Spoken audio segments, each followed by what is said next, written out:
ban on naked short selling in gilt market.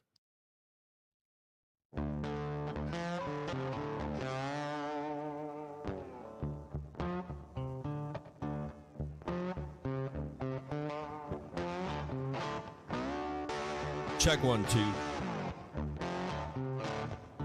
So in this piece by the FT, it says the UK is proposing to scrap the EU restrictions on short selling of Morning, Duke. How you doing? prices, arguing that making it easier for investors such as hedge funds to bet against government bonds will boost liquidity in the £2.4 trillion gilt market.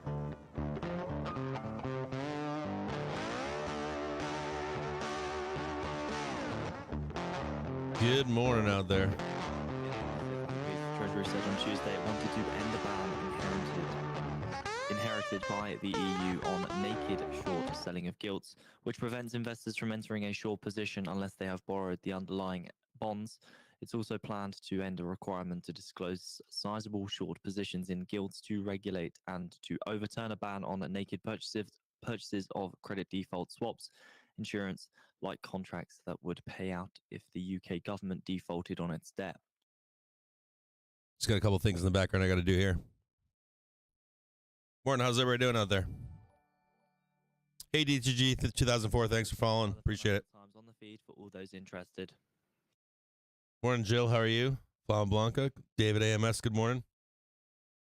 Uncle JBJ is out there. Goat Mother. Coffee Shop John. Just a quick second here. I got a few things to look at this morning. Some important stuff to look at.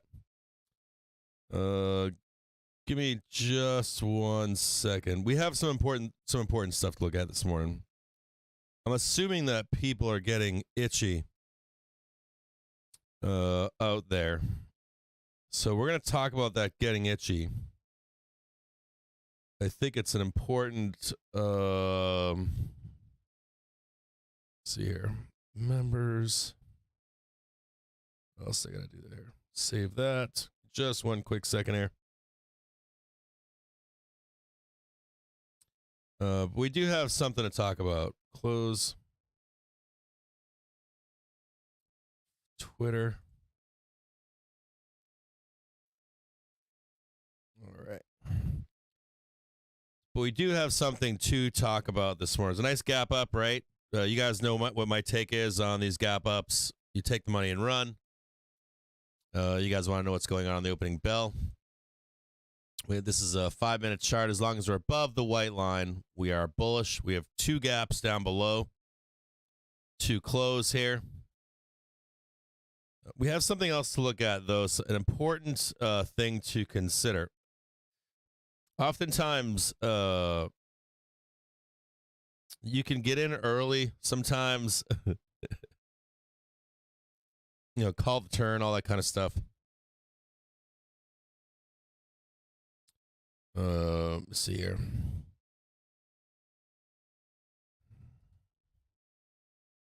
Should probably do a bunch of stuff. Should probably do this morning too, right? Okay. Let's get everything up here. Let's take a look at something though on this opening bell this morning. You got 7 minutes left. I want to talk to you guys about just something to consider here. Okay. Now, I've got a monthly hedge here on SPY. And fascinatingly enough,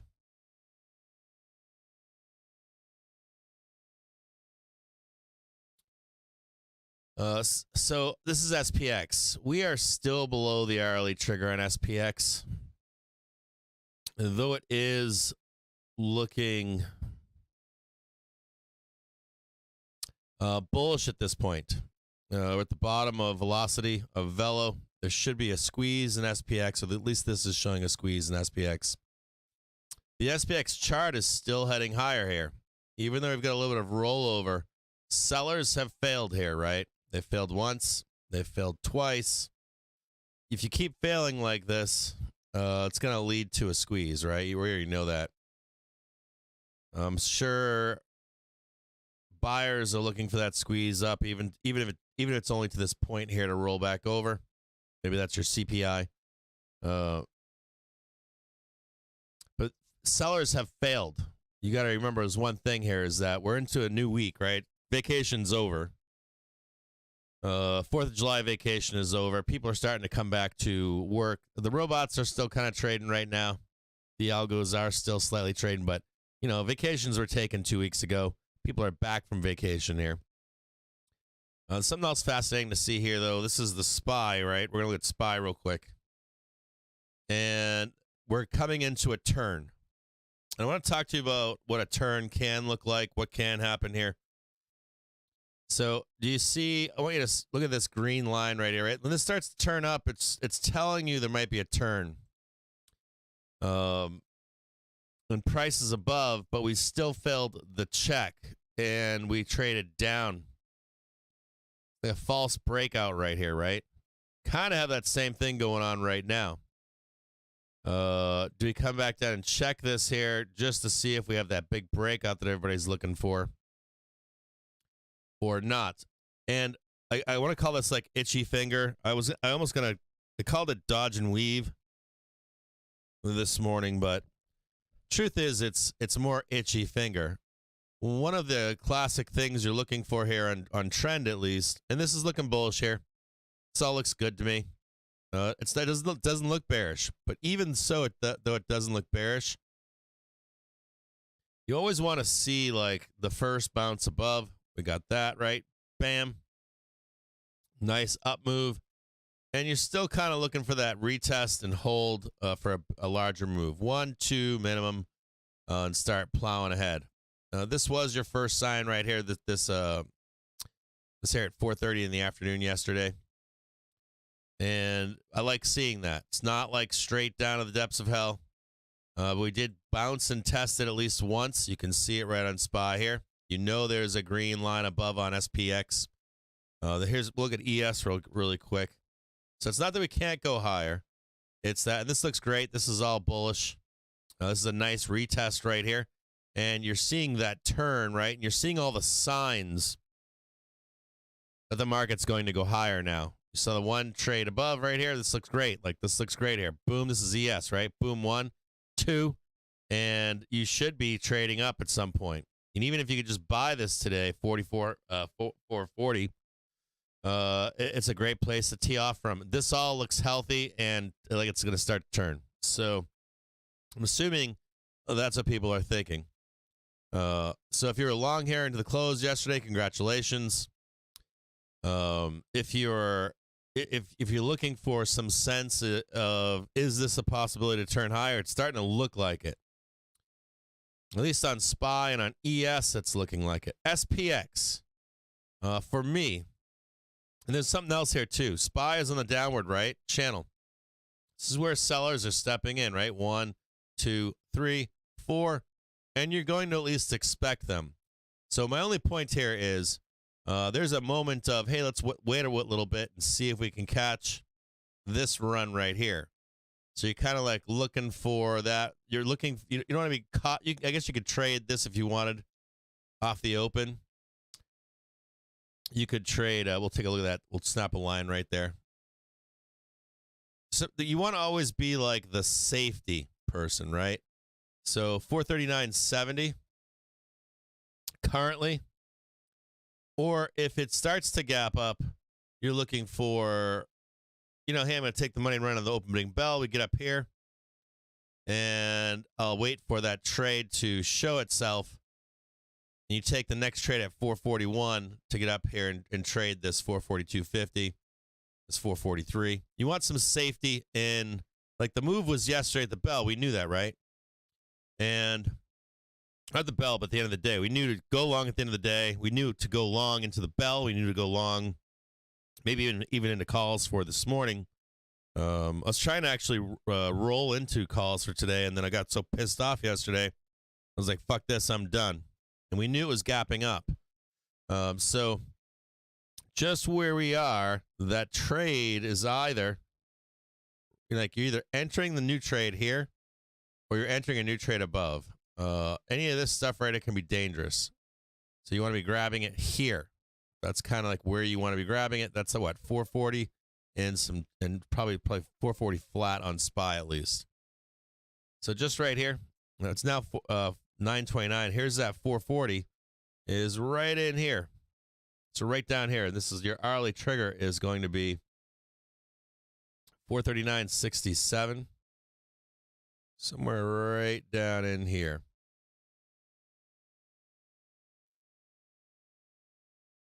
Two gaps to close down below. And if you're like, hey, we're going to go straight off the, screw you, Cap. We're going all the way up right on the bell this morning. 441.48. There's that PT1 right there from yesterday.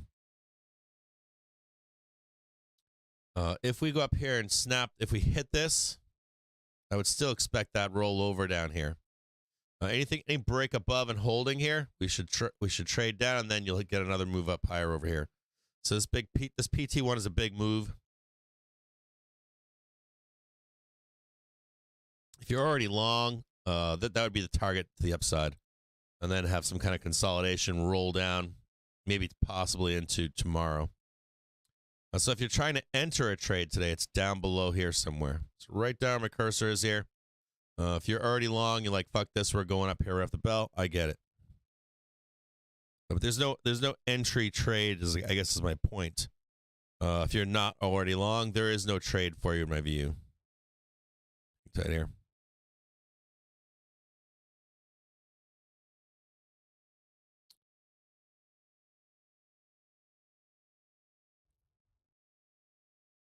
And there's another concept here, would be if price gets above the white line, you could take a long as well. So we could do that too.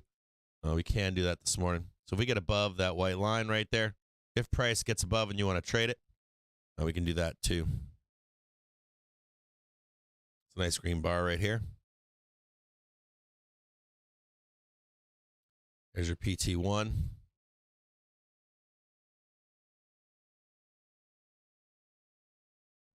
Look for two bars, a green bar here, red bar, and then a green bar in 15 minutes. So if you get one green bar here,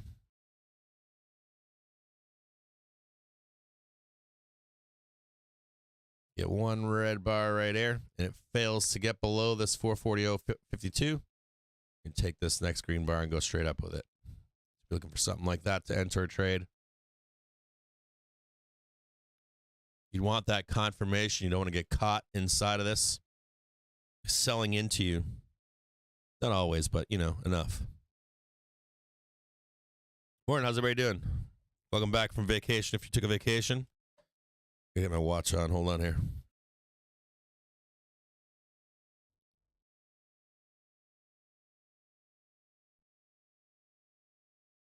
And I guess my point behind this is that my point behind what I was originally saying to you was that there's a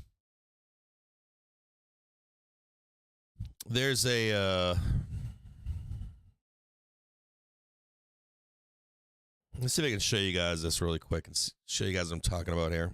In a second, I gotta wind up my watch. Got an old 1970s.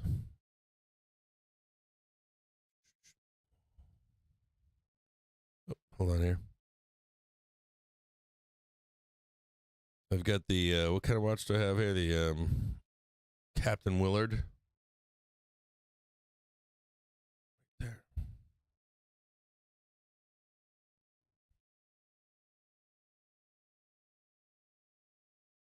An old Captain Willard watch. Hold on a second here.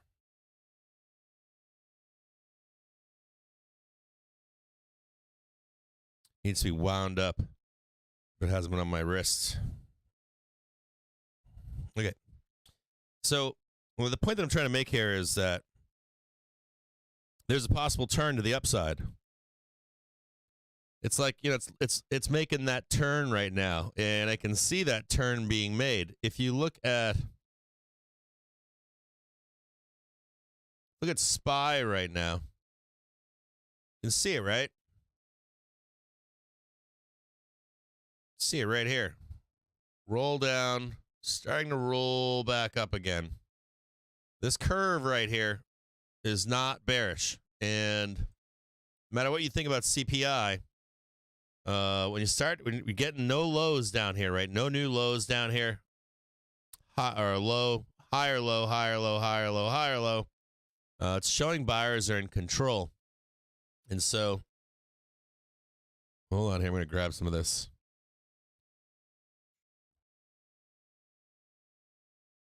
Wait for me there.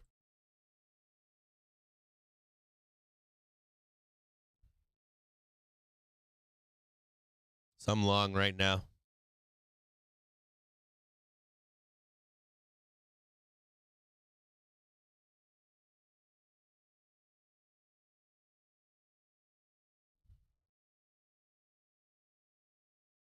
When you see this, it's showing you the way is up. It's showing you that dude, I kid you not, like yesterday, the moment we broke over yesterday, it was on. Like it was on. The failure of sellers yesterday to continue to sell down was a problem. I was reading something about, they were like, oh, it's been 3 down days for the SPY, and I was kind of shocked because. I'm like, 3 down days. I used to remember we'd have 10, 12, 13, 14 straight down days, and we're, it's like, oh, you got three red bar day, or you got 3 red bar, 3 red bars. Sorry, buddy, we're going long again already.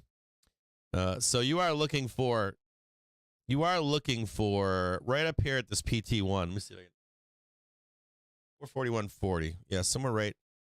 It's even lower. It's like right here. It's the place for sellers, like right up in here. You can actually see it if you're looking on Bookmap here, right? This big giant red bar right here. This is kind of the place where sellers take over. They take over here, and they're taking over somewhere right in here. This is where they want to be. 7 million tons in the same period of 2022. Sellers trying to take over right here. But watching that velo from underneath and watching that turn that's taking place, my point here to you is there's those out there like to call bottoms, right? Hey, this is the bottom. These sellers are not as strong as you might think, that kind of stuff. So just right in here. They're right in here right now. And they've successfully teed off again and again and again and again up inside this area here. Now, if price breaks above where those sellers are, you're going to run them over and squeeze uncontrollably to the upside, like blast off. I'm trying to paint this picture for you here. So there is, above this line here, there's a very strong want to take calls. So there's a trade here to the upside. And there's a consolidation up trade here. And this would be the explosive move. This is going to be like the squeeze trade right here. That's a P. It should be a Q.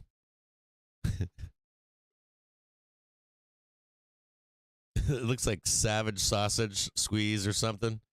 So just know that right up in this area up here, this is where the sellers have been. I'll show it to you again in a different way to look at it. So just as we're looking at it here, you can see it right here. And, they're going to want to tee off on this, right? I've been doing it perfectly, right? Oh, wait a minute. Did it right here, did it right here, did it right here. As a matter of fact, I've got puts from up here, right down here. And right here, though, is where my point to would be. Right here, they want to step back in. Anywhere from here to here, they're trying to step in to sell again. And if they get overrun, bam, right here, right? You'll take all this out, right? You'll take that one out. You'll take this one out. Take that one out up there. It'll just be like a very explosive move. So pay attention to this morning. If it rolls at any point, it's dangerous as well in here. So my point to you also on this is, even when you squeeze up, you tend to want to consolidate again to see if we can push higher. So just pay attention to that 441.47. 441.47. Let me bring this down for you. 441.47. It's that PT1 from yesterday, so you can see it.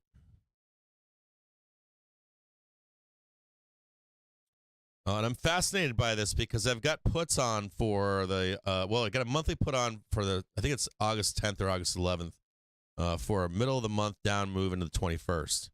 And still making money on calls all the way through. I lost some money yesterday, but I had calls for the last squeeze. Made money, making money right now, making good money right now. So we'll see how this plays out. Do I take the puts off if it gets overrun? If that gets run over here, you can see the sellers already stepping in right now. They're like pissed off up here. I know they're here. I know they're right here, and I know they're right here too. Big yellow box of sellers right here. Big old box of supply right here. But the question becomes: is this the same place or is it not? So we'll find out.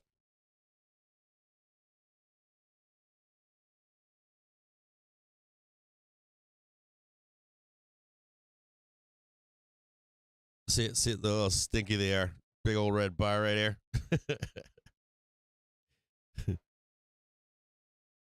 You're thinking that they front run the CPI print for tomorrow? I don't believe that it has anything to do with CPI print. I'll be honest with you guys. I'm less and less. Hold on a second here. If it's really unknown to the marketplace, then I'm not really. Ooh, dude, I gotta. One second here.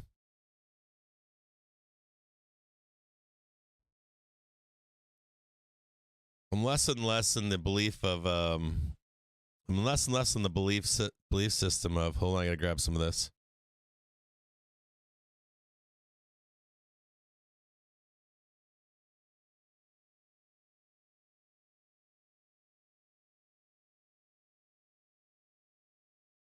I'm in less and less of the belief that CPI really matters, or most news matters unless you don't know what it is. So, like, earnings can get kind of crazy. Unknown events to the market can get kind of crazy. Come on down there.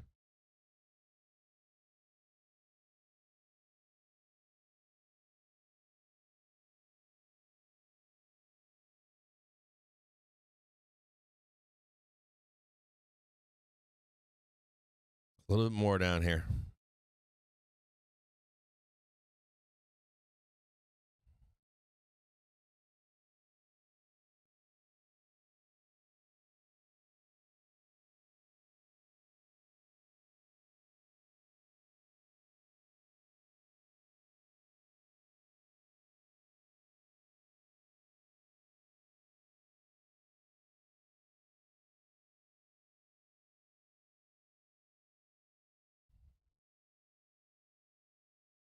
There's one more right down here.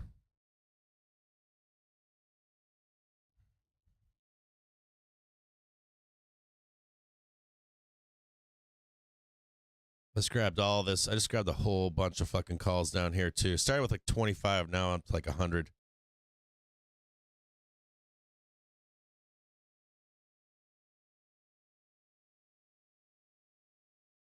So a little more gap down here needs to be filled. Yeah.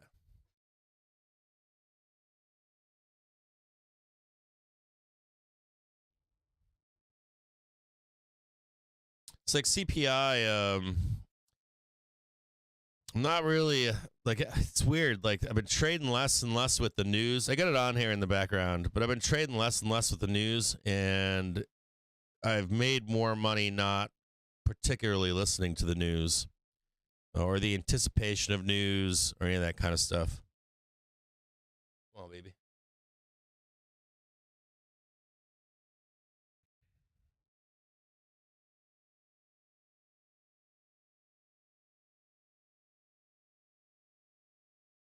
That was almost a perfect strike of a HT right there. It's that hourly trigger that I'm showing you here. So you can see it right there. Almost a perfect pin strike on HT. See that pin strike right down there? Watch my cursor right there. You guys can't see all this, can you?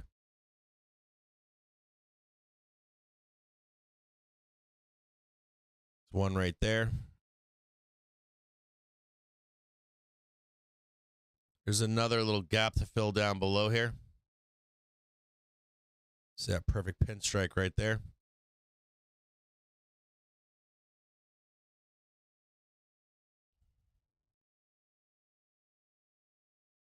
I guess it is lower, isn't it?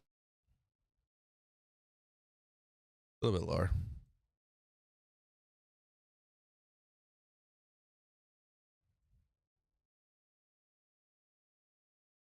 Don't forget there's a little bit of gap down here at 439.41 and 439.30. So you don't want to see this reverse.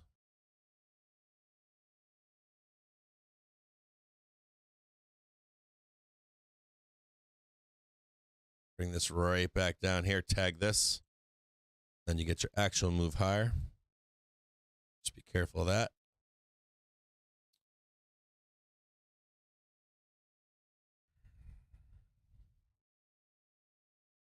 You know they're angry up here, right? Maybe we should draw this in.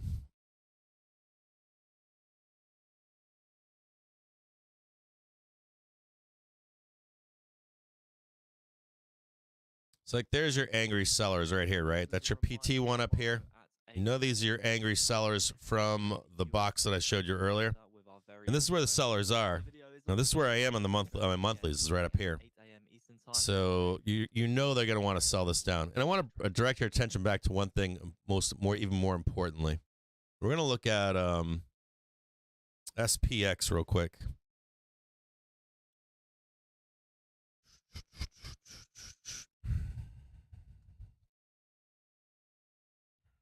It's from, what's in here?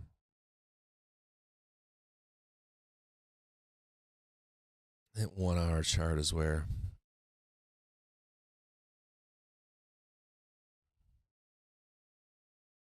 One second here.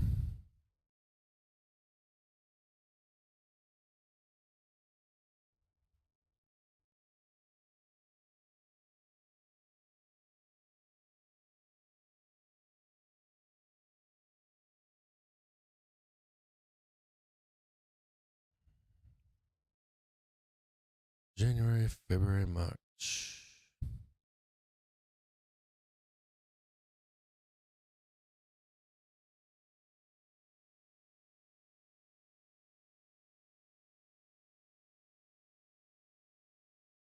So you see this down here? Well, this is kind of like garbage, right?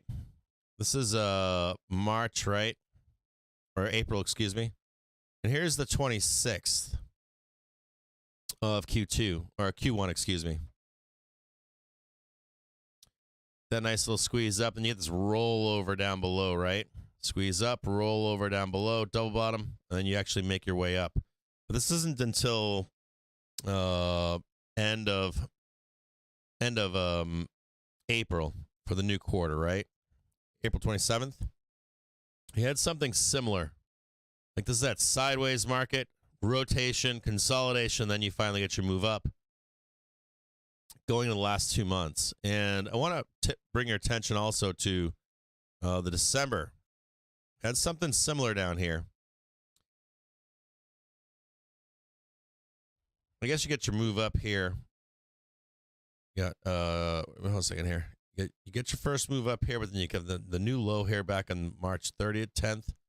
And then my thought process here is the same, that you get that same kind of move down. You have the late quarter push up. A little bit down here, and expect an expectation of possibly that same thing happening here into middle of month. Clean all this up into the 28th, and you get your actual move higher up in here. So kind of breakdown. You can see it right there. So maybe like down here to 432, possibly close out that 420, and then you get your actual move to the upside. And trying to fucking sell this down one more time. So this is the idea here, is you still clean this stuff up, still on trend to the upside. Make that a little bit cleaner. staying on trend, but your actual buy is down here. Capitulation move. Maybe that's CPI. What you can call it whatever you want to call it. Then you get your higher highs, you get your 465, that kind of stuff on the monthly. Just a little bit of weakness here in the beginning of the quarter. Now, there's another idea here would be that as we head into September, that September will actually be our weak month, right? We make a mad dash to top of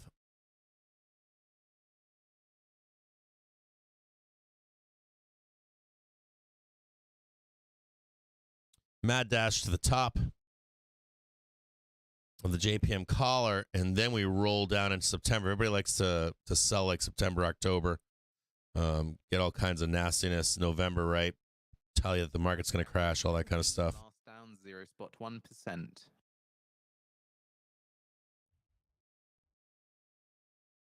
Got this little gap right down here. I'll draw this gap in.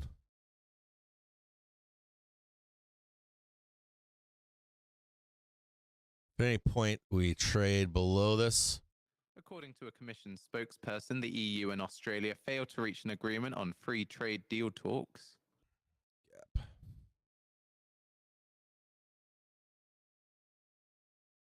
Any point we start to sell underneath this, you can see the bear cross right here.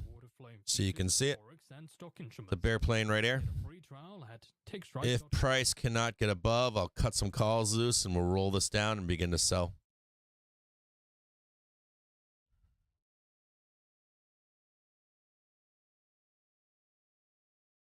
And the gap right here. 5-minute chart's got the gap even lower. So you got a gap there and you got another gap right here.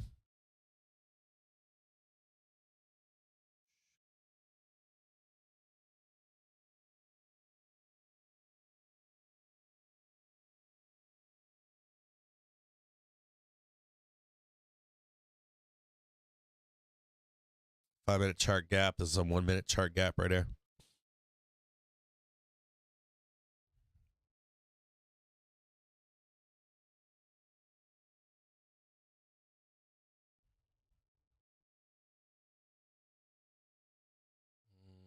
Sellers going back to the top.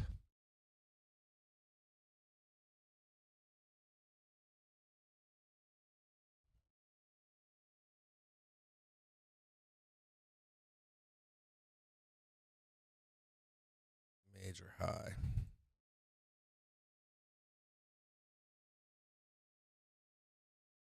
Maybe that works.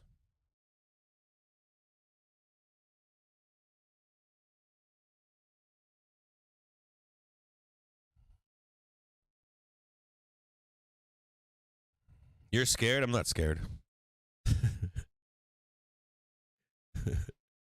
I don't know why you're scared. You shouldn't be scared.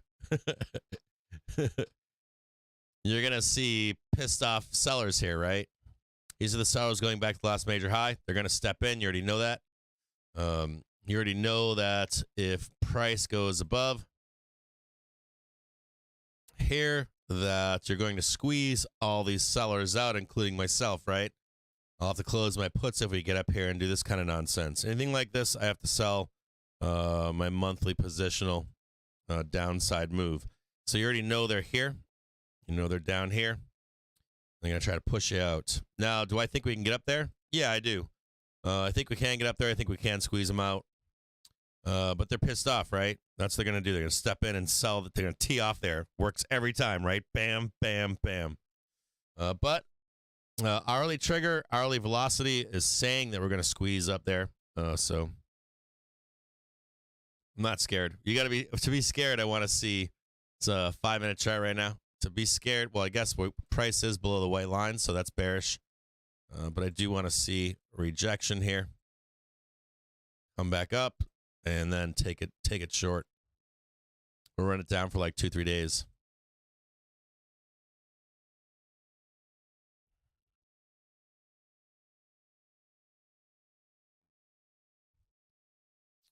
PayPal. Is PayPal above my trigger now? It's been above the trigger for some time period, hasn't it? It's been above since been above since July 10th. So yeah, July 10th. It's been up. It's been, yes. I'm long PayPal and investment account, so since July 10th. You saw sellers come in. You want to see PayPal real quick?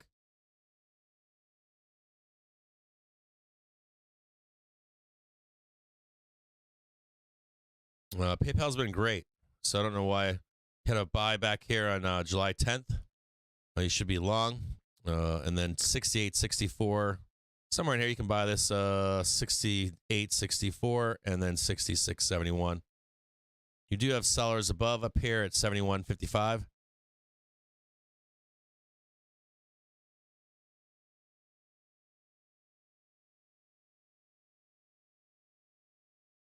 Hang tight. I gotta watch it. I gotta watch I got some calls here.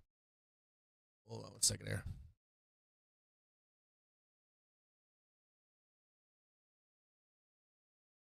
These red bars right here are concerning. Dude, I hate fucking buying puts. They're so fucking, they suck so bad in a bull market. 438. What else? 439.40, 439.20. Like 40 fucking cents right now, and I don't want anything to do with them. I'm not buying them. Now, PayPal. You want a place to buy PayPal? 68.59, 66.68. You do have sellers. Let me go back to this PayPal real quick. They just puts just don't pay, dude. I guess they pay like 1 out of. There's PayPal here. They're gonna make me cut loose, aren't they?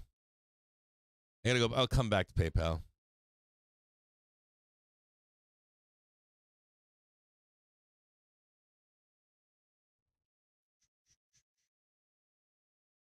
I fucking hate puts, dude. They're such dog shit. They never hold value even when they're trying to sell this. Look at them down here trying to tee off. Trade revenge, sell this.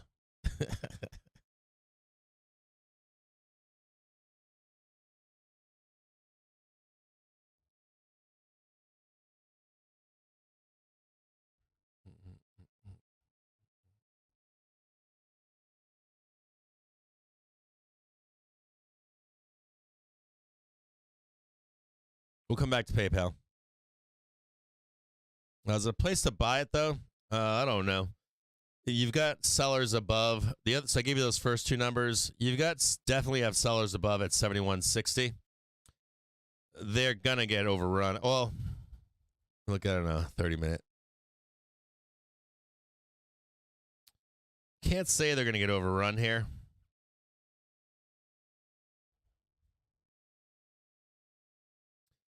It's a better trade right now in PayPal above $71. You have to be above 71 and hold it too. You'd buy it again above $71 and hold it. The move is higher on PayPal, but they're gonna get aggressive on you. They're gonna try to sell it down, without a doubt.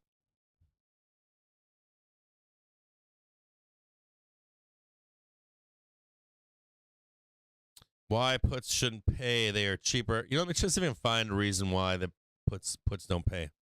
I used to have a white paper on it. Let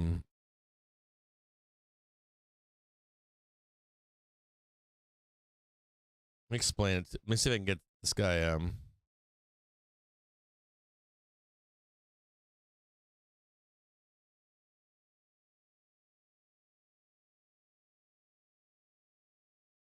See if I can get this for you.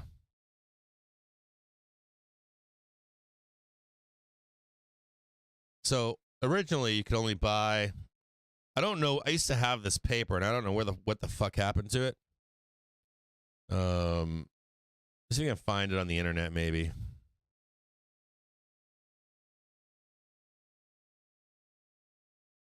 I don't know where it is anymore.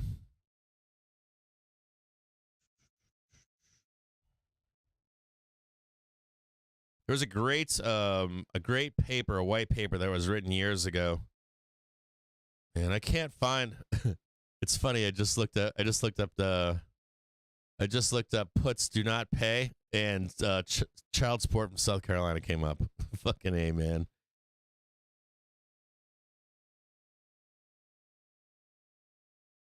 It used to be a really good. Or sorry, let me rephrase this. So I read this white paper years ago that discussed like how the stock market started, right? It started with stock options, right? Or not? Yes, or not options. Shares of a stock, right? And that's all they had. They didn't actually have options. It was just stocks, shares. And then they developed calls. They didn't actually develop puts right away. Calls came into existence, and then you had puts come into existence, and they weren't structured. So calls were structured for speculation in mind, and so that's the thesis behind a call: speculation for stocks to go up. And when puts were designed, they weren't designed for speculation to make money if your underlying share price went down. They were designed to protect your underlying position in a stock. So these are protective puts, right? So they're not designed and built to be like a call. At 9:30 a.m. Eastern. To pay like a call. Live with our very own Tony. I think there's a very cheap way to hedge against your underlying position. I think I'll find this paper.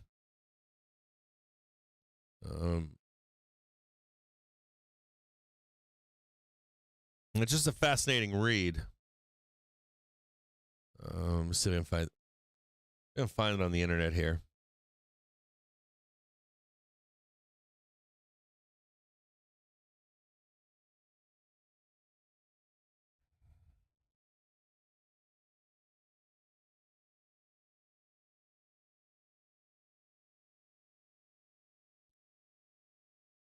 I keep saying I'm going to look for it and find it, but I don't know where the fuck it is anymore. I got to dig for it somewhere. It was a great paper to read. And I think it was during Volmageddon the paper came out. I got to find this fucking thing. Does anybody remember this white paper out there? Any guys watching right now remember that paper? Extend gains, U.S. crude up by $1 a barrel. Brittany, are you in Paris right now? Are you in France? Good morning, Brittany. Are you at TwitchCon or what?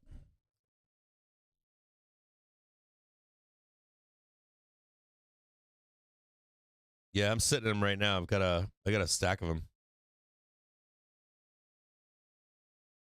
You're in London right now? Right on, right on.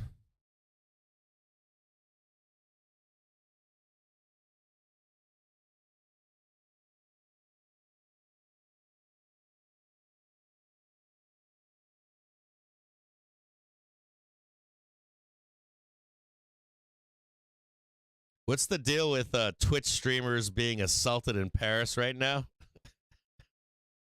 They said, is this real, staged, or real?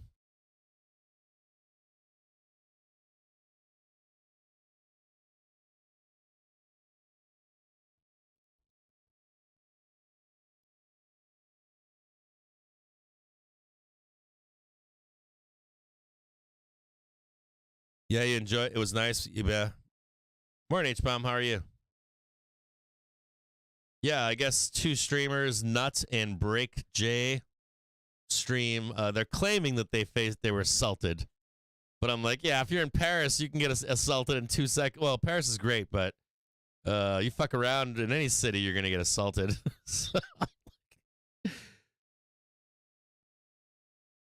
I guess you wrong place, wrong time of the day.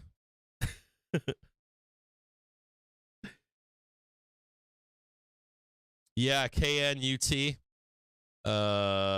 It says according to not like KNUT and then Break J stream. They faced assaults at different places in Paris. Both of them have shared their stories of what happened during the strolls in the evening. So they're like claiming like strolls in the evening. And I'm like, yeah, there's like, if I'm in the wrong place in any city, trying to sell this thing down so hard. Look at him. So saucy here. Let's see, let me check on HYG real quick. VIX, I'm looking at Dixie. Dixie looks pretty bullish right now. NASDAQ rolling over. IWM green right now. I'm very bullish on IWM, as you probably already know. It's trading right now to the upside. Trying to roll this over. Big old bear plane on the 6 and 27. We've got another bear plane forming right now on the SPY 5 and 27, 129. Now expect a See it right here. 50 basis point Bank of England rate hike in August. Right here.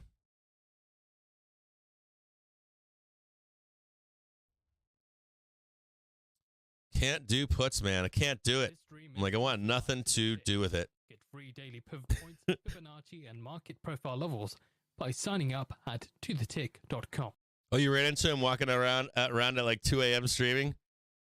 Yeah, that's what I'm thinking. Like, when you're in any city, 2 o'clock in the morning, you're streaming, you get your camera out or something, and I don't know who those guys are. I don't know anything about the streams. I should check them out, but any city, 2 o'clock in the morning, especially a city like Paris, New York, Chicago, anywhere like that. Yeah, you're walking around at 2 o'clock in the morning just asking for trouble. People are like, I'm going to go fuck that guy up over there. Guy's a streamer.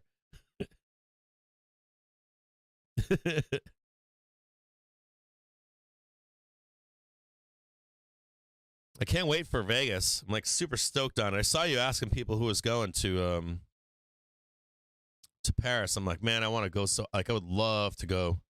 And then people are complaining about the riots in Paris, but I'm like, I'm like, terminal rate at 5. Yeah, like you go to any city and you're like, yeah, those 2 streets over there. Is it the entire city? No. Yeah, it depends on the neighborhood, right?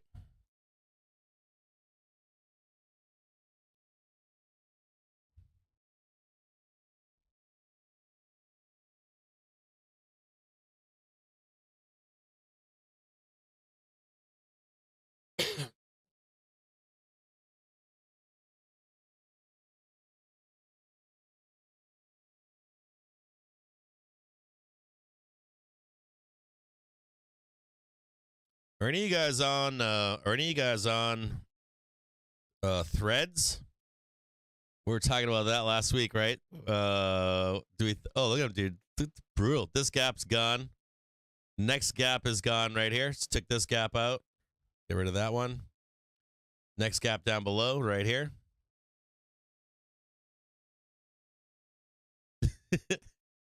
So much drama from sellers.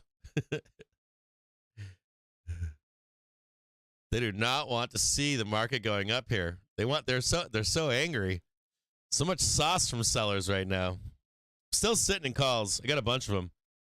I'm going to add some more right now.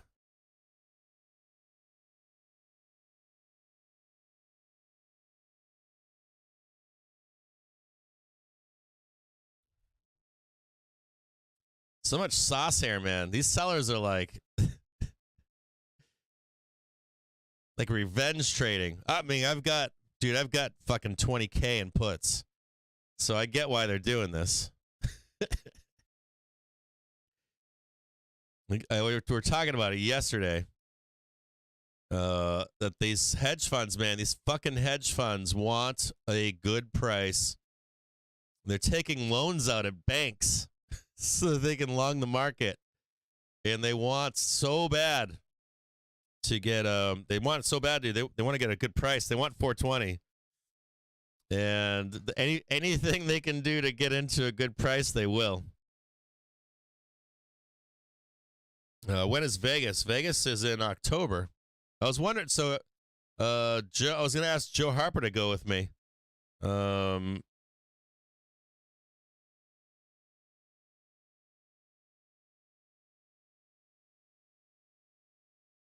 It's October 20th until October 22nd. Friday, October 20th. until Sunday, October 22nd. It's actually a really nice time of the year in Vegas, believe it or not. Actually, it's very bearable there. The weather is good. Every time I go to Vegas, it's like the perfect amount of time, too. Like 3 days. That's all you need in Vegas. Like 3 days is like the perfect time in Vegas. No less and no more. Like you go into a week and you're like, get me the fuck out of here.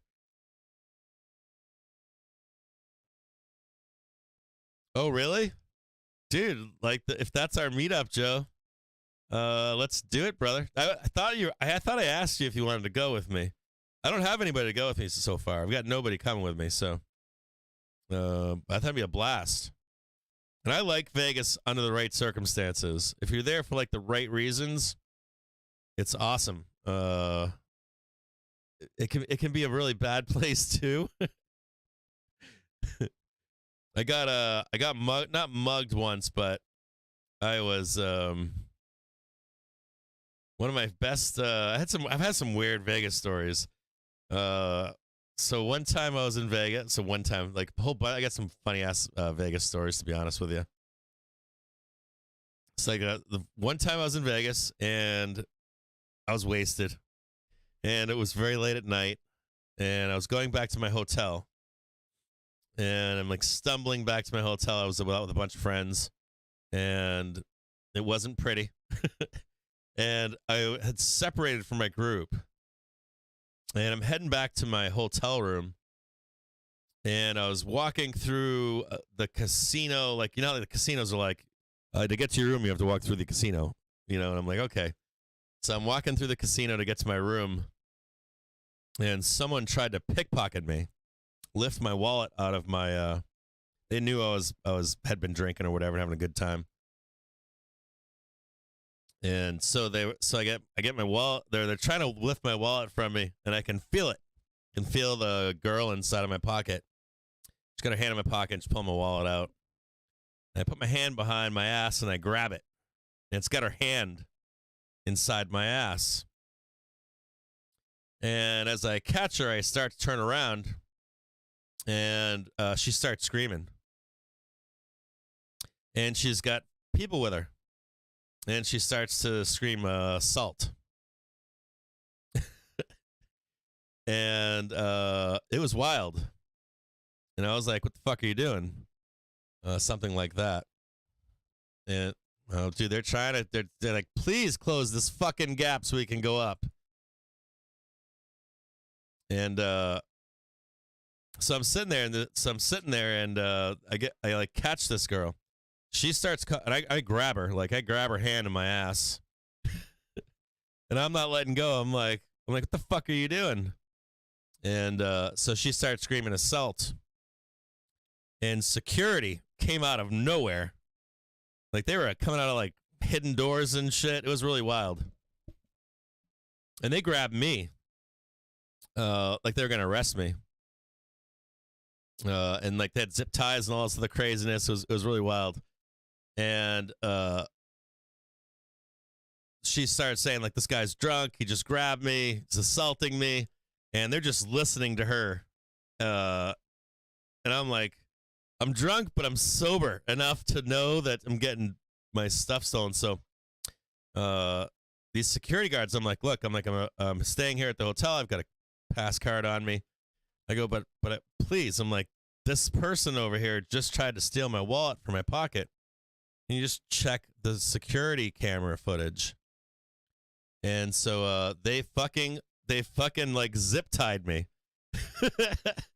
And she was there waiting, and they called, and sure enough, they had seen her try to pickpocket me. And so they grabbed like her and all her friends. They had them all cornered. It was like fucking 20, maybe like not 20, like 10 security guards there. And they ended up grabbing this woman. No, I'm in calls right now. I got a bunch of them. I got a whole stack of them, or more than a stack.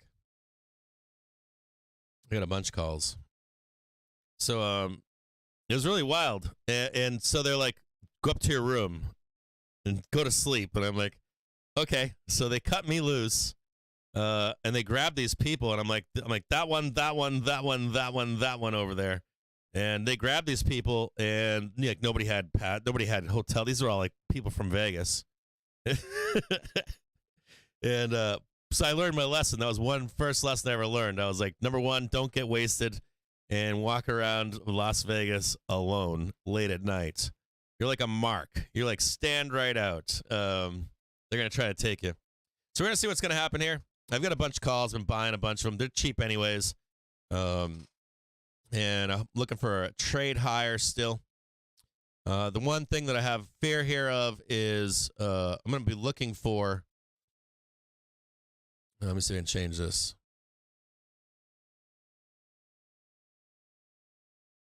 Looking to see what the interaction is here, because this can be very violent to the downside, so I want you to be aware of this. You're going to be looking for a pretty big rejection up here. So it should squeeze. Should get some kind of a squeeze here.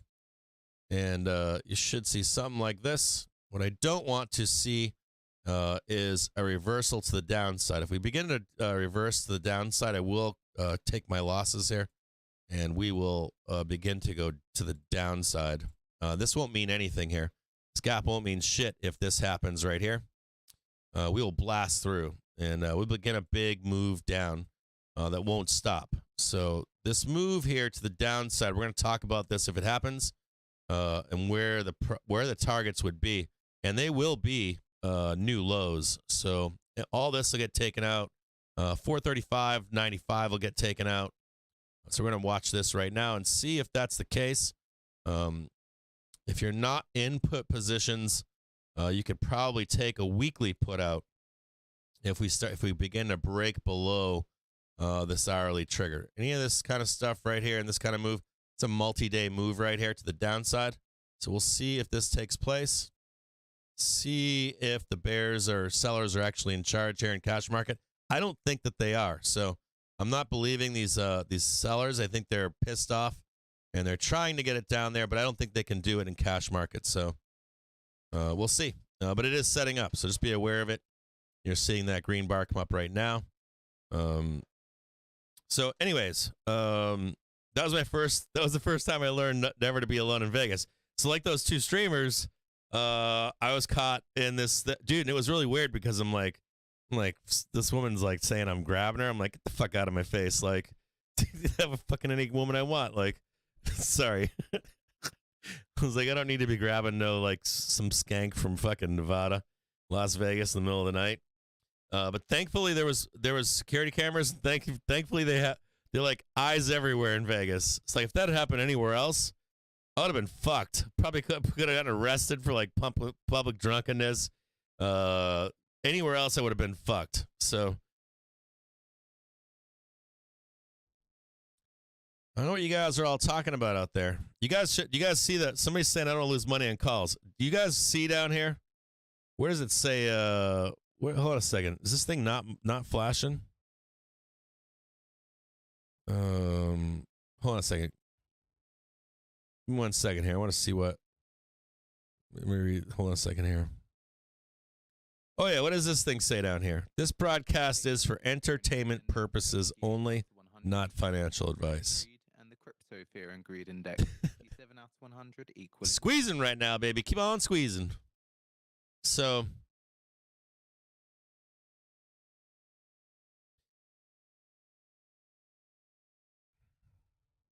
keep on squeezing. Don't get that rejection candle. Get all these fucking bulls entering tops and fucking selling bottoms.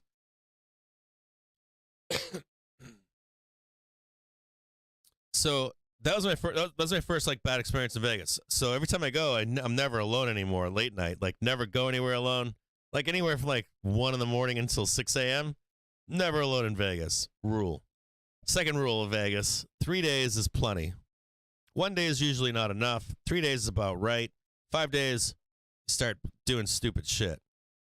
Second time I went to Vegas, I was sitting out in one of these pools, and I can't tell that story. I can't tell that story. It's like I'm in Vegas and you're going to like Burning Man, and or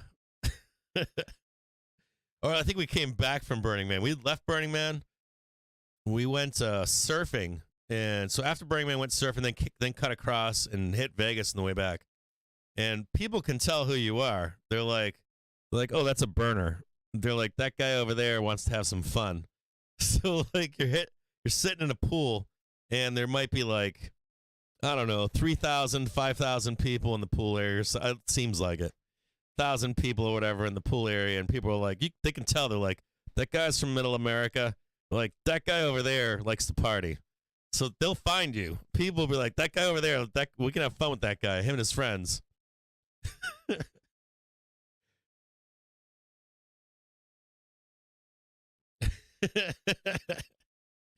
Oh, man, Burning Man stories. I got some good ones. So there's drama down here. You guys all sitting in puts right now? You guys are all sitting in puts? Still haven't closed this fucking gap down here, though. We're like, why are we leaving this one behind?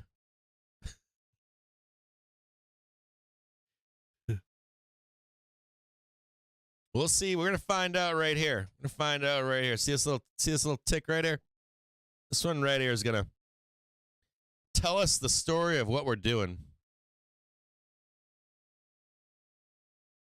This one right here. Where my cursor is, this little bar right here is going to tell us if we're going down or not. Start breaking above here. Start catching a bar here. Pretend this is green. Red maybe, or green and then red, and then there we go.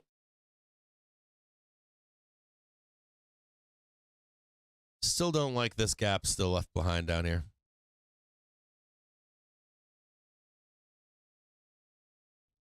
But so people come find you. And so you look like a burner, you look like you just got back from the burn. And then we're surfing and shit. So we're all like 10 and get that laid back feeling. People just come find you and be like, they'll ask you some really whack stuff, right? Hey, you want to go do this?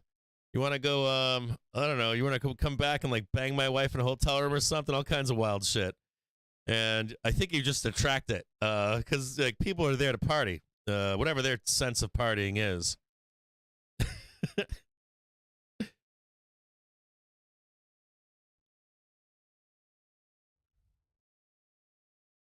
Yeah, I'm doing well right now. I'm doing good right now. Doing good. So sauce, dude. Salty bears, man. Salty sellers. Want to see what this interaction is right here. Price needs to get above 440.28.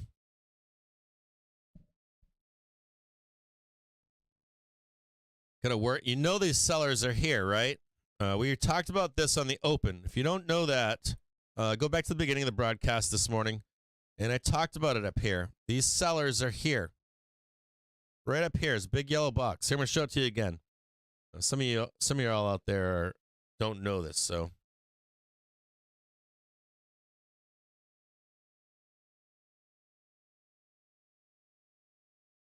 You're not going to break above easily. So let's look. It's never easy, right? They don't just lift the sell button. You've got sell-side hedge funds. They're going to sell it every time. So just where we are right here, right? You see it? Again, I'll go over it one more time. Ready? So they sold this high right here, right? Sell this high, right? It's selling it again.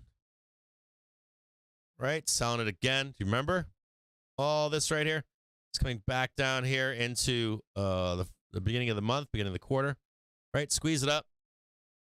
They're going to sell this every time. Not sometimes. Sitting up here wanting to sell. I've got puts up here. Monthly fucking puts up here. They sold this reversal here, right? Whoop. On Friday, talked about coming back to close this gap. They did it. Closed the gap, stepped right back in sellers, and that's what they want to do until it doesn't work anymore. They're going to do the same thing right here, right? We talked about this on the opening bell. So can we break up here? Yeah, because we got the green, right? Rolling up, right? Talked about this right on the opening bell. It's not going to be easy. Now, if we break below, I'll get bearish again. Buy some 0 dates. See the buyers are here. See them? They're right here. See that? See that wick? See that wick? Means there's demand to the upside. Sellers are weak here. They're weak here. They're weak here. They're weak here. And the sell side, you'll start to squeeze them out, man. You start to break above here. You're going to run them over. Just go straight up. So until we break below this green, I'm long here. Get it? Long. I need to break below like this. I don't want to hear crying or all the whining. We can always switch and buy some 0-8 puts below the closing bar, below 439.73. Unless you get that closing bar below 439.67, 439.73 or something like that. I'm not adding 0-8 puts. This move down here for multi-day, I guess it's right there. It's probably even higher now, 435.5. It's come down now. That's the best low they can expect right now. Well, this move right here is not showing itself. So no puts. Calls to the upside. And look at that. Shocker. We'll see if we can get up here and get back up here and try to fight these sellers up here. Roll over these sellers and start making a big move higher.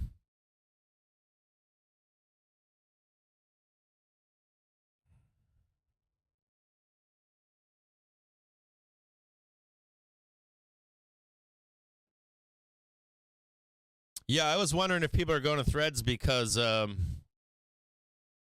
so I asked to join Blue Sky, and well, no, someone offered it to me months ago. I didn't say I didn't say anything. I just said I was like I don't want to get stuck with Blue Sky. I didn't want to get stuck in a room with only people that agreed with me. It's kind of weird. Like I was trying to explain this on Twitter the other day. There's like a sweet spot in social media. There was that time in 2013 where some pranksters were like showing Twitter threads with a hashtag, this tech company at a conference, and they were able to. They figured out that they had these big screens up at this conference, and if you used a specific hashtag, it would be piped in on a scroll, and so people were having fun with it. They were making all kinds of sexist, racist. Or it devolved, of course, into like 14-year-old kids that like stupid words. So there's like a time. Number one, there was a time on the internet where some of this stuff wasn't intentional. It was more. It wasn't It didn't become crazy intentional. But then, as the internet has become older in age, it has done real damage. Trying to pull one over, like you're a kid trying to screw over like a tech company that takes themselves too seriously, don't understand the tech that they're using. Like there's that, right? But then over the years, some of this stuff has turned into really gross stuff, right? Really disgusting stuff. And some people drink this shit. It's like Kool-Aid.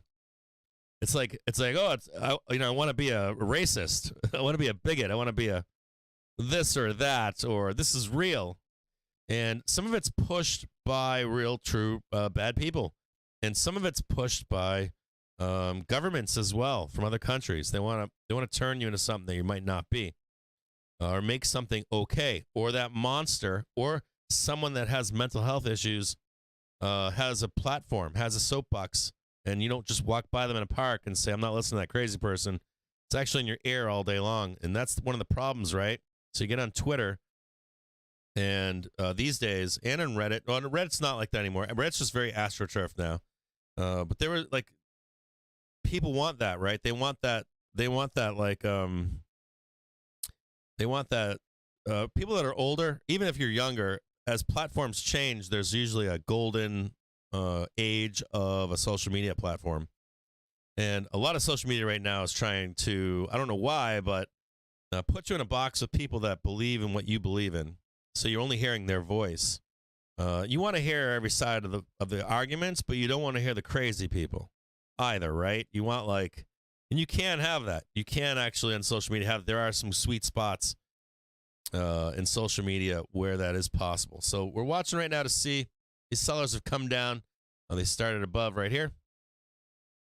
And they're going to try it one more time right here. If you're in calls and you're trying to get out, it's kind of the place for you. I'm in calls. I'm long here. I'm not willing to sell until we actually confirmed to the downside underneath the hourly trigger. And we get a roll of that 2070 EMA. Velocity is telling me we're going up, so I'm believing in that velocity unless I'm told otherwise. Now, so blue sky is kind of the same way. It's kind of like we're gonna like force AstroTurf. Who's there? Who can't be there? What can be said? What can't be said? I don't want to hear some of the nastiness that I see on Twitter specifically, but at the same time, I do want like some more openness still, right? I don't know. It's a hard thing to navigate to even discuss. Now, threads, but I've been making accounts across these places because I'm like, all right, if there is a mass migration, where is it to? You want to be there when there is a mass migration. Now, threads, Twitter is experiencing less user usage in the past week, right? I think they're down 12% or 11% last time I checked. It was like 3%, then 5%, then someone else said it was 11%. Look at that big old supply up there. Woo, doggy. Get me on up there and break through. Threads, I almost joined it the other day, but they don't have a desktop. I see they have 400 million or 400 million users in the past week or two. That's not insignificant. I think, tell me if I'm wrong on this. Twitter's daily or monthly user base is like 400 million. Don't quote me on that, but I think that's what it is. Basing this upon stuff that I've read that I don't have pulled up on a screener. But like 100 million users it is significant for threads. For me, I don't use social media on my phone frequently. I do, but not frequently. If you know me out there, I fucking hate phones. I spend so much time streaming that I use social media on a desktop or on a laptop. I like having a laptop. I like using social media on a laptop. Threads not offering that yet is a problem for me. I don't spend my time attached to my phone. Matter of fact, I went out with Winky in Ohio, right? So I went out and saw Winky in Ohio, and phone was down for me. Like, phone in my pocket, took some pictures, but I'm not answering calls all day long. I'm not talking to my friends. I want to talk to them. I try to live in the moment with what I'm doing. I'm that person. I put my phone away, and if you and I are doing something, we're going surfing. We're going dancing. We're going hiking. We're going to steer a boat. We're going to go snorkeling. We're going to go do that stuff. I don't have my phone on me. Matter of fact, I have a dry bag. I just did some kayaking, and I have dry bags to put my shit in there. And I don't open that. Dry bags suck to open and close. So goes in the dry bag, attach it to the kayak, and I'm done with it, right? I know that that's not the case for everybody. My kids are like fucking phone attached to the hips. Kind of, and adults are like that too. I have friends that are like that too. It's like phone everywhere, phone for this, phone for that. But for me, for threads, until they have a desktop app, I'm not even open to using it. And it's not like it's being replaced by someone any better than Elon. Look at that, dude. These sellers just aren't quitting here. Ugh. So boring. Oh, so much drama. I feel like bears are so emotional and drama filled. So much drama. It's like a teenage girl. I always like bears are like teenage girls. Just revenge selling. Like sell. So at any rate, for me to use Threads, I still haven't signed up. I was going to sign up and haven't signed up because I don't really have a use for it on my phone. I'm not going to check Threads on my phone all day long. I use my phone right now to get text messages from people that produce this show, but I don't use my phone generally. I like make a text, make a phone call, and I don't do any work off of it. Sometimes I'll post to Twitter, but that's about it. That's as far as it goes. I can't. As a matter of fact, I just bought a new phone and it's not working. So whatever. Like I couldn't port into it or something. I break phones all the time. I drive over them. I lose them. I smash them. I drop them in water. So I'm just not a phone user. Come on, bulls. Run them over. So Threads for me haven't joined. They are a threat. I don't know why they're a threat. Usually these mass migrations have to be organic. They usually are organic. They're not planned. I'm shocked that it would be on Facebook and with Zuckerberg. Like Zuck's not like this guy's he's not good. He's like, he's whatever that turns into is going to eventually you'll leave again, I think. He's not really good at he traps you in. You remember when Facebook first came on, it was like boom, explosive. It was like early adopters, then it was explosive, and then your mom was there and you're like, get me the fuck out of here. Your grandma got on there, your aunts got on there, you've got pictures of you doing shit you shouldn't be doing, and they're like, oh Lord Jesus, what's Captain Jim doing? Why is he running around shirt cocking in the desert? Why is he Porky Pigging it? So it's a weird thing with it. Like these things they're like the tastemakers, the zeitgeist, all that stuff. I don't know that Threads is that place either. It's normally unexpectedly like, wow, that thing took off, and the people that are running it normally aren't like trying to create the zeitgeist with a bunch of money.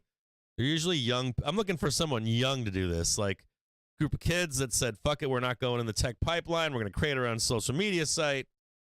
And the only other thing I think of is possibly Discord being that they have some kind, they're still private. They still have some kind of, not credibility with the original users of Discord, but they do generally have good credibility. So I still don't think Threads is the place. Maybe Threads is the place for regular people, normies. I don't know. Yeah, Cap confirmed, boomer baby, woo! Yeah, there are companies doing metaverse better, right? We already know that there are companies out of China that have way, way, way better VR worlds that have been worked on for many years, right? And a lot of those worlds, those virtual worlds, were organic. They were organically made from when no one was there, and they're better than meta. When you try to like, I used to go to these, like, I gotta talk to you guys. I used to go to raves, right? And you go to like parties in downtown LA, New York, right? Boston, Philadelphia, Rhode Island, right? You go to these things, and people would find you. They'd be like, "Hey, man, you'd like people would find you and be like, "Can I take a picture? Can I interview you? Why do you wear these clothes? Why do you look like this? Why are you at the show? How old are you? What are you even doing here?" All that stuff, right? And these are people that are trying to find out what trends are. There's not as much of that today. So these people would be hired by companies, and they would say, "Hey, we've found all these people, and they seem to be, I don't know, not hipsters, but just like they're they're doing their own thing, and they're creating what's we're gonna now feed to normal people. Today, it's not like that. Today these companies and these oligarchs are like, we're gonna create this. We're gonna say this is cool and this is style, and they're gonna eat it. And that wasn't always the case. So there's a real paradigm shift in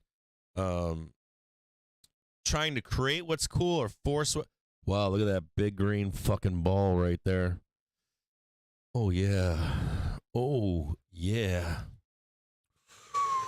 Ooh.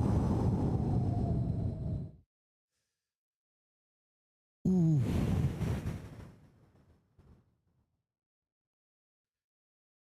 Ooh, that doesn't make this is not making a seller happy right there.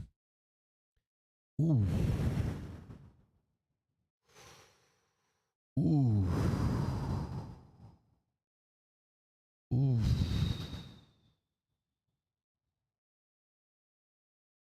Ooh. Ooh. Sellers are not happy right now.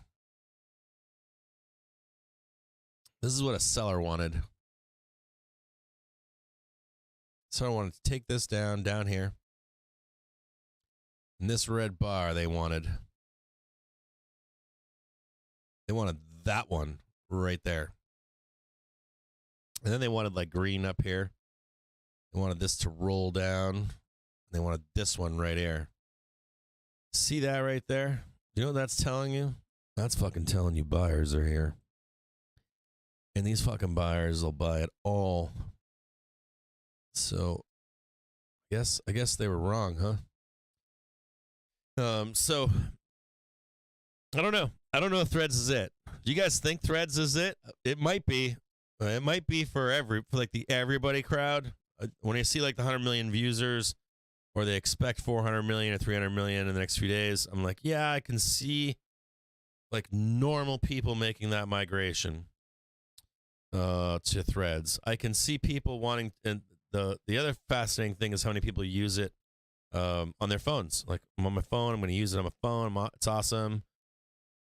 You know, is like all that data available to people? Can you scrape Threads? I don't know if you can or can't. If that's open source.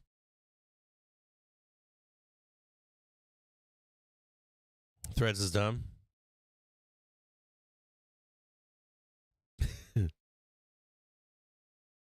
So anyway, Winky's saying something. I like when Winky says something. What he said. That is how the iPhone became a thing. It's not a good product, but people saw Ashton Kutcher using it on 2.5 Men or whatever, and that was all it took. Yeah. Yeah, Winky's making a good point here. I'm not anti this either. Like, I'm not anti Threads being a thing. I think it's for the masses. But usually, like, when you have a mass migration, it's usually like a small group of people using a site or an app, and it grows organically, and then the masses come, right? This isn't happening like that, is it? This isn't that thing where you have a cool thing, and word starts to leak out over time, years pass, and then boom, it explodes to the public. Threads isn't like that, right? There's none of that with Threads at all. Extend gains, Brent crude up by $1 a barrel.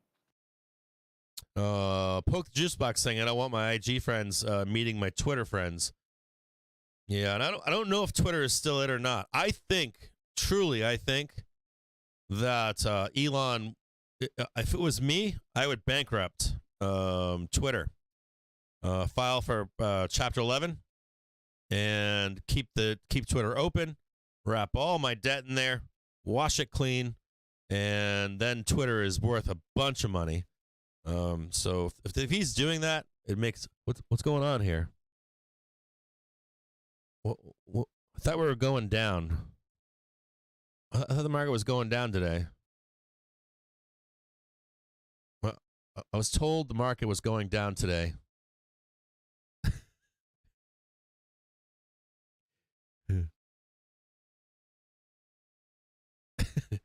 So Threads is crap, no DM, all the Facebook monitoring. Yeah, that whole Facebook thing too, man. Like Facebook is a fucking shithole. I go to Facebook Marketplace on my wife's account. That's as far as I go with it. Facebook Marketplace, that's it. Brent crude oil climbs 1.3% to $78.68. Closing price since May 1st. My calls, baby! Print them up! Give me my money!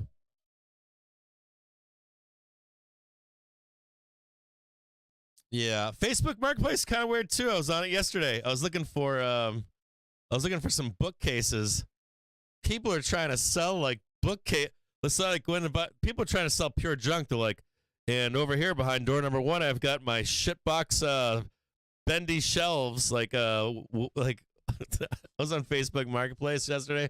I'm like, I can buy a piece of shit from IKEA for the same. You're like, they're like $10 discount on a 10-year-old bookcase that's bowing because it's made of particle board. Like I can go to IKEA for another $10 and buy a bookcase there. That was really bizarre. I need more sound deadening between rooms because I'm screaming.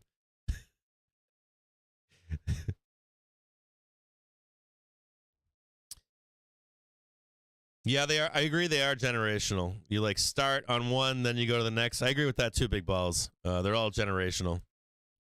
And my all the great grandparents, all the grandparents, they're all still on Facebook. They love it. And I have friends that are still on Facebook, which kind of scratches my head. People are still like have friends that use Facebook.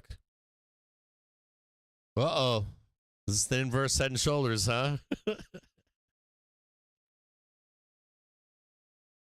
Yeah, Craigslist, where I am, Craigslist has kind of died.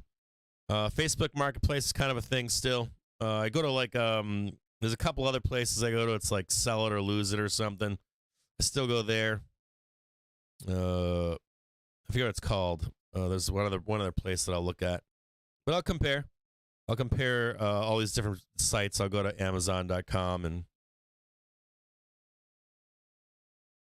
I'll do a Google search and I'll compare everything and be like, yeah, we're going to do this, we're going to do that. Yeah, OfferUp. That's what I go to OfferUp. That's the other place that I go to sometimes. Yeah, OfferUp is the place. I wish AOL made a comeback. I thought that it might make a comeback and it didn't. It's like a boutique thing to have an AOL address. Oh, dude, what's happening here? I gotta find that white paper, man.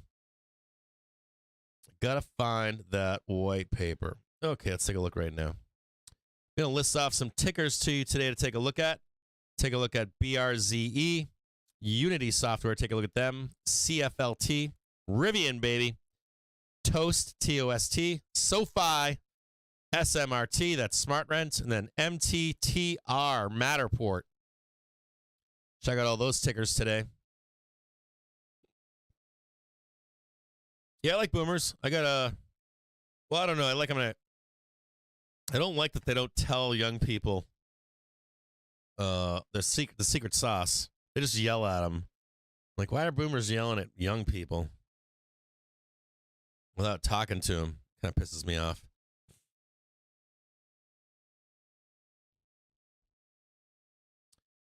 Sellers going back to last major high. That's that yellow box up here. There's my PT1 right here. Need to grind up and over. If we're able to grind up and over, you can see the seller step in right here. If we can get above, squeeze up. I'm expecting some kind of a consolidation down here, a breather. Maybe they hold us off into the CPI report.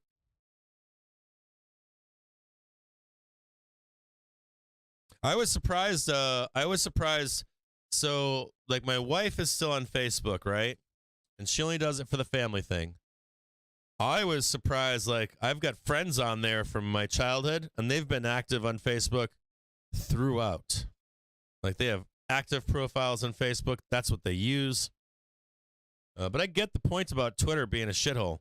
I understand that. Like, Twitter can be a very like the algorithms intentionally are. So we have a friend of the show here who creates Twitter personas and tests the YouTube algorithms, and the nastier you are, the more contrarian that you are, the more traction that you get.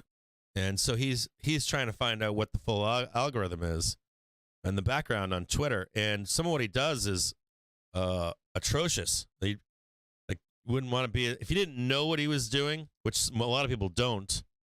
They think he's that monster, but he's not that monster. He's trying to. He's a very smart guy, and he's trying to find out what makes Twitter work. And you know, Twitter's algorithm is built. I don't know if you know that or not. It's built for you to be contrarian, say things that are untrue, say things that will make people angry, tug on their emotions, infuriate them. So when you see people say, "I left Twitter," it's built to piss you off. It's so their thought process is it's going to get you to interact more.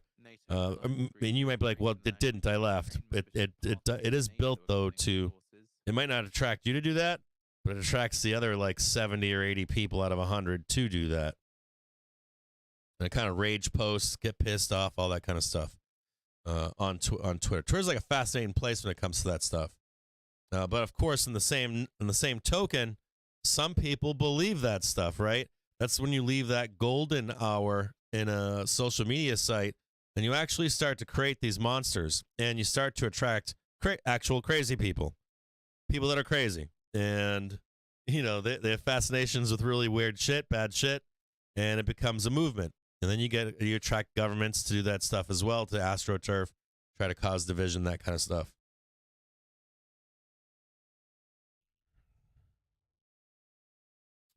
Yeah, if I were to post, there's a bunch of stuff I could post, I'd probably get 1 million followers, but I don't can't do it. There's some real nasty shit you can post and get mass followings on FinTwit. I think I could be wrong here, but I think I've noticed I have been on FinTwit, but I haven't been posting. But I've been fascinated to see who's posting on FinTwit, and I see less and less people posting on FinTwit. Has anybody noticed that at all?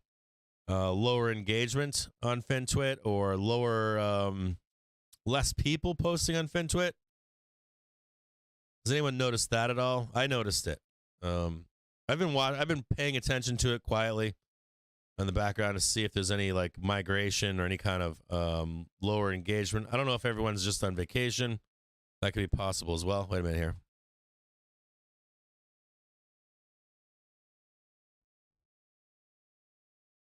These sellers are going to get, this is going to be explosive, man. Going to be nasty.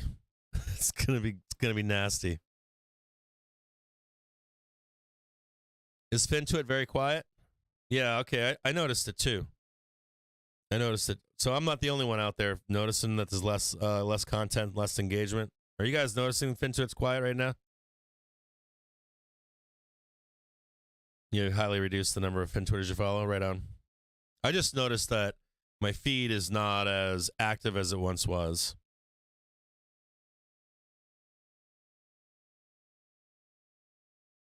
You saying that half of it's Chinese bots?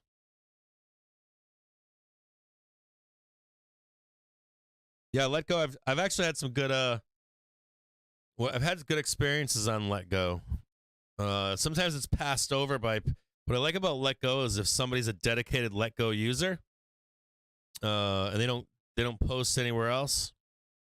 I've had great experience finding a seller on Let Go that doesn't have any exposure anywhere else, and finding some sweet stuff to buy. And they were usually real sellers too. I had good experience there.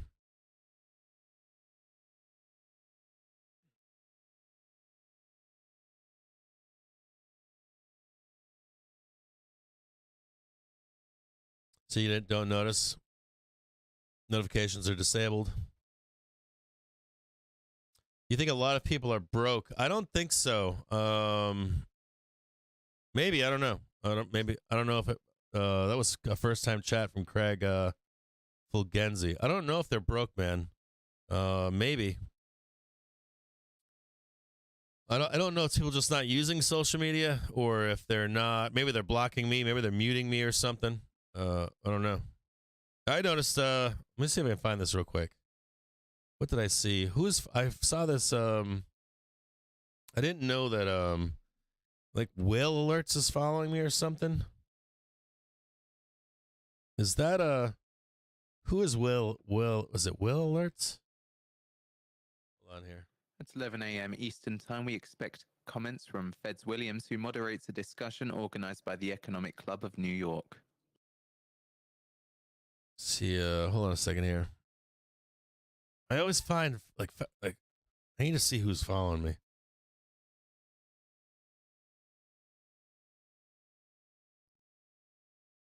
Whalewire. I started following him yesterday. Who's Whalewire? So I started following Whalewire yesterday. Guy's got 507,000 followers, and he follows me. Number one source of unparalleled and unbiased financial and world news. Is that unusual whales or no?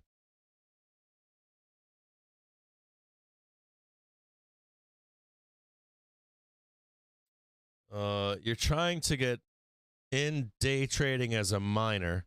What is a good website to set up a custodial account? That's a good question. My Joe Harper my wife has something for my kids. Let me ask my wife. Hold on. But my kids can buy stocks on a custodial account. Joe Harper knows the site. Yeah, who's Will? Yeah, Whale. No, it's called Whalewire. At Whalewire. Is that unusual whales or no? Whalewire.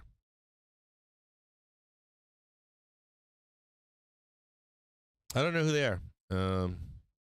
Seems like 220 people that. It seems like everybody's following them. Now there's a bet. Oh yeah, I don't know about E-Trade.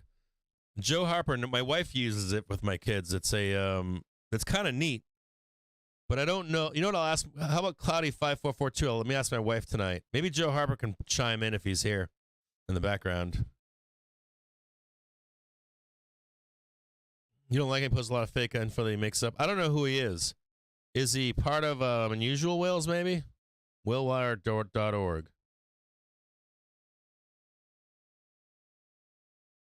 This looks like on the Unusual Whales site, doesn't it? Featured on Bloomberg. He's featured everywhere, too. I don't know who these guys are.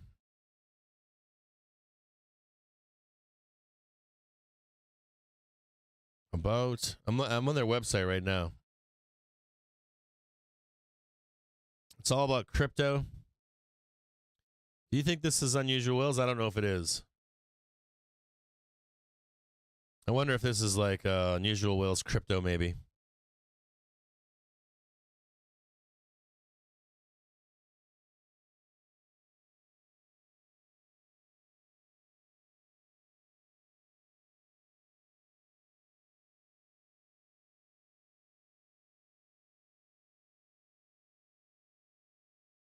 Huh. Yeah, they follow me too. I follow him, Unusual Whales. I think they might be the same people.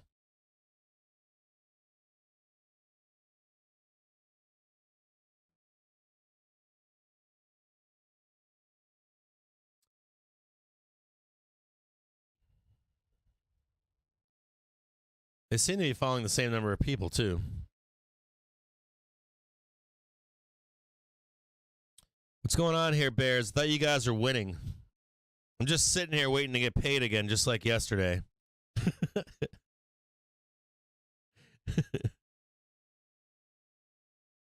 Yeah, I'm reading what you guys are saying right now. Comments from Feds Williams. I can't comment on that stuff publicly anymore. I used to be able to, can't anymore, but I get what you're saying.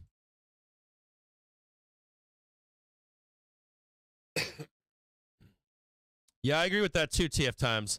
So Hey, Chaz is saying that Stash App has an amazing custodial account, helps to teach about ETFs and fundamentals on companies. Let me ask Joe if he knows the name of this company. Hold on. My wife, dude, I gave it to my wife. She does it with my kids. Hold on a second here.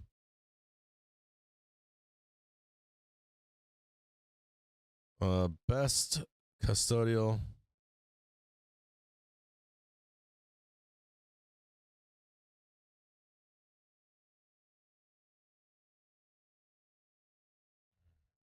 Go ahead, squeeze him. Hey, Matt Phillips, how you doing, brother? You want to do Baba for you, brother? I'll do that for you. TF Times saying I got a 30-day ban on for calling someone a potato. Threads won't replace Twitter, in my opinion. I agree. I agree with that too. I've heard that same thing. It's a very safe place. Matthew Phillips, let's do Baba for you, my brother. Good to see you in the stream, man. We're gonna fucking explode here, so get ready to get your faces ripped off again. Let's look at Baba. Did you guys sell your calls? Were you guys panicking selling calls? Oh man, Baba, dude, looks great. I still like Baba here. Still have price targets to the upside too. Hold on here. I'll bring up Baba for you. Yeah, that's right.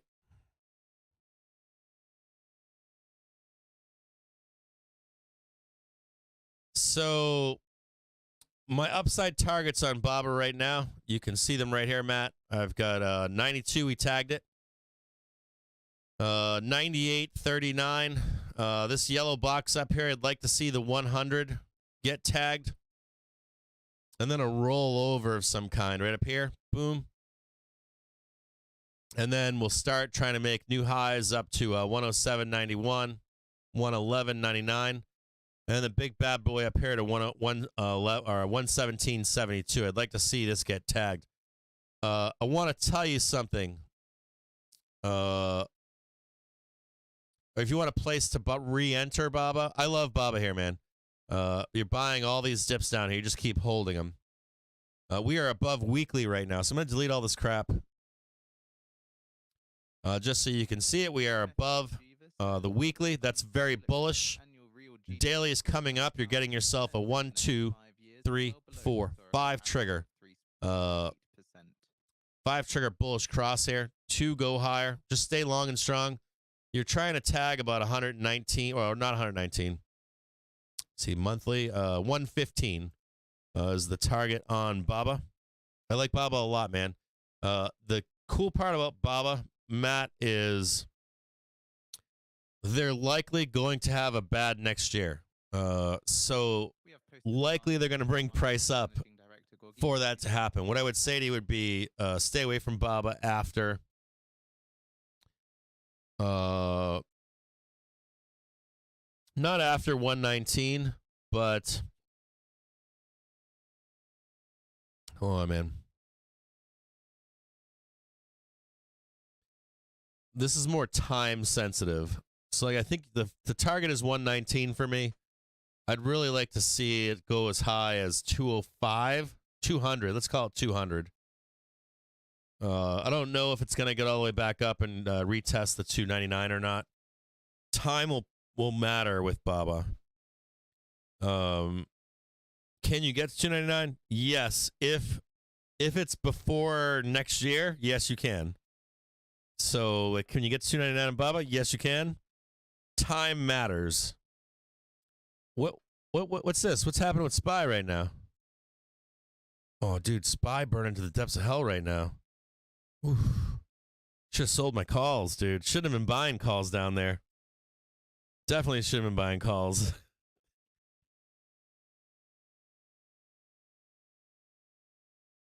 So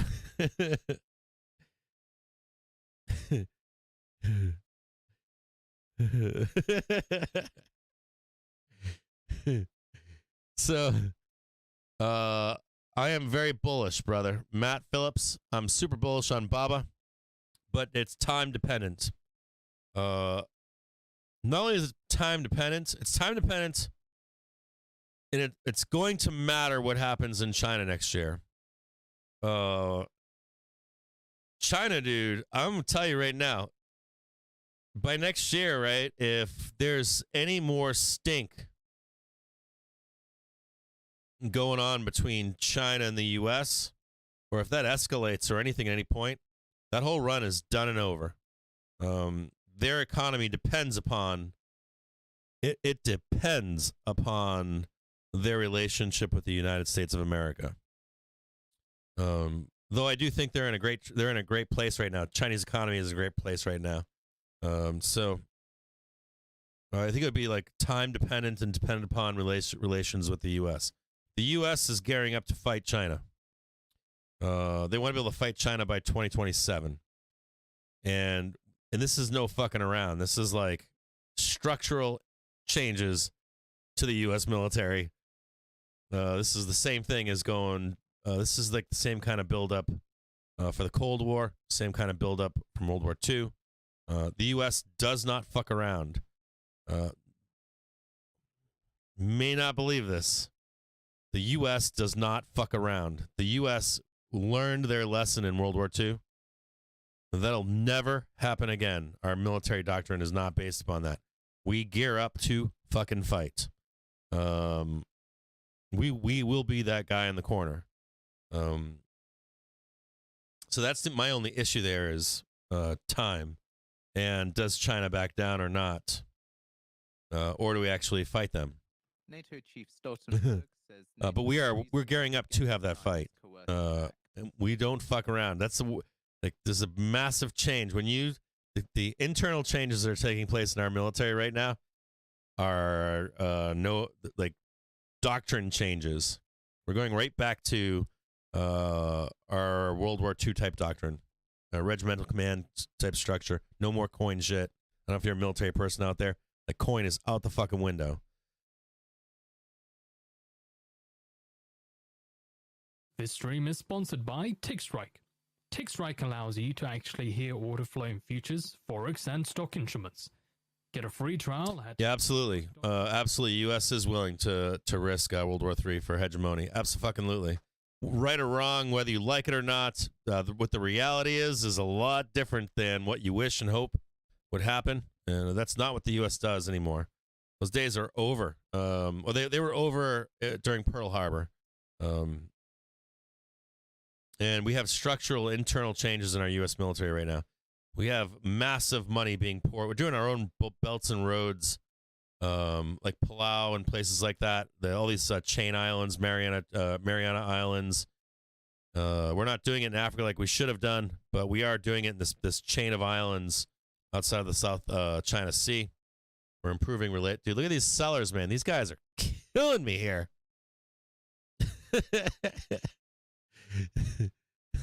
I feel like there's like a bunch of monkeys up here throwing shit down. It's kind of hilarious to watch. I don't know why they're doing it. They're going to get run over. They're not going to win this. Well, I don't think they're going to win it.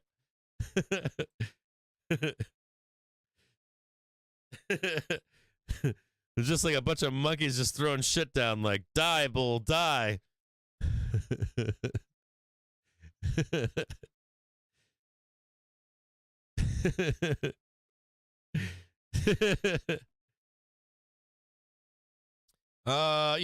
If the U.S. starts World War III, it'll perish. I doubt that. I don't think, like I was trying to explain this once before, like the U.S. we should not be looking at the U.S. as a superpower anymore. They're a hyperpower. They're like, you can't compare China to U.S. You can't compare Russia to the United States. I don't even think that Russia has operational nukes, I'll be honest with you. Not only that, so Russia keeps a bunch of or defense systems on their launch tubes on land. I know they have subs and stuff, but a lot of the tech that the U.S. has is unknown. It's known quietly, but it's unknown to the general public. And then the cost to maintain this stuff is exorbitant. You see how Russia has performed in Ukraine. I don't like you see it as a citizen of the U.S. You see it more glaring when you travel a lot at the hegemony of the United States of America. It doesn't matter if it's right or wrong. The scale at which or what the U.S. is capable of with that kind of stuff is mind blowing. We kind of suck at some things, right? We suck at not suck, but even the fighting in the Middle East. There's an intent behind it. Sometimes I'll hear veterans talk about we lost this war, we lost that war, that kind of stuff. You have to think about the very smart people that plan our hegemony as the U.S. And some of those wars are not intended to win. They're built for us to be there, but not to actually win. We need a bad guy, and we need presence. We need oil as an acronym, right? Whether you like this or not, I agree with it or not, I'm not here to debate that. I get those arguments. But the truth about the power of the U.S. under certain circumstances is mind-blowing. Absolutely mind-blowing. I don't think there's another hyperpower out there that is even close to matching the United States. If you travel a lot, you can see it. If you sail, you can see it. If you don't spend time in just tourist attractions when you travel, you see how powerful the United States actually is on the world stage. They don't know. It's not always talked about. There's a lot of you don't want to it's a poor way to describe this, but you don't want to diss other people on the world stage, right? There's diplomacy and that kind of stuff. But the U.S., dude, it's mind-boggling. And then the history of fighting, all that kind of stuff. China doesn't have any of that. They have tech, but a lot of their tech is not just unproven, but it's not the best tech. There's a lot of fake tech in China, even in their military.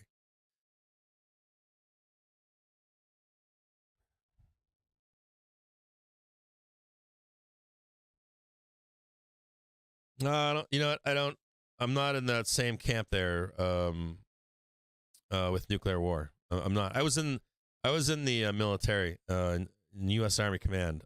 I'm not on that same page. A lot of what you're told is not the truth. A lot of what you're told, a lot of what you see on TV, a lot of what you see in documentaries, a lot of what you see that's public information is completely different than the truth. And I mean completely. It doesn't matter if it's someone from the left talking, someone from the right talking. It's intentionally obfuscated and fed whatever you want to hear. Absolutely not. None of my experience, no matter what I was doing, was ever. You could turn on. I could be in a AFN could be on. You'd be watching Fox News or CNN. None of them knew what the fuck was going on. It's I don't know why that is. A very bizarre thing when you see it. When you see it, man, like the real truth of the matter, it's very bizarre. There's this whole theater versus the reality.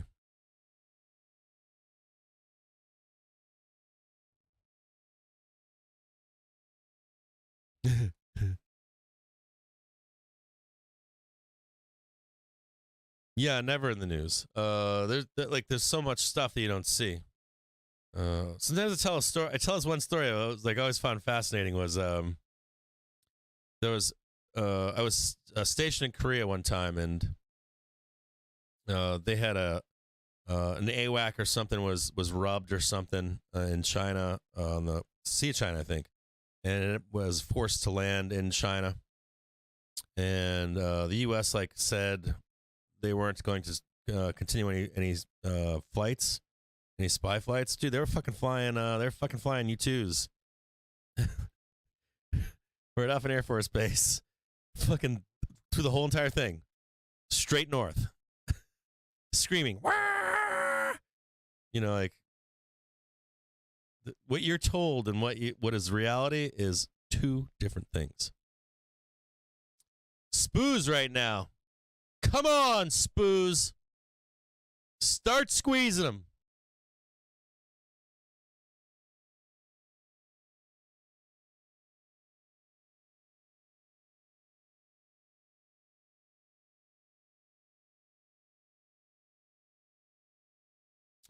And I didn't know all of it. Like, so I was like a line level soldier, and then I rejoined the Army, and I went to U.S. Army Command, and that's when I started to sit in rooms, right? Sit in rooms, and they got the glycerins up everywhere, and they got the smelly pencils, and they're talking about all, like, if this happens, you do this, if that happens, you do that. It was wild.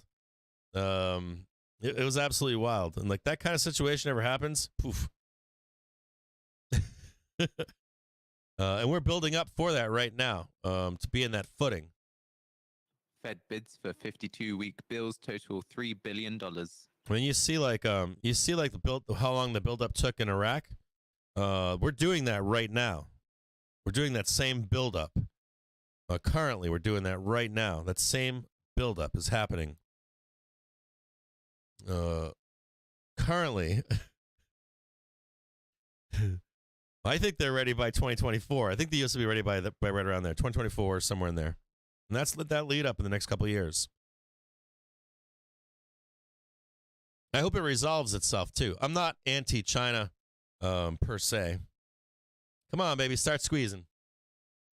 Sitting here all day long waiting for this. 11:16 in the morning. Yeah, 11:16. Are we in an inside day right now or what? No, we're not an inside day. So my hope here is that because that's what China did, right? They joined the UN, they joined the I forget, they joined another free trade agreement of some kind, and they built up their military during that time period rather than that's secretively, well, kind of secretively, but of course for their own hegemony in the world, right? They're doing their own stuff, and if that's the case, I don't know how it ends for China. I'm not really a believer in China having that ability. It could be wrong, I guess. We'll see.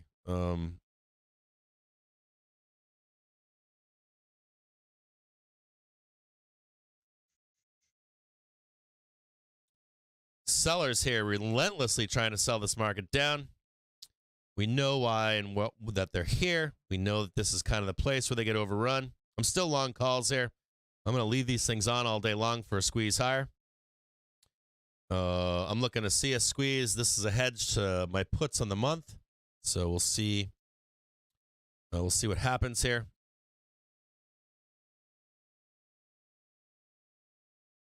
Sellers not wanting to get overrun in this market. They're doing anything that they can, trying to push this thing down. Maybe try to pin this thing for CPI. I don't know. I don't care. I heard people earlier talking about a front running of CPI.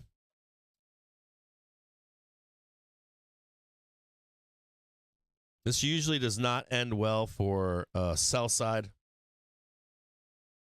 Usually does not end well. More time we spend on the hourly trigger. Didn't check right now, see. More time we spend here, man, more bullish we get. Yeah, I'm looking right now. We get real bullish here, man. The more time we spend above consolidating, above this hourly trigger, the way that we are, it's not short-lived. This is actually a good time to talk about this example, too. So this is in our white paper right here, and we'll talk about this real quick. So there's a this is a behavior that we notice is if you get a quick blast up above the hourly trigger, they tend not to hold. They tend not to hold. We tend to actually come back down, not just retest, but we break through and below. This one right here. When we start grinding up like this and we start consolidating here and we start doing this shit, we're like retesting. Not always. We tend to have an explosive, sustained move higher. We're actually on a new upper level. So I'm paying attention to it. I'm watching it right now. Long calls to the upside. Pretty bullish here. Interesting to see how this works itself out. You know the sellers are already up here. We already know the sellers are here. We know the sellers are right here. We know the sellers are back up here. Right on this whole trend here. Trying to sell this down. It's worked. It's worked. It's worked. It's worked. It's worked back here. Worked here. Worked here. Worked here. 1, 2, 3, 4, 5, 6, 7. And we also know that at some point, it's not going to work any longer. Failures to get new lows here, here, here, here, here. 11:30 a.m. Eastern Time, the U.S. sells 38 billion in 52-week bills. Sellers need some news, or else they're going to get overrun. We're looking to hit some previous highs up here. We got a price target above of 441.46. We have another one higher at 442.39. We have 443.48. This stream is sponsored. Then we have 444.24. Free daily pivot points, Fibonacci, and market profile levels by signing up at Velocity is getting bullish. Just went from 0 line to now it's up at 27. So we'll look to see if this will squeeze at some point, either today or tomorrow. Sellers really need some bad news, man. They need some bad news. Really bad news. You got CPI tomorrow at 8:30. You got Bosick at 1 tomorrow. Then you got claims on Thursday. PPI on Thursday. That's big stuff. These numbers should be good. Your PPI, I don't know if it'll show this.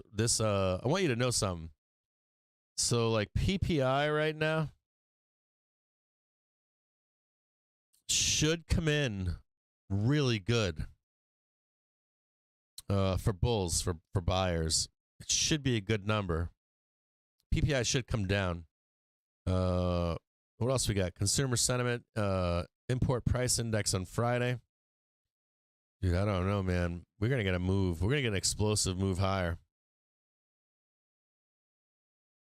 I can see now why you're thinking about front-running CPI.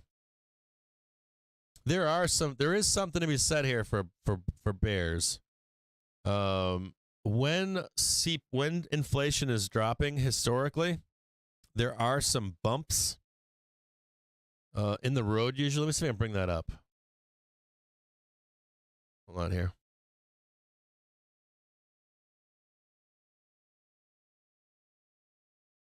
I can bring this up here. Hold on.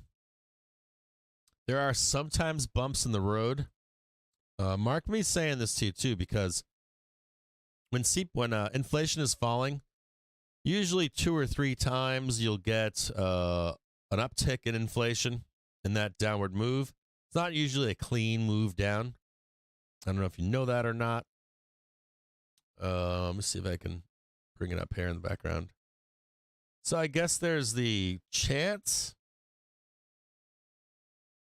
maybe you're just flat into that report. Let me see if I can find it here.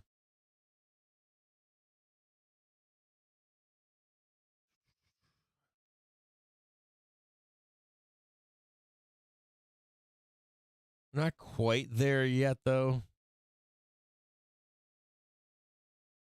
Trying to look back on inflation here. It's got some more down to come here. And dude, I was out shopping this week, and I did see lower prices. I did see them.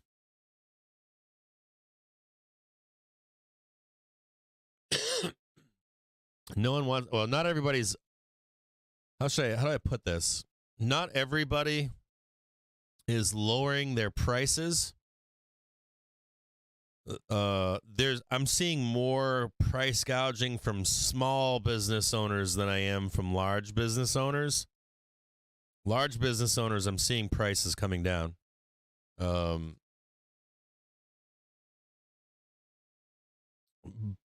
Small business owners, they're price gouging now. But there is a reversal going on in larger companies. I'm noticing it. So I'm going to assume that PPI is lower. Sometimes you'll get a bump in inflation as it's coming down, but it's like it's not on your side. That you have a better chance of CPI coming in positive for bulls.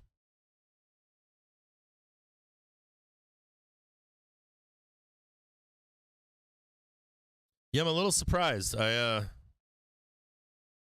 noticed. I was noticing price gouging en masse from large corporations when they shouldn't be, and when it should start to come down, and it wasn't. I'm like, yeah, I was like, this is coordinated fake inflation. This is like mostly like retail goods, that kind of stuff.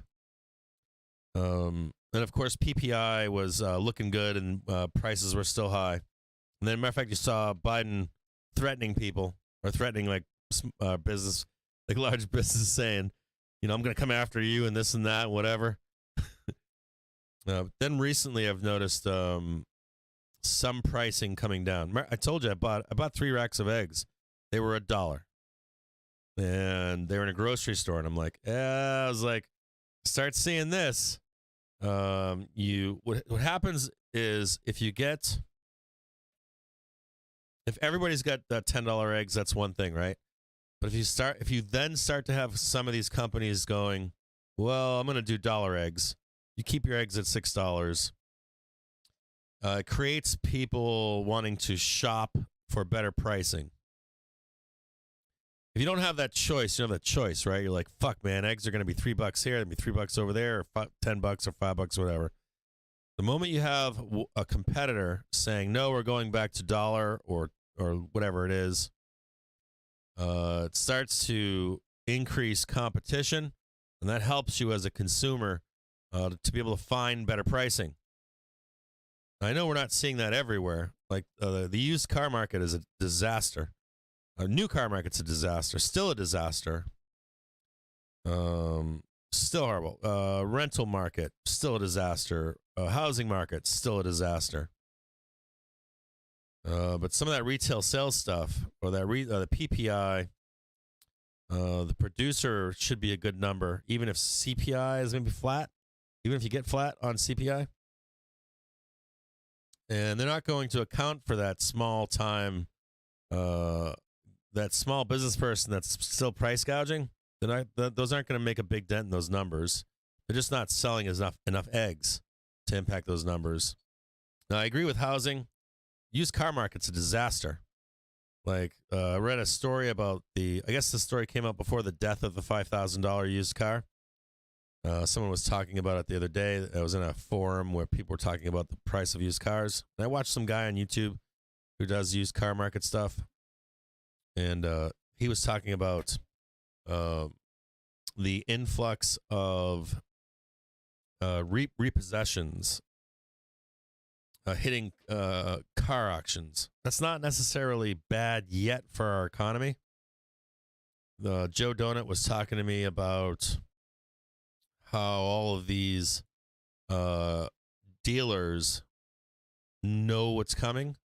So what they're doing is they're giving 2 loans instead of 1. Or excuse me, you have 2 current loans, they'll give you 2 new ones. They're giving people that they know are at risk of defaulting their last loan on their last new car. All these small banks will get rolled over. We've done this before. People will buy a car and lose their house so they can always get to their job. They don't care about their house like they care about their cars. That kind of stuff all plays into this, the mechanics of this. And even though you're seeing these repos coming in, a lot of those repos are coming in from people that were given a second or third or fourth. They're married, a third or fourth car loan. And while they're having their previous car repossessed. Now, we will deal with that stuff. But we may not deal with it right now, right? Timing-wise, that shit doesn't come home to roost for a year, 2 years, 6 months down the road, 2024, 2025, that kind of stuff. But it's fascinating because the used car market has not come down in pricing. I was watching a guy just a couple nights ago, and he was like, you know, like they're selling $5,000 cars for 10 grand right now. And then I was reading the comments and stuff, and people were like, "Oh yeah," like this one guy said he sold a Honda Civic or something. He's like, I sold one for about $1,500. It was a 1999 or something, or a 98 Honda Accord, and he's like, I remember selling it for $1,500, and my friend just bought one for $5 grand. And so I agree that some of CPI, some of the inflation is definitely still there in parts of our economy. Yeah, you know, so the 4.8% drop in the used car market, it's like housing. Homes that I own, if I told you how much they're up, you could make my house come down 50% in value, and I'm still up hundreds of percent. It's like those numbers don't mean anything to me. Like cars coming down 4.8% mean nothing. When you're talking about a car that was once a $1,500 car going for $5 grand, what's 4.8%? What's that 4.8% of? Is it of the $5,000, or is it of its previous price 4 years ago? You know what I'm saying by that? Like a lot of these numbers that were fed, like it's coming down. There's still a repricing in there. Now, that repricing needs to go back away.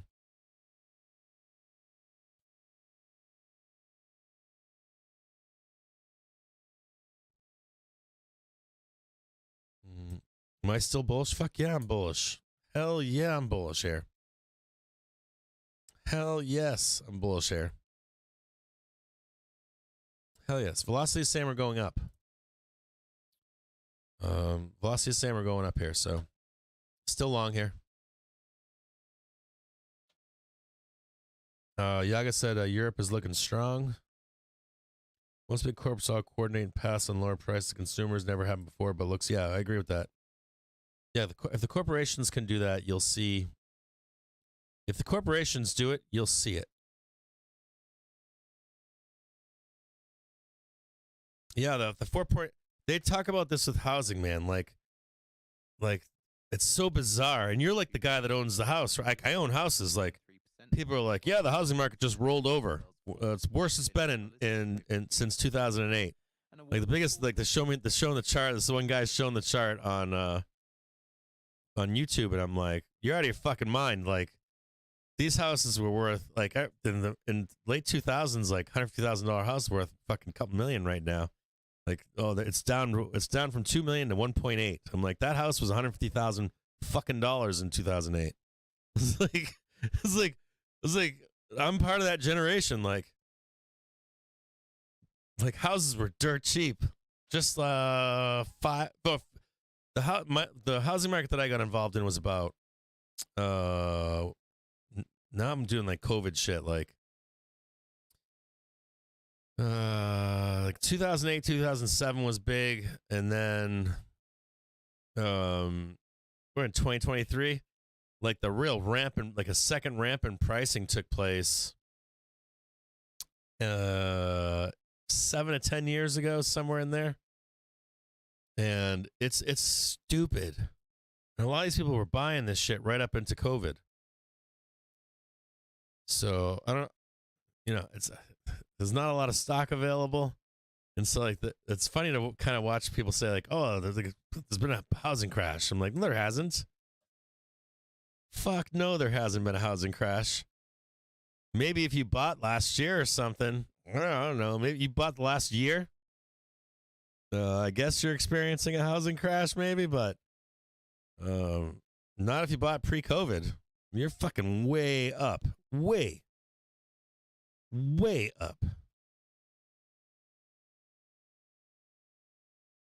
Yeah, so Dan just said my house doubled in value in 4 years. Like, and I don't disagree. Some of it is the things we know it is about, but some of it is still like just the cost of building a house, cost of renovating, cost of the goods, but the services side of it, like the labor to build right now is not cheap, dude. It's double. It's double. Like the labor to build right now is double. So if anyone's like, yeah, you're going to see a housing crash, I'm like, I don't think so. You'd have to see a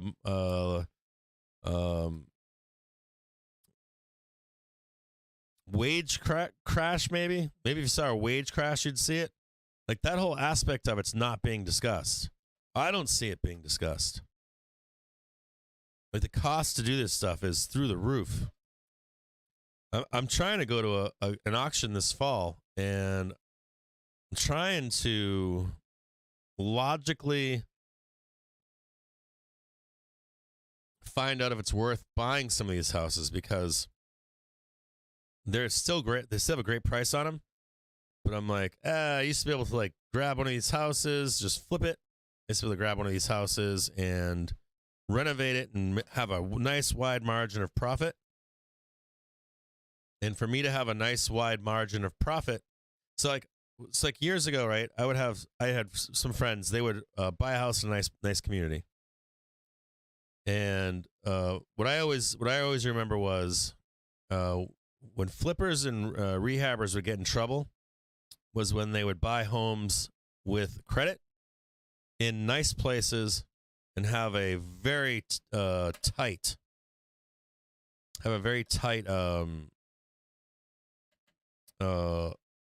like budget and then profit margin. And it was more about prestige than anything. Like, oh, I bought a house for $150,000 in a neighborhood where houses cost $300,000. So I'm just going to do this topical stuff. I'm going to make 50, 60K, pay my taxes on that shit, 30% of that. And I might walk away with this much money. And I got to hire all these people to do it, though. I guess it's not that low, but whatever. Doesn't matter. The comps are good here. I'm going to make all this money. And then they get caught in a recession where they don't have any buyers, and they get rolled over, and they go bankrupt as a flipper. It's all because of prestige. Rather than buy something that's cheap, dirt cheap, you can sit on it, you can pay the taxes on it. Matter of fact, I just got fucked on my taxes again. I just found out that I got fucked on some taxes I wasn't aware of on property taxes, like super fucked. My property taxes are up almost 130% or something like that. I'm a little angry right now. I forgot about that. I wanted to talk about that this week, and I didn't. But anyways, where I live, pre-COVID, in places like it, there was such a wide margin for error, for if we go into a recession, cost of services, cost of goods, all of it led to a nice, easy buffer for mistakes, led to a place where if we had a recession, I could rent them out. There's a lot of safety involved in that. You're not gonna go to most neighborhoods, nice neighborhoods, buy any house and expect 100, 200, 300% return on that investment if you're going to sell it. And you want built-in renters too, right? So you want to be in an area where there's a lot of working class population to rent if you get caught. It's like all these dynamics in house flipping and house owning and stuff like that. But so I'm looking at these houses. I'm actually looking at sheets right now. I'm looking at I got like fucking spreadsheets with addresses, and I'm going through these spreadsheets right now for Detroit for the fall. So every night I'll sit there and I'll go zip code by zip code looking for houses to buy in this auction that's coming up. It's coming up soon. And I'm like, okay, I'm going to whittle this down to, maybe 30, 40 properties, start driving around Detroit and checking out these houses and seeing if any of them are viable. But even with that, right, here's the catch.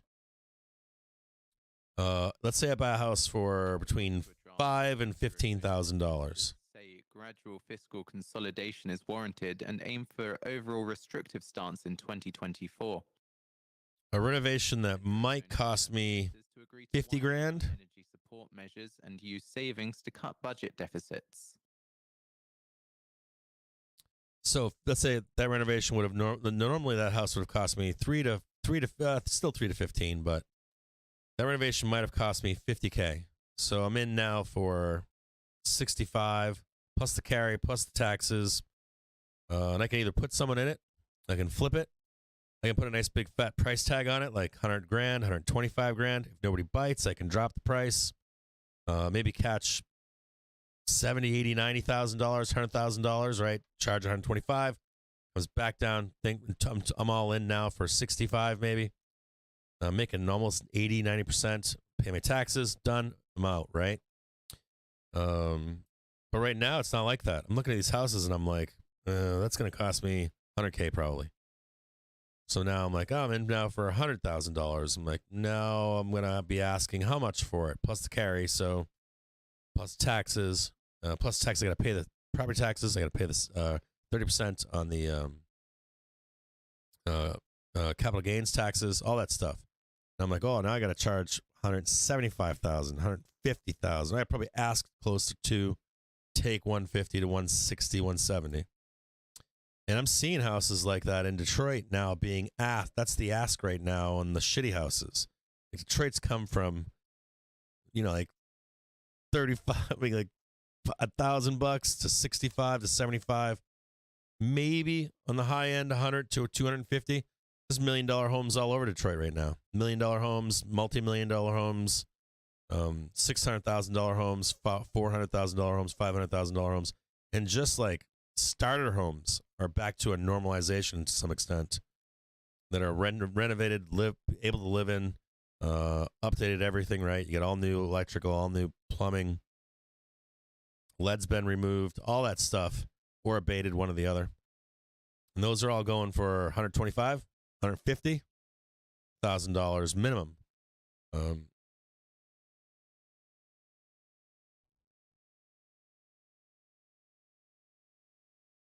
So people are paying you whatever they can to wire houses right now, turning work down everywhere. Yeah, it's a real weird. Replacement cost is why Florida is super expensive compared. That's my only thought here is, the cost of labor, the cost of goods is expensive. Like 2x4s are still fucking expensive. They're still not cheap. Wire is not cheap. Plumbing supplies not cheap. Still wait lists on anything that's not builder grade material that you can't get at like Home Depot or some shit or Menards or builder supply. But labor is expensive as fuck. Like it is fucking expensive. Roofs have come down a little bit in material cost. I've seen some good deals on materials for roofing, but no good deals on labor. I mean, labor's still through the roof, and it's your lower end labor.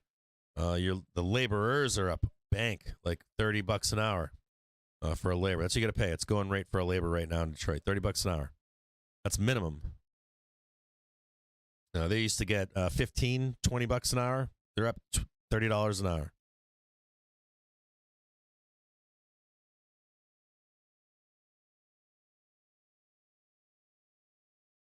Yeah.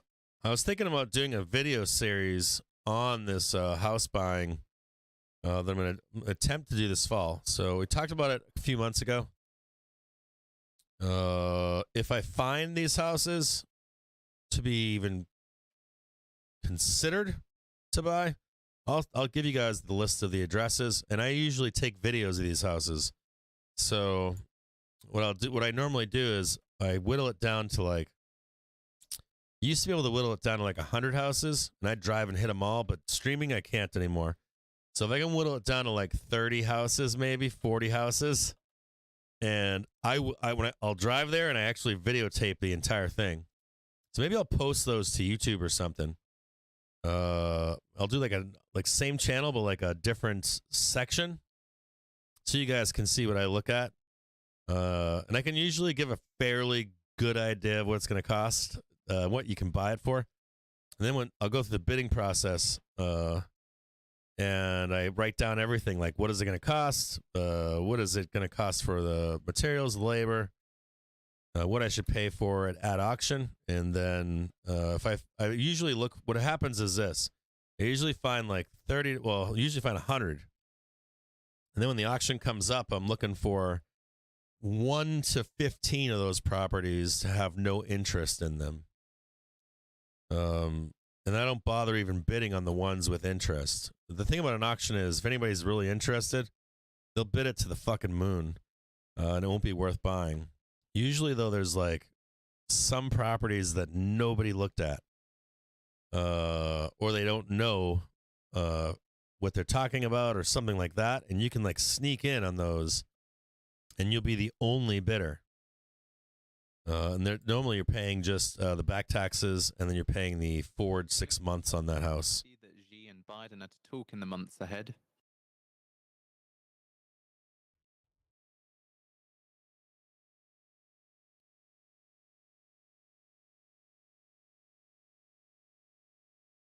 Spying's being a dick.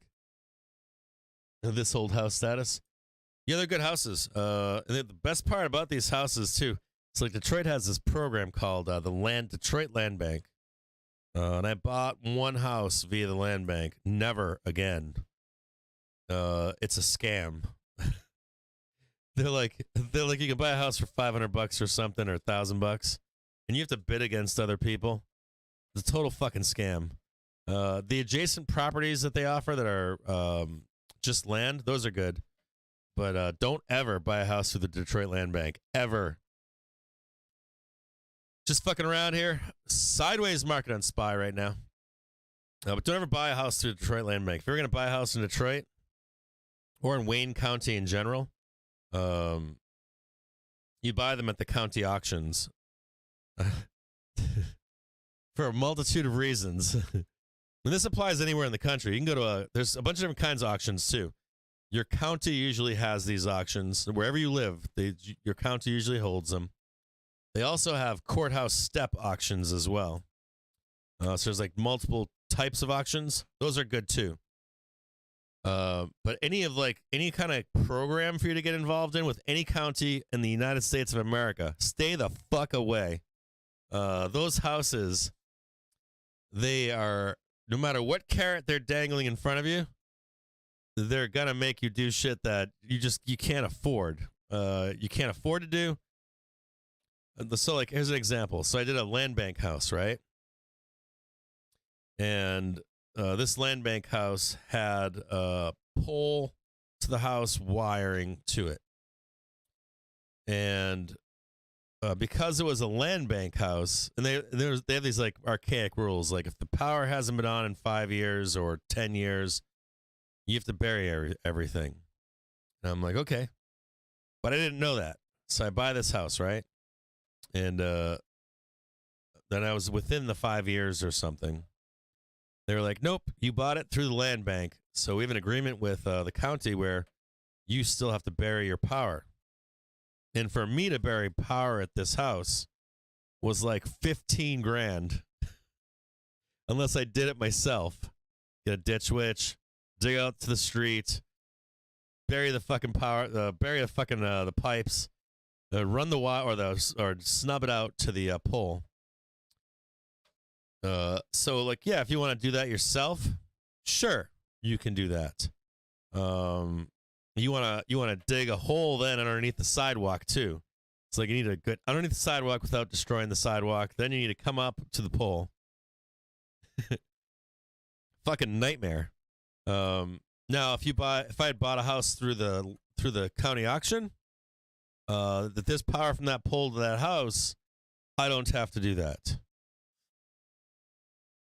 Another thing with land bank, right? Lead abatement and lead removal can be either a fucking nightmare, like you're talking about ripping out everything to stud. And I mean everything, like everything's gone, which is what I ended up doing in this house. I took everything to stud. It's my preferred way, but to do this anyways. But you're talking about like requirements from a county government. And you jump over every single last hoop, every single one. And by the time you're done, you've built yourself a house. And you're under time requirements on this as well. You can't transfer these homes. You have to get signed off from them. You have to get signatures on every step of the process. You're paying every single thing is not just a code, but like every single thing is above board. Every little tiny thing. Just like all of it. And you're timed on this. Like you have to get this done by this month, this done by that month, and any hang-ups, too bad, buddy. So you wind up spending. What's going on here? Am I still bullish? You fucking ain't right. I'm still bullish here. Asking me in the chat if I'm still bullish. My God. Yeah. So at a county auction, got something weird going on right now. See this right now? So in the county auctions, yeah, you want to do all that, that's fine. But guess what? You can do it on your own time. Make sense? You want to put in so you're building a house, right? And you're like, okay, I'm going to put in the minimum to code outlets. And then, of course, your contractor is like, well, I'm going to leave a bunch of outlets behind the wall once you get approved, and so that you can put them in later, like, it's all fucked up. So, I used to like write down like, this is how many outlets I'm putting in this house with a house that you buy at auction. They come down, do their thing, boom, and then you're good to go. You're good to go to fish some shit through the walls. Like, do that shit with the county or the land bank. You can't do any of that shit. So, yeah, dude, it was pretty bullish here. If you are short, expect the EIA steer report. Yeah, I'm going to warn you. If you are short, I am short this market with size here. Set to clear Broadcom's. Be careful, because we start breaking above this up here, and it's gonna fucking explode to the upside. Just be careful if you have to take the opposite side of the trade. However you do that, if you need to jump on long, buying the underlying, any of that stuff, all this pussyfooting around here. There's likely a squeeze coming, so.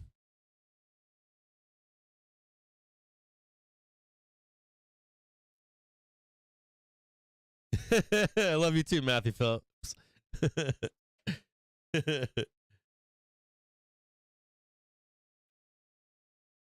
I appreciate that, Matthew Phillip.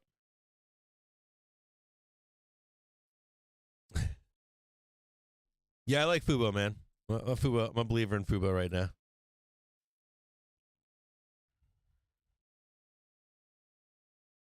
I love you too, brother.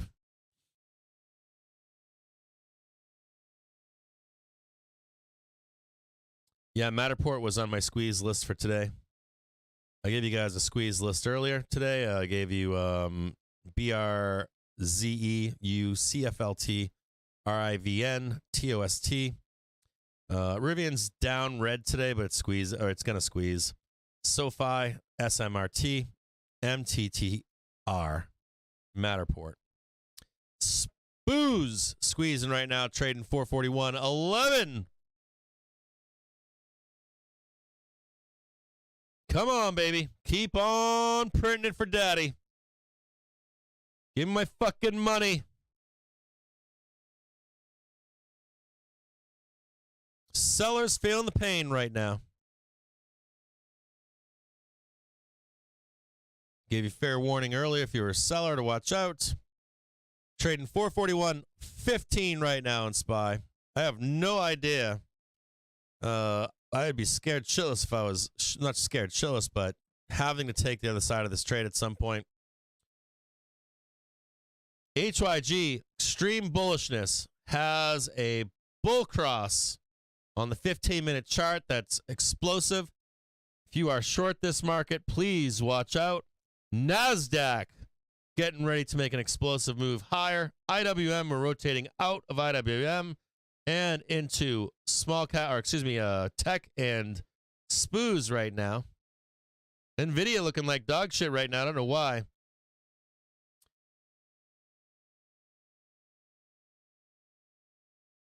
Come on, baby.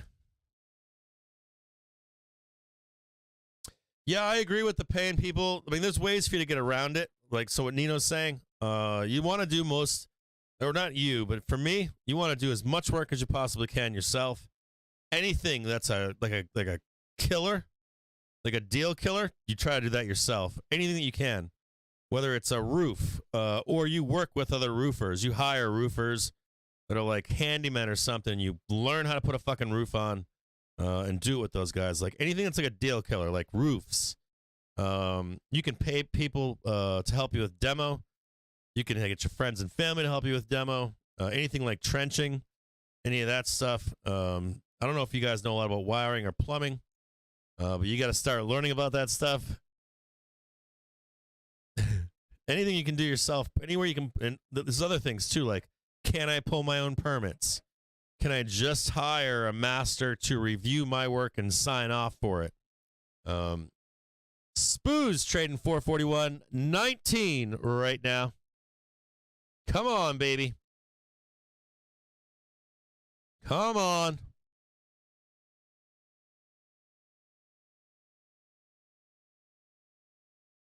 Come on. Boring morning. Jesus. 11:55 in the morning. It's making my eyes bleed.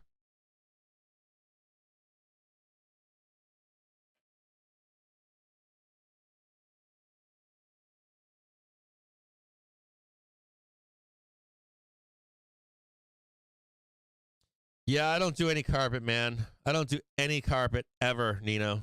If I see carpet anywhere, if I see it on a flip, if I see carpet, anyone putting carpet down, they're hiding major shit. They did not do what they're supposed to do. Like, there's some key things. Like, if I see carpet, like new carpet, I'm like, oh, they're fucking hiding shit everywhere in this house. I'm like, don't buy that house. Roofing does suck, but you're talking about a $30,000, $40,000, $50,000 job that could cost you like $3,000 to $6,000. Like, talking major hits, major hits. It's not just the fucked up flooring. They usually, if they're covering up, they're likely covering up other shit, in my view. Another easy one is that you can do yourself is windows. That's another fucking scam. Like, windows are so easy to replace. So easy. Too easy to replace windows. It's another one that can get you into trouble. The things I stay away from: foundations,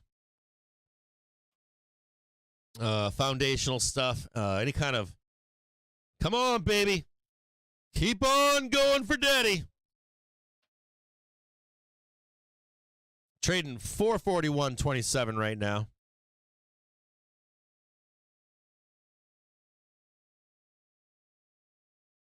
Yeah, I don't normally. I'm talking about flips. Like, if I find out someone's selling a house on a flip and I see carpet, I want nothing to fucking do with it. Nothing. Get rid of that so you can see it.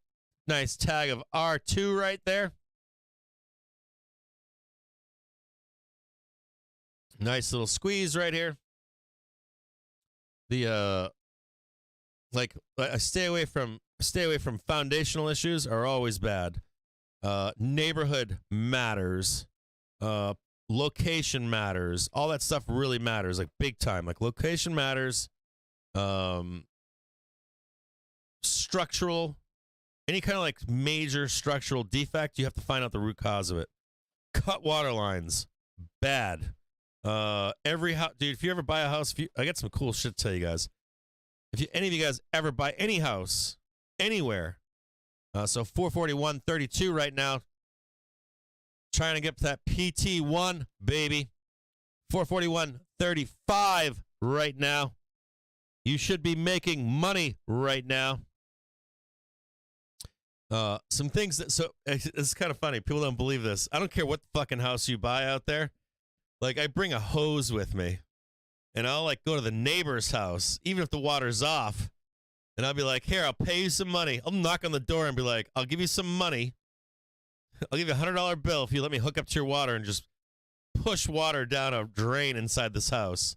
And I will fucking run a hose into a house, every bathroom and every sink in that house, and run water down into it. Drains. And I don't mean for 5 minutes. You run that shit for like half an hour. As you're walking that house, you run water through those drains. Like, there's some things you never want to deal with. Broken foundations. Oh, yeah, baby. Squeeze them. Trading 441.40 right now. crash of July 11th, 2023, all over. Trading 441, 41, 43. Come on, baby. Give me that money. Hold on a second here. I got some calls I gotta manage here. Come on, baby. Little tiny bit more. 5 minutes. Oh.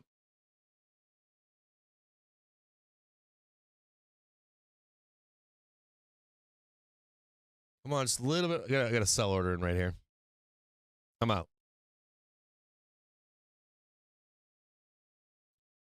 Expect a squeeze higher. We have a gap to 442.70. All this up here is next stop. Now trading 441.60. Sellers on the ropes right now. My monthly puts. I don't even want to look. I got to look at them. And I don't want to look at them right now. Not the time for me to sell puts. I gotta wait for this to cool off a bit. Gap to the upside at 442.64. 442.93. Trading 441.60. If you want to take a little bit off the top, you can. If you're looking for continuation of the upside, we're going to take a look at that right now. Woo! Hold on a second here, boys and girls. Fuck yeah. Hold on here. Just keep on buying dips, baby. Keep on buying dips. Keep on buying dips. Let's take a look at the spoos here. Let's take a look here. Fuck yeah.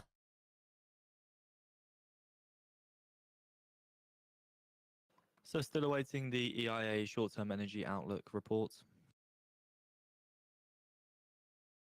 Hold on here. Do nice little fucking squeeze, baby. We ain't done going up either.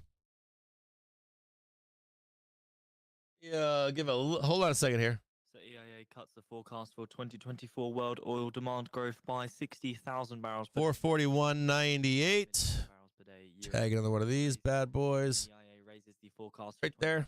2023 world oil demand growth by 170,000 barrels per day. And now Start squeezing these sellers out. barrel per day year-on-year increase. Next target right here, PT2.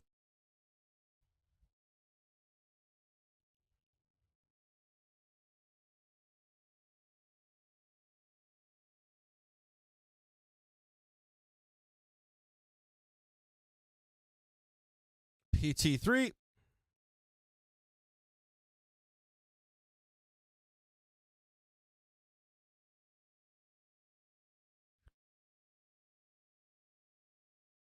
PT4.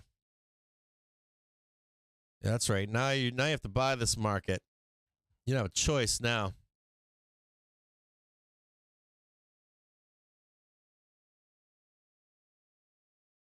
$441.70.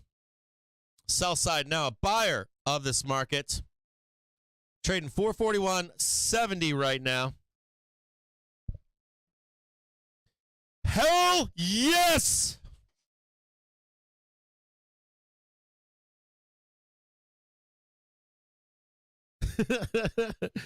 Bulltown music. Wait a minute. Gotta play some jams, baby. Diamond hands.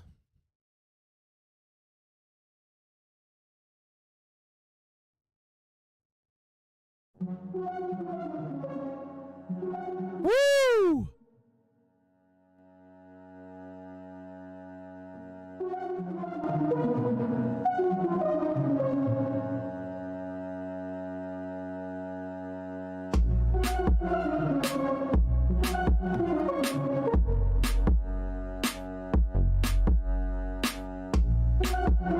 Uncle JBJ, what up, brother? July 2023. Full report is on the feed for all those interested.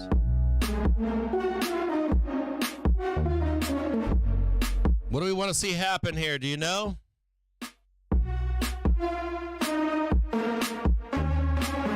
Gonna put it on the 1 minute chart for you right now. You want to stay on top. Don't forget everything that you need to know, right? It's 12:04 in the afternoon. You want to see if we can trade.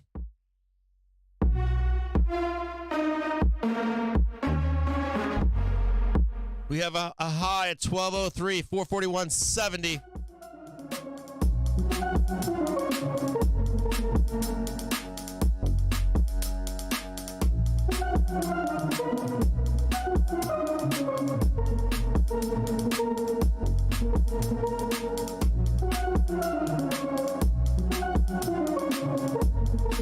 Keep on squeezing.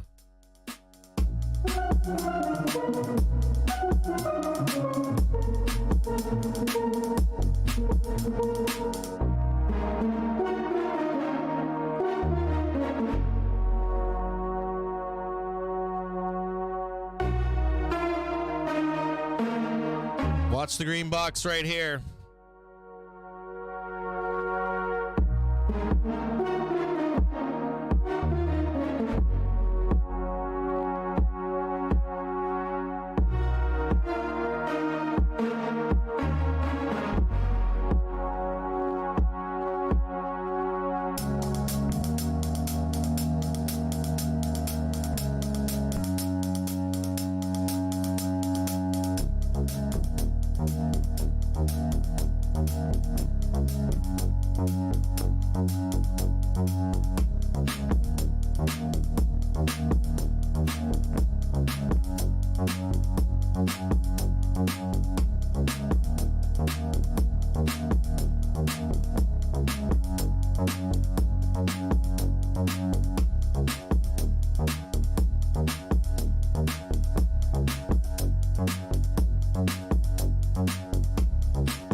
Just right inside here. I'm looking for a pullback right down to this white line and then whoop, right back up to that PT2, 441.98.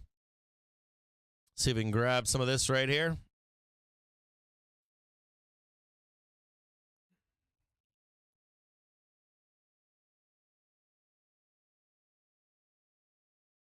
I also want you to know that sellers are still here. They're being overrun right now. To spot 3.5 BCF per day. Big boy sellers hiding up here, and up here. Let's see if I can find them. 4 BCF per day in June. Sees the 2023 US natural gas consumption at 89. They're hiding right here, right now. BCF per day. In July, STIO report up from the forecast of 88.64 BCF per day. In June, EIA sees the 2024 US dry natural gas production at 102.4 BCF per day.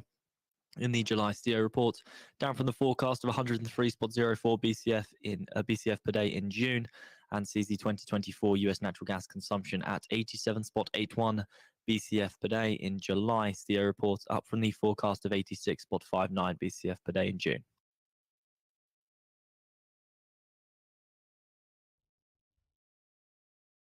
Trying to get a better, more accurate arrow. Wherever this white line is right here. That's where it is right there. I think I got that right. I could be wrong.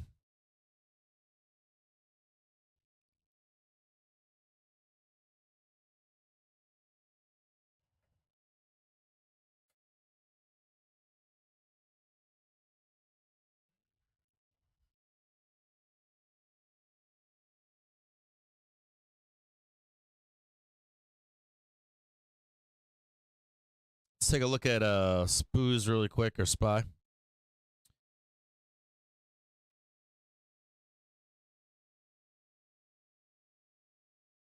Two things we're going to look at here.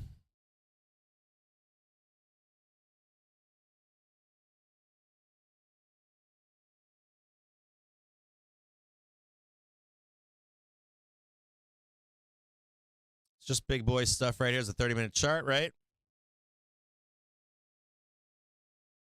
So you want to see this hold here at 441.24. If it does not hold, we will come right back down here and tag 440. So you're looking for a buy right here, right now. So right where we are right here. You're looking for a buy. If not,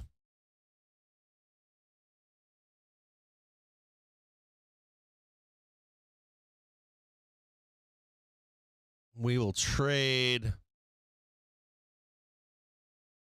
right here. Trade that. Just right here. You want to, for this trend to continue up, you want to see this get bought right here. Okay? If trend is dead, which it shouldn't be, you should be buying this bar right now. So this bar, we're not, maybe not just this bar, but you want to be long here with a stop underneath, somewhere down here or something. But this should get bought up, and we should go right up here and hit these up here. Trend should not be dead right now. So you're going to watch this take place. See that big green box right there? I was talking to you guys. I'm looking at shit in the background. I would have bought that bar right there. But if it comes back down, I'll see if I can grab it here in a minute. And jump on, grab something down in here.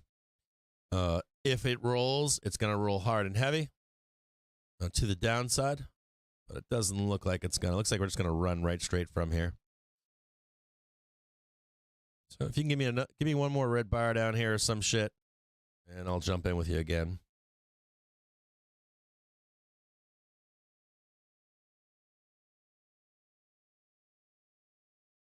It's really weird.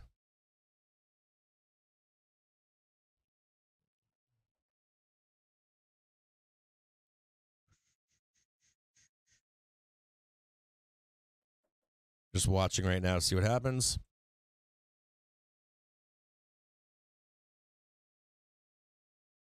Clean that up.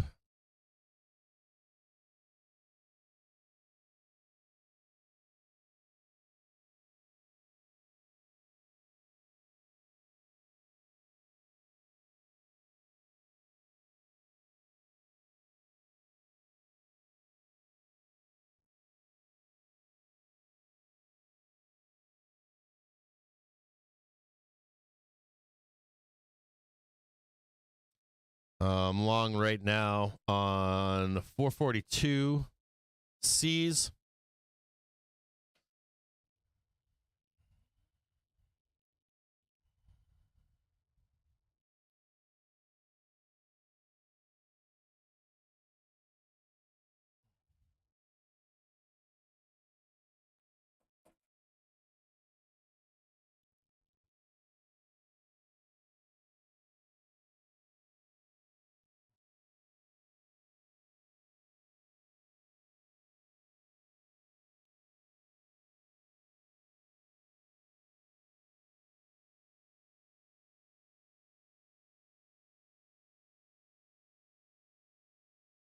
So make sure if I have to buy some more, I'll add another 25.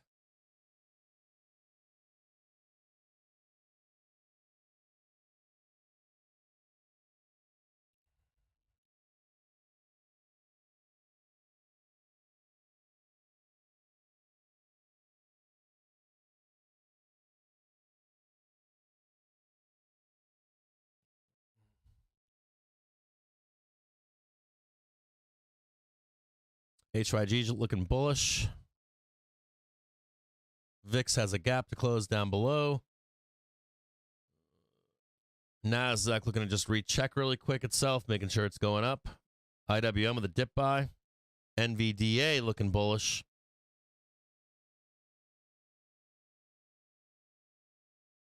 Nope, wrong one. I'm trying to look at Tesla here in the background. Tesla still has some shit to close down below. Hourly looks like crap on it. We'll talk about Tesla here in a minute. We talked about Tesla the other day, right? Yesterday. I was like, I want to buy down here. So Tesla's showing that a little bit right now, right? Still showing some of that dip zone where to buy Tesla at. We talked about that on Tesla yesterday.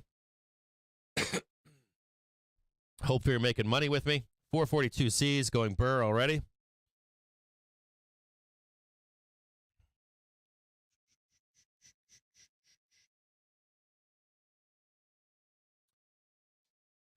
We'll see if the bulls can do it here. They need to get a new high. Had a high, previous high at 441.70. Bulls need to get another high. So at 12.14. Like to see a nice squeeze here.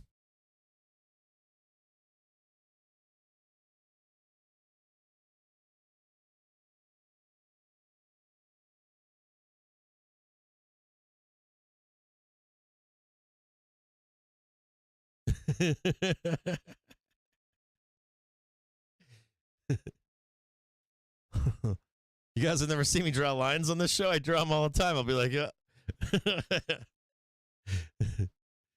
This is what I'm thinking in my brain, at least.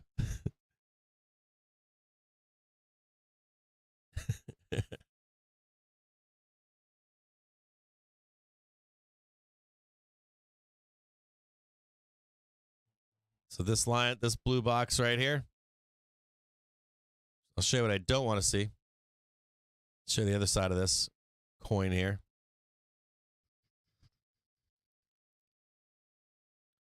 Liquidation breakdown here. 1, 2, and 3. Bam, right there. Liquidation break right there. And then bam to the downside. Maybe that helps you guys.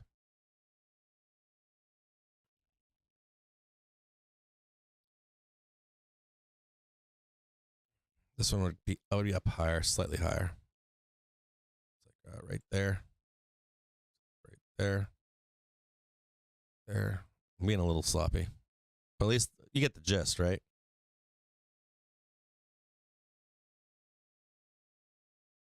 There'd be your roll right there. So I get this right.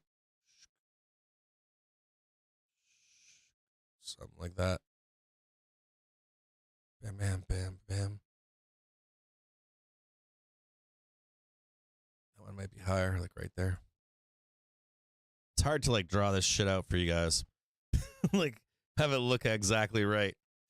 That's pretty much what my thoughts are. Like when I'm watching this stuff, I'm like, yeah, I'll do that. And then there's your bottom target down below. Right there.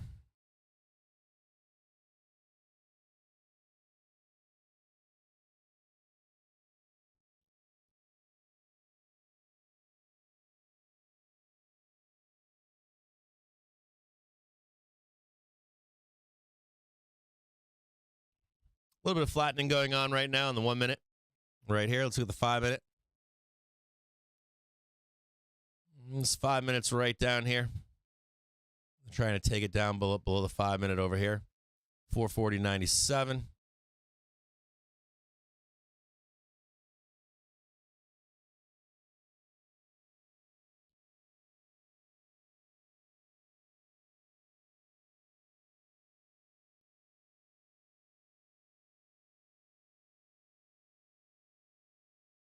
Time matters here. I don't want to see the liquidation break. I don't want to see the roll underneath this. Down a penny right now.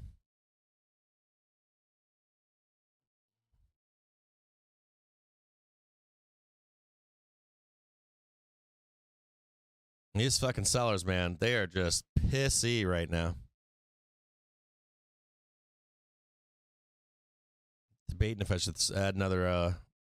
So I'm not going to add any here, but I will add down here. So I'm not going to add any right now. I'm just down a few pennies. We go down there and then catch a bounce. I'll add to the position right there. I'll cut it loose. If we break below there permanently, I'm just going to stay right where I'm at. Only got 25 contracts on right now, so it's not a big position.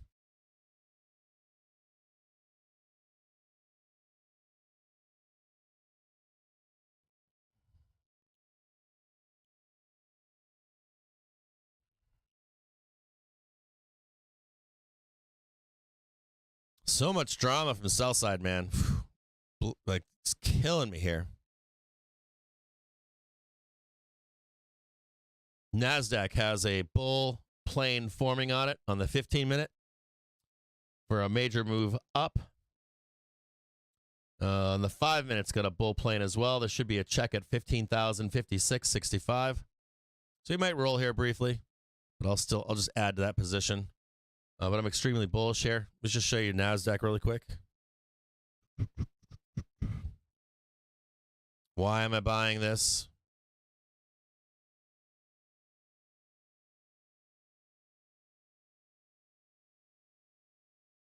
So right here, just this 5-minute chart right here.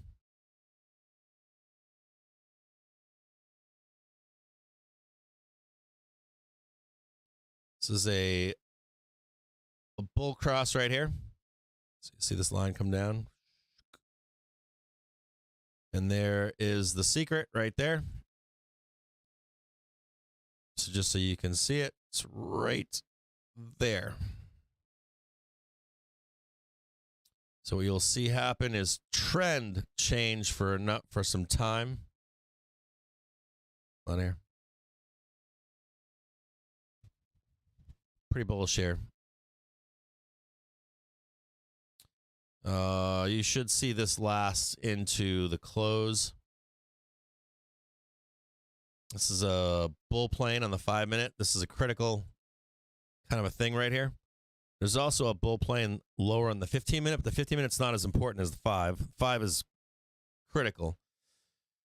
So even if we pull back down here on NASDAQ, I'm extremely bullish here. Unless this thing rolls over, it's a pretty high win rate.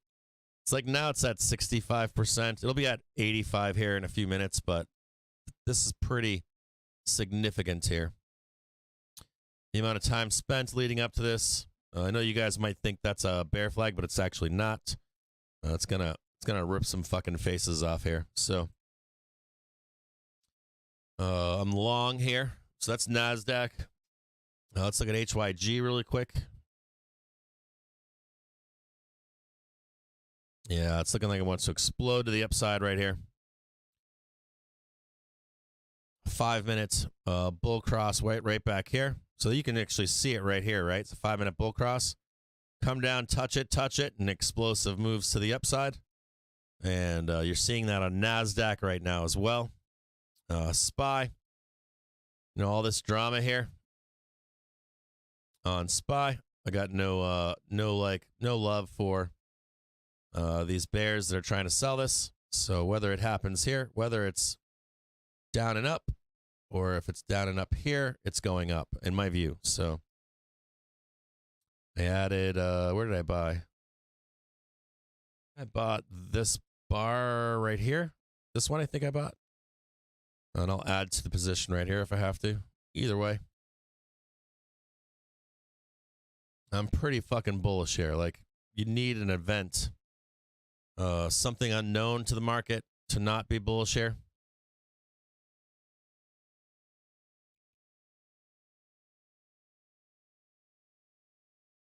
I'll put another, my add, I'll write down where I'll add is right here. Add. DCA, whatever you want to call it. But I don't want to get left behind here either. So, I don't want to start squeezing up, and I'm like, didn't buy any of this. So you can see it. That helps you guys out.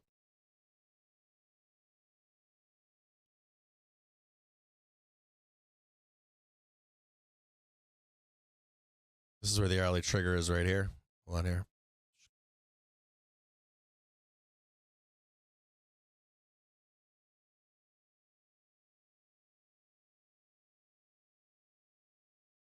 Yeah, HYG now trading 74.40.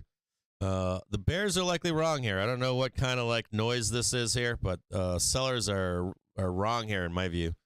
You can't have HYG blasting off and SPOOs not follow along. It's going to happen. You're going to also see NASDAQ catch a bid here. And outside of all this noise in here, let's send it back up again. You to actually hear order flow in futures, forex, and stock instruments. VIX has a bear cross coming in on it as well. So let's just look at VIX really quick. And just so you can see it, here's the cross on VIX. Right there.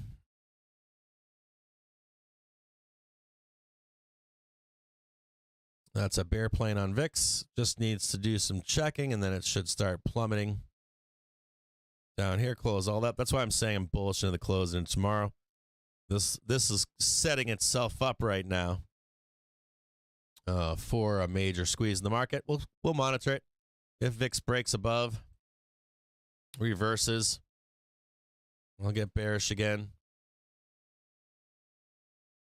Unless that happens, right now it's not set up for that. Right now it is set up to reject due to this bear plane back here.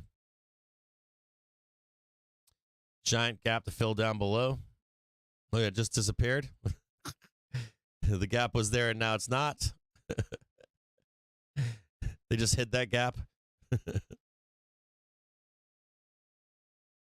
1 minute chart right here.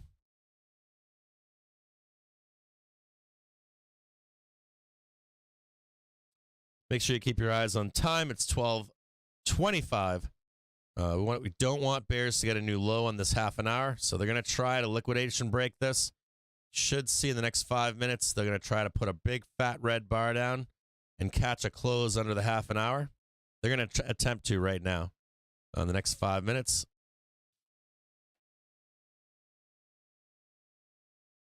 So we'll see it. We'll see what that does.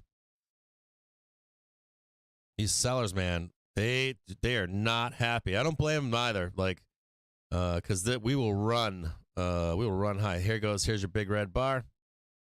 They're gonna try to do this between now and 12:30. It's now 12:26, so the next 4 minutes.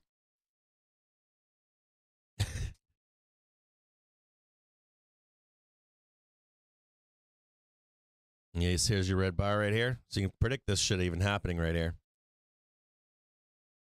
See that big red bar right there? They want to get a close underneath this green box. Actually, the green box is higher. It's right here right now. They want to get a closing bar underneath this so they can take it down to the ad right here. 12:27, 3 minutes. They got the new low though. So we'll likely see this price down here. I'm still long right now, still got calls. I'm going to add to them as soon as we get down here.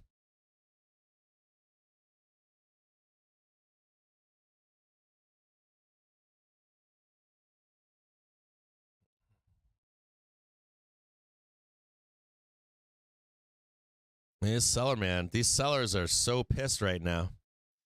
Like in their view, man. Well, if you're a bear out there, this is the place to short the market. Or if you're traditionally charting, it's your place to short the market. In their view, this is their place to short the market. I'm not on that same thought process. I think that this is their trap, not their time to shine today. So here I go. I'm going to go in and buy another 25.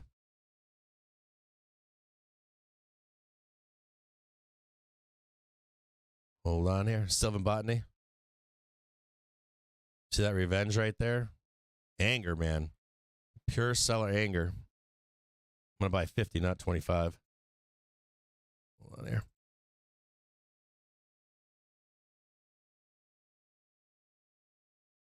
Just added another, just added 50 at 14 cents. Hold on here. These pissed off bears, dude. Pissed off. I just added more right here at 14 cents. Now trading 17 cents.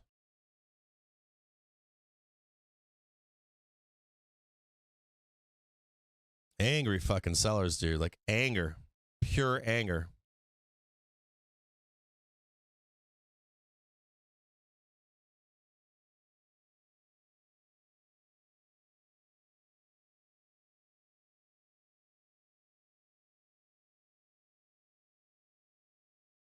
Here's your hourly trigger right here, so you can see it. Starts piloting a digital ruble on real customers in August.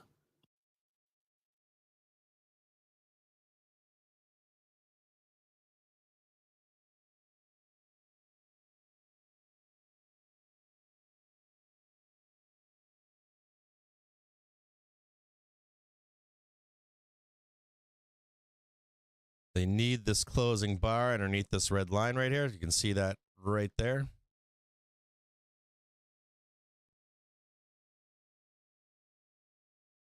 Dude, straight anger, man. They're like, I swear it's like a bunch of like Macau monkeys or something just slinging shit down there.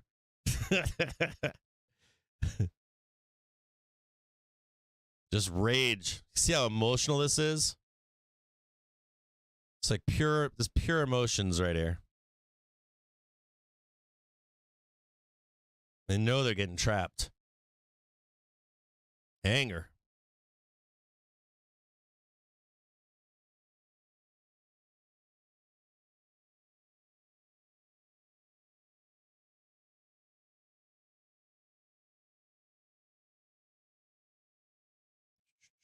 I have 25 at 32, 75 at I think I got him. I don't know what I got him at. I think 11 cents or something insane.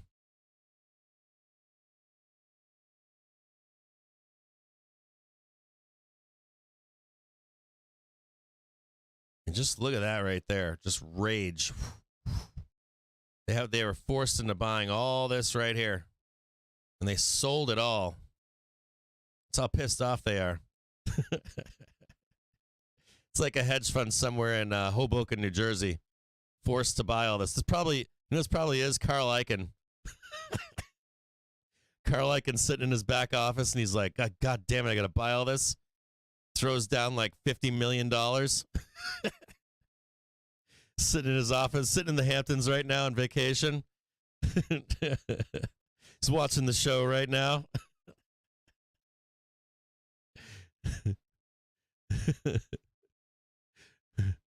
He's like some punk asshole from Detroit. I'll show that guy.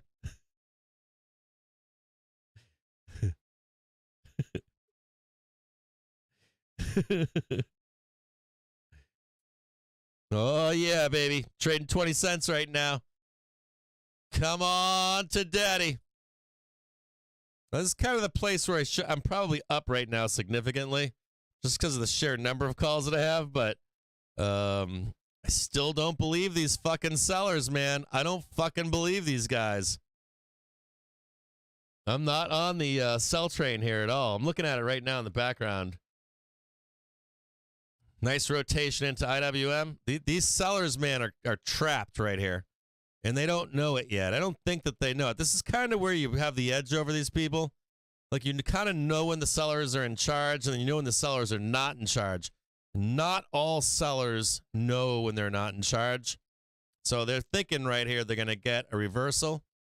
They're going to try. They're going to give their all. Some guy in an office right now is going to give it their all to sell this down. But I don't think they're in charge right here. I think that they're out of charge, or whatever you call that. So I'm not on team sell right now on this. Now, if it does, I will cut loose because we will go back down to this hourly trigger down here. They're going to attempt to do that. But this looks like it's all emotional to me. It all looks emotional here. And they don't like what they're seeing. So still long here. Now I have 100 contracts. I'm telling you what, man, they're pissed off. I don't blame them either for being pissed off here. Because you know where it's going, right? It's going up. And it's going to go up probably today, tomorrow. And then we get another rollover tomorrow, I think. So we get another roll coming, supposedly. I don't know if that's on CPI or PPI or what's going to make that happen, but there's likely one more roll.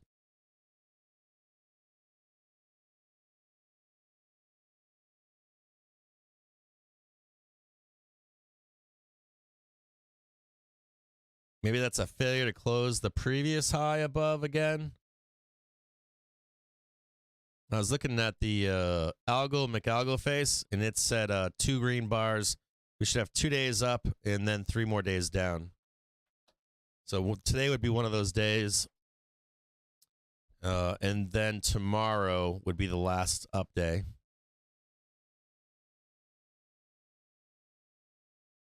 But in the meantime, man, these fucking sellers, dude, they don't care. They're pissed. This is an angry trade right here. So according to a survey, a proportion of traditional hedge funds investing in crypto assets falls to 29% versus 30% Yeah, in they, 2023. buyers are above the hourly trigger. As long as buyers are above the hourly trigger, I am bullish here. So they need to get underneath this right here. Hold on a second. So see this yellow box right here? They have to get underneath this. Let me see if I can clean this up or make it bigger. So just for your own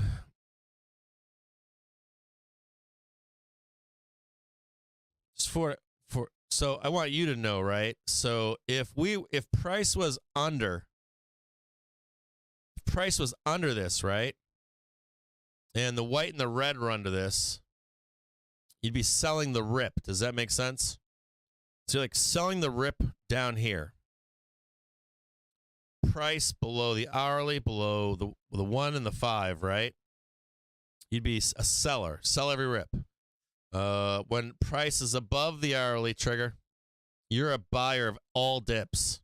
Anything like this, any of that nonsense, any of that drama, any of this stuff, you're a buyer of dips. And they're not in charge. They might think they are, but they're not in charge. Sellers are not in charge here. Now, I know where they are. I know they're up here. I know that they were over here, and they got overran, right? They got overran because we're in buy the dip mode, not sell the rip mode. So you got sellers like violently trying to sell this down as hard as they can. Just right now, same thing. Just that's a violent move right here. And they're up here, right? The big boy sellers are up here. They're not fucking around. Like, they don't want to be overrun, because when they get overrun, right? And the longer this is what a point yesterday I wanted to make was, I don't know if I made this point yesterday, but sellers had time to sell. Okay. So here, let me show you guys something. So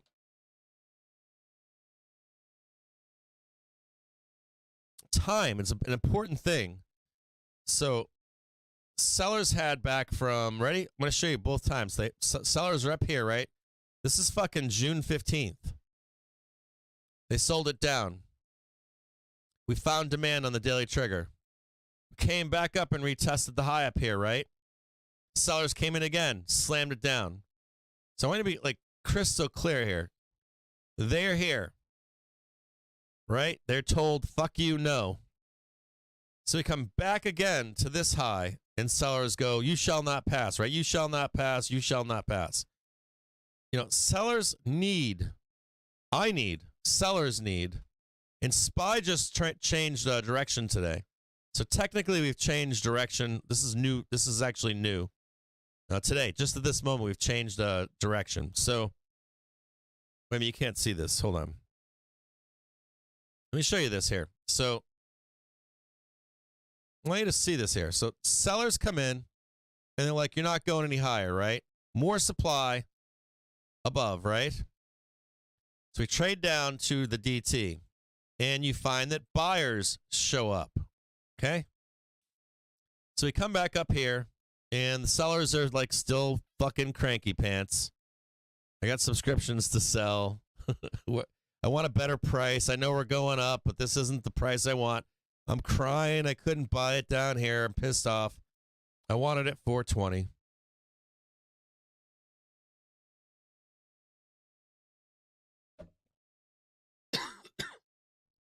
Going on vacation. Come back from vacation. And what did you get? 438. And you got dumb fucking bulls that are like, fuck you, no, we're not done, right? Same thing right here. Fuck you, no, we're not done. So you have a series of higher lows. And these sellers, man, they don't fucking care. They want this bloodbath down here so they can get their 420. They can get it, I guess. Get a bad CPI or something. We are due for a bloodbath. I'll agree with that too. But price action rules. And we have something else happening here. We have time spent. We didn't just squeeze up and over and come back down. We have time being spent on this hourly. When you're seeing this here is you're seeing seller rage. These sellers are up here trying to sell the market. See them right here. See that pin strike right there? You can see them right up in here. Here, we'll even raise it a little bit. You can see them right here. See them right here. We can even raise it up. And they're going to do it again. Another asshole up here, and he's like, all right, well, we'll sell this one then, right? You get what I'm saying? The problem here is that you've got momentum. You're above momentum right now, and they couldn't sell you down just then. So they do a check, right? Slam it down, see if they can get underneath and start selling this market, and they can't. There's demand right here. There's buyers here stepping in and saying, no, we're not done. We're going up, and we're going to squeeze this thing up and over right there. Make sense? And they don't want to see this happen, because if that happens, they're going to be run over. They have to buy the market, right? They have to buy the market. And they're pretty pissed off about it. So you're going to get emotional, like slam the sell button. Like, we're selling this. Now, I would give this to sellers up here, because you see the hourly flattening out, right? I give it to the sellers over here because you see the hourly going down. See, it's going down, right? So I'm going to give this to the sellers. Yeah, sellers are probably doing the right thing. Yeah, sellers probably won't hold up here because green line's going down. But the moment that you start seeing this green fucking line starting to come up and price is starting to hold above it, starting to tell you that they're fucking wrong, and they're gonna fucking squeeze this thing. So you know that 446 up there, that 444 right there, that 443. It's telling you a different story. This is the edge that you need to have, because if you didn't have this green line, you'd be like, and you didn't have velocity on your side, you wouldn't know. If you're a seller, in your view as a seller, this looks like a perfect setup to trade, the gap down below here. So bloodbath this down. Now, can they get this down here? Sure. But does it look like they're going to get it? Fuck, no, it doesn't. And I don't know why they're trying. Trying to scratch my head here and find out why they think. So I bought here, added again. Now, if they do get down here, I'm watching the time right now. So it's 12:42. They got 3 more minutes to get a new high. We'll see if they can catch it. They need a new high in the next 3 minutes, and then they need another high and another low in 15 minutes. Here's their previous low right here, 12:29. Next 15 minutes, we'll see if they can get that low, a new low. Like, they need to go down here. The next minute or so, they need to go down here. And then the next 15 minutes, they need to go down here. So they don't have a lot of time on their side. They have to make this happen right now. So they have to start selling aggressively and hard. If they can't do it, we're going to go up. We'll see what happens. We'll see if they get that sell down. If you are long right here, just be careful to have some stops. You don't want to get caught in this. I'm long still. I'm not selling.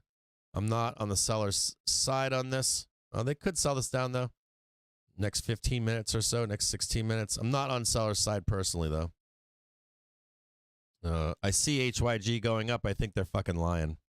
So they're pissed off, man. There are some hedge funds right now that are raging pissed. Absolutely raging pissed. They'll claim that they're not. They'll say we bought the market, but you can see right here they sold it in anger, pure anger. So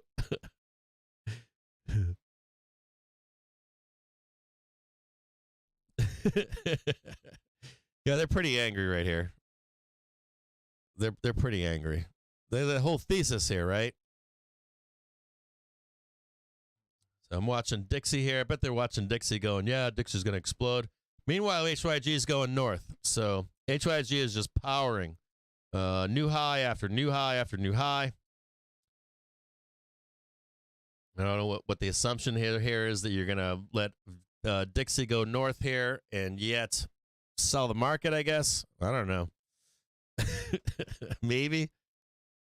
If you're not in puts on the market, this is the place to put them on. If you don't have monthly puts yet or whatever, if you haven't jumped on that train at all, this is where I am right up here. So I'm not right here, but this is my like on a SPY right here.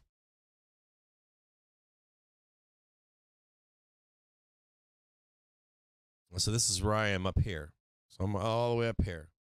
At any point, we trade up here, start doing this shit, I have to close. I can't stay in monthly puts.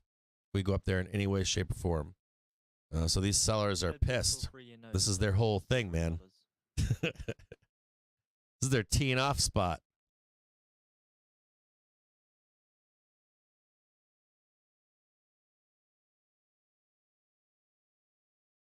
Same place. This hourly trigger was down here earlier today. Sponsored by To The Tick. Right down here is where the hourly trigger was. Fibonacci and market profile levels by signing up at To The Tick. 12:45. You see them trying to get their new low right now.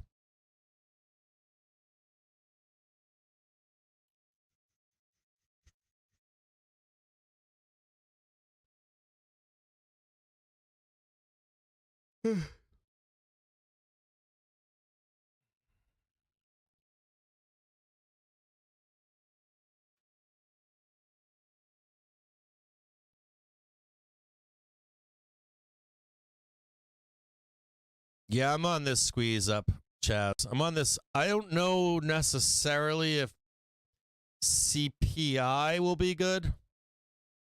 I think I might be flat for CPI. I'm game to like trade this up into the bell and then be flat for CPI. I was chewing on it. I'm like I'm trying to my brain. I'm like, do we get a good CPI rip up and then sell the open or something?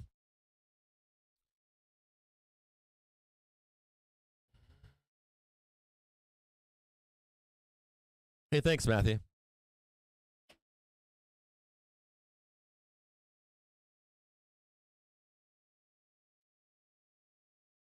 Target for puts, I've got 420Ps. I think they're for August 10th. Got 420s and 432s. I've been holding them since last week or something like that, 2 weeks ago.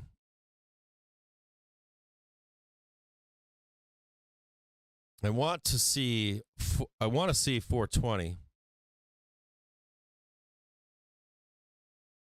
I want to see 420s. I want to see 420 hit. I want that dip as well. I want like the weakness into the 15th and then the 19th, 21st. And then I want the real run to begin for the quarter then. Now, if they try to front run this quarter for like the weak fall bullshit, maybe they just keep running it up. So if we begin to trade over this, if we begin to break out, then I'll close them out.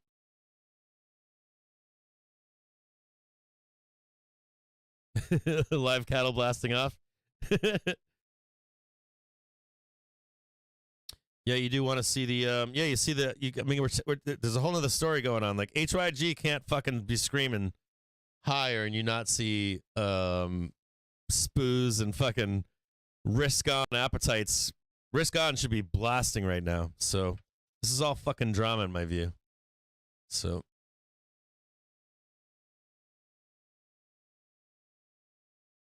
you did? You bought 220 shares of COM yesterday? I was shocked at the price of eggs coming down. It's like a big one right there, right? I'm assuming that someone was like, can somebody please get the price of eggs down? They won't stop talking about it. What about the price of used cars and houses? Fuck that shit. Just do eggs.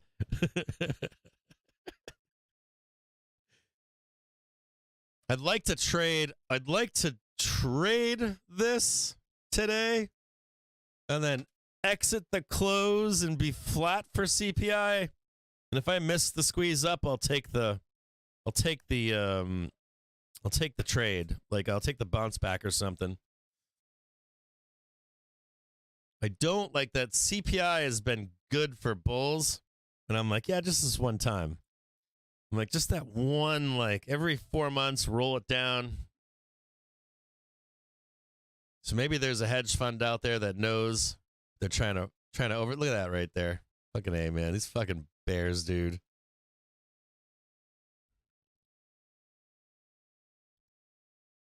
These fucking bears, fucking sell side, man. They're up there just like they're throwing shit down. Just got like some fucking bear cans. They're throwing bear cans down. They're throwing fucking shit, fucking flaming shit diapers down on us. Nothing's working. So in 10 minutes' time now, we do get these. Fuck yeah, trading 23 cents right now. $40 billion of a prior bid cover of 2 to 70 and a prior high yield of 4.202%. Yeah, Matt Phillips, man. I'll you know what? I'll post some of those, dude. Any of those houses I go look at, I'll post them. These make great rent, dude. I'll tell you what. I'll tell you guys something. If you're living in a city somewhere, right? It does. So there's a few things. Michigan doesn't have everything. Oh yeah, you can surf here. You can kite here. You can do all kinds of water sports here. They have some skiing, but it kind of sucks. One of the coolest parts about Detroit, though, is taking a look into you can travel and live cheaply. So you can go anywhere you want. I was just reading something where people said they take like the average vacation every year is 2 weeks. Dude, I fucking vacation. I like this summer. I have should I pull my calendar out and show you? Like I take a vacation every week. Every weekend I'm gone. Weekend comes, I'm gone. Near the most on record possible. I've got two. Just took a 2-week vacation. I got another. I have a week-long vacation coming up at the end of July. Versus a $2.7 billion average net long over the past 12 months. Like there are some benefits. You can go whatever the fuck you want. You can do whatever the fuck you want. The cost of living is great. So if you're like, well, I'm a renter, I'm priced out, I can't afford to live in this place and buy and live the lifestyle that I want. Dude, that's one good thing about living out here. Like, and Detroit's not what you think it is. You can even just fly out here, walk around, or like go on like the Detroit subreddit and be like, if I'm going to visit Detroit, what should I see? Those people will line it all up for you. Go here, do this, do that. They have museums here. They've got great fucking music. Some of the underground music is insane. They got everything that you'd want, except for the only thing they don't have is they don't have big vistas. They have big sky up north, but they ain't got it like out west. They ain't got the vistas that out west has. And they don't have the same surfing as out west has. The culture is not the same. That's a hard one to get by, too. But the traveling is fucking phenomenal. And the lifestyle is phenomenal. And you own your shit. You get to pay down all your debt, your college loans, any kind of medical debt. Doesn't matter what you got. Pay all that shit off. And you have a home base. So, like, if you ever go anywhere, dude, just keep on squeezing for daddy. Keep on squeezing. So... Like, there's trade-offs. You could, like, get yourself if I didn't have kids, just get an RV, man, and go, like, anywhere you want, and then know you have a place and come back to that you always own. And the cool part is, if you're like, well, I can't do this, or I feel like I'm spinning my wheels, or I'm always working for the man, dude, I'm going to show you some videos of some of these houses. Like, you can go out there, buy a house, and park you can, like, that's what I did. I didn't want to buy in an RV, and I parked it in the backyard, and I lived in it while I fixed up a house, and I got temporary power to the RV. I hooked up the shitter down into the waste pipe. Remember I was talking about the hose, right? You run the water down, make sure the drain lines are legit, and then you I'm making a lot of money right now. And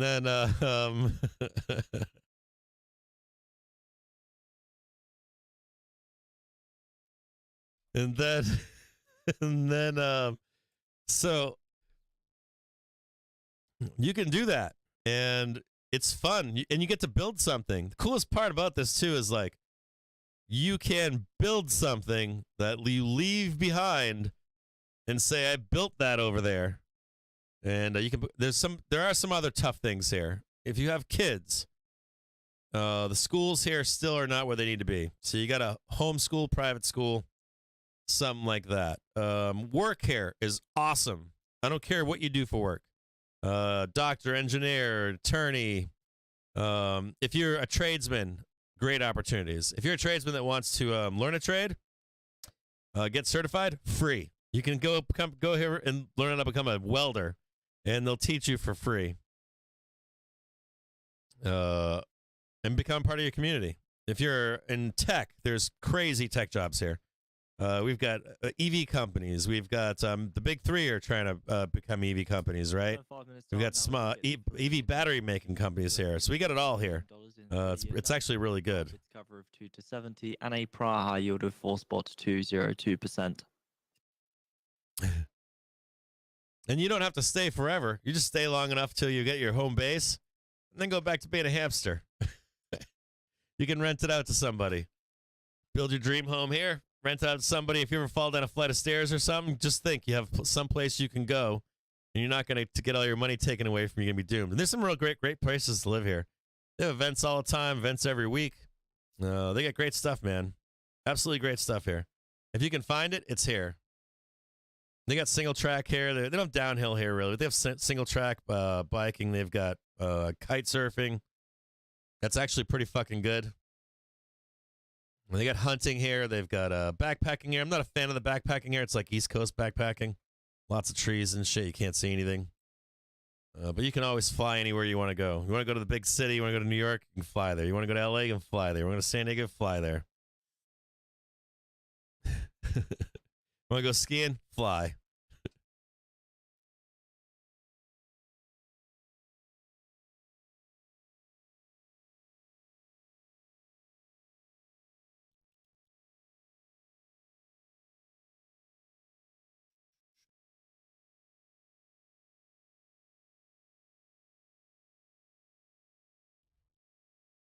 Yeah, Cosbota's saying, Jim, just want to say you've changed my life forever these past few months. I have my first baby on the way in December.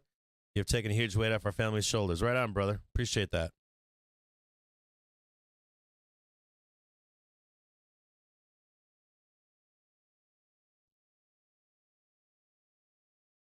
Yeah, calls are bouncing around right now. They were 29 cents at one point. I grabbed like 75 of them dirt fucking cheap. Had some for 32 as well, but the cheapies ran those right over. So see if we can catch us into the close here. We know the sellers are up here. Try to do a hit and run operation back here. Added to this down below. Bouncing around now. Let me know in the chat what you guys are thinking for 4 p.m. or for tomorrow. Matter of fact, it's 1 p.m. right now. So let's take a look at what to expect the rest of the week. I'm going to take a quick break here, probably go to the bathroom. I'm going to hold my calls, I ain't selling them. Let's take a look at the rest of the week, though. Let's take a look at a 5-minute chart. Give you guys some perspective where we actually are. Okay, so we know the sellers are up here, right? We had the STX sell back here. Can't see it, but we had the STX sell. I remember that. And since then, what has it been doing, right? Selling, selling, selling. We found buyers down below here, right? Buyers stepped in. Came right in down here. And they said, fuck you, right? We're not done going down. Now, sell side. What's going on here? Weirdness going on. Sell side, their idea is that this is only a relief rally. Demand. Sellers, sellers, sellers, sellers. Attempting to sell again. Shortly expecting the 3-year note auction. I'll lead with the bid to cover. You get a good CPI, right? Slam up here, new high, off and running, right? Sellers don't want to see that happen. And you know, they want to sell this down right now. They don't even want to see this happen today. Sell it down. They don't squeeze this up. You get a bad CPI report. We bloodbath it again, right? Take it right back down here. Sellers also are looking for this lower low down here. Right? Closed all this up now, and you see all this here. They want this down here. See my cursor down here? I want to close this gap next, right? Your daily trigger is now on the SPY at 434.48.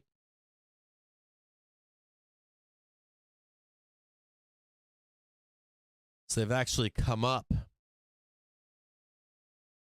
So your daily trigger has come up right now.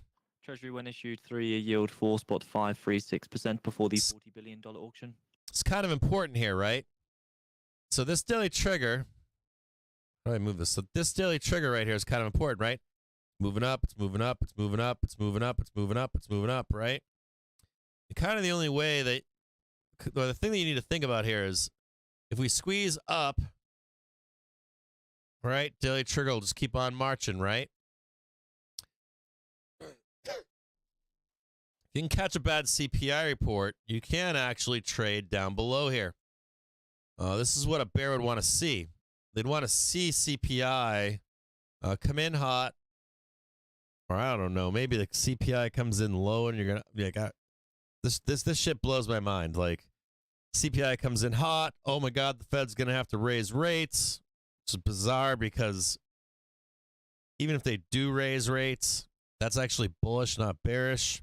It's when they don't raise rates anymore that it become, at some point, it'll become extremely bearish. But I think maybe sellers are hoping for that. Like you get that hot CPI read, you're able to get underneath the hourly trigger, the known buyers, and the daily trigger. That's a lot for a seller to get through. Like, this is a lot of work for a seller right now. A lot of traditional chartists don't see this. There's a ton of work here. Starting to form a base that's monster for bulls. So if you're sell side, I want you to know that you need to get underneath 434.44 to make any meaningful. And tomorrow it'll be 435. So basically, if you're sell side, right? If you're a seller and you're a bear, you need to get underneath this. And for you to target 420. 88 to 88 and a high yield of 4.534%, 4.534%.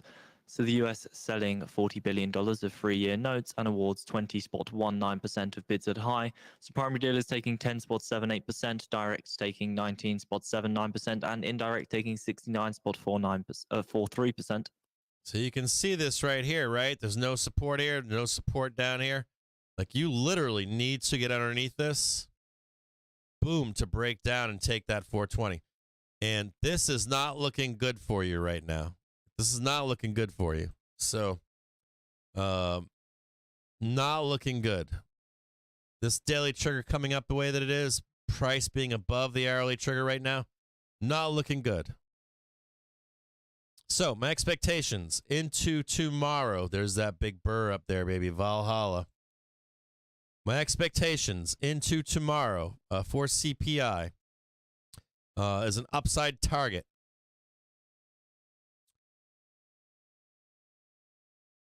$443.65. Unless we get some kind of bad news, and upside target up here for CPI. And I think CPI is going to come down. I think it's going to be good. I don't know if this gets, we go there today, sell the news, or we get the good, maybe we bleed off down here at 8:30, and then boom, we finally go over and up.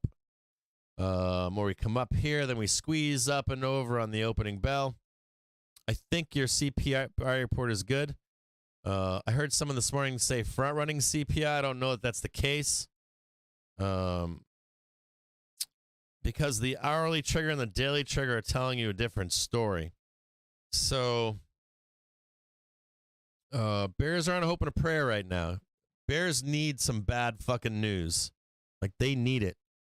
Now, historically and statistically, they're going to get it. Some bad news. So that's my only concern here. So I would like to be a buyer here into the close personally, and then just be flat into tomorrow. And it's on a wild shot or wild card. Yeah, baby, give me my money. So in every bull run, every single one, about 3 or 4 times a year, you'll get a major pullback on some news that catches everybody off guard. CPI could be it. Could be. You have like one hot report or something. Could be a rate hike.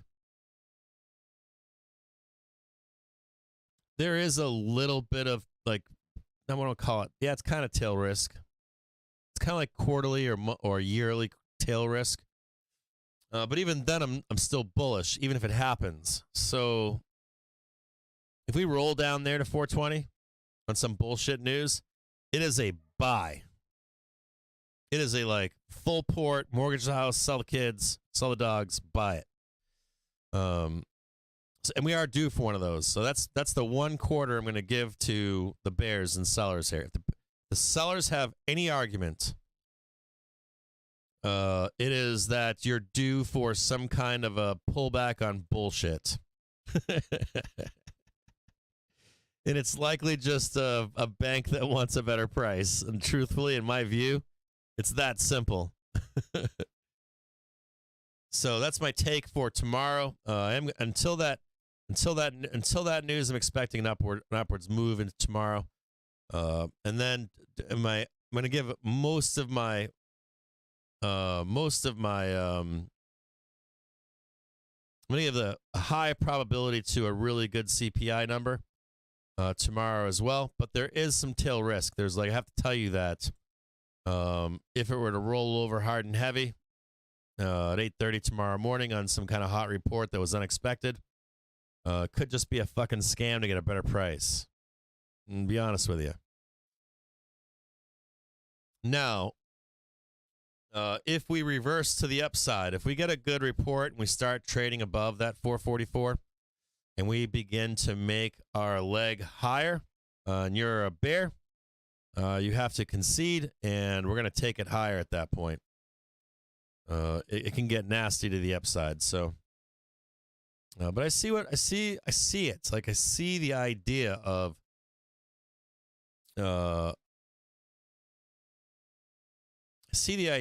some kind of a.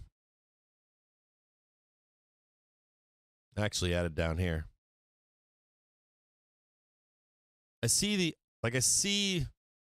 When we're constantly going up, every dip is bought. There's usually every 3 months or so, sometimes it takes 4 months. There's usually like some kind of bullshit and we sell.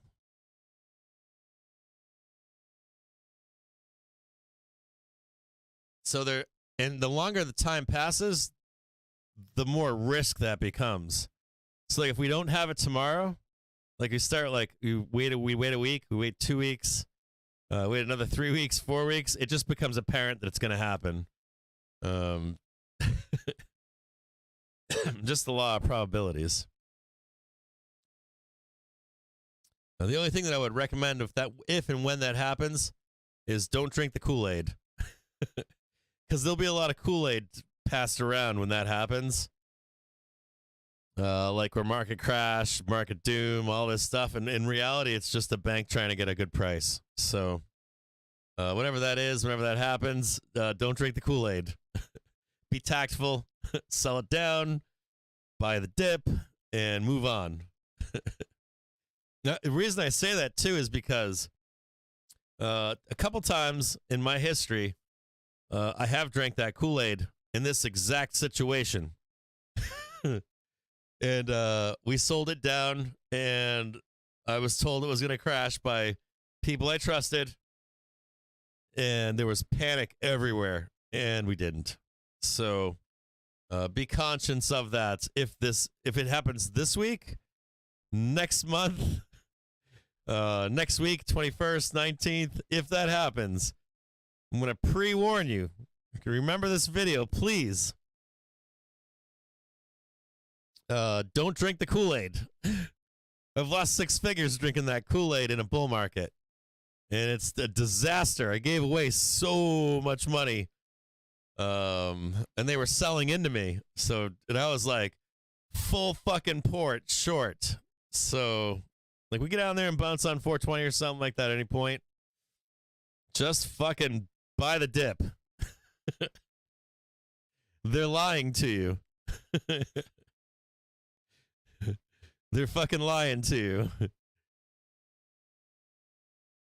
Oh, yeah, dude. Oh, man, dude. We're in a bull run. Whether you like it or not, that's what we're in. And we should have about three big rollovers in a year. But every one of those in a bull run, people are like, market's going to crash right here. And it's not. There's like zero indication of it. And of course, like by the second or third one, that's how I would get caught in these fucking things. Like the first couple, I would buy the dip. And then by like the third one, I'd be like, one of these are going to break. I'm like, this is the third one right now. I'm like, this fucking thing is going to roll hard and heavy. And I didn't have any edge. So I would like full fucking port. And I'd be like counting the money before it was in. And I'd be like, all right, I'm in for like I'm in for 100 grand right now, 120, 130. I'm like, if this fucking thing prints, I'm going to be a fucking multi-millionaire. It's going to be fucking phenomenal. Like, I'm going to make millions if we roll here. So it's like, it's like, I don't know. If you're not a long-time market participant, maybe you don't know what I'm talking about, but if you're in a bull run, you're going to expect at least a few decent pullbacks. I'm sure these banks are thinking the same thing. I don't know what triggers it, what bullshit triggers it. I know that the Kool-Aid gets passed around, though. They're gonna sell you everything. They're going to be like, doom, gloom, all that kind of stuff. Hold on a second, I'm getting text messages.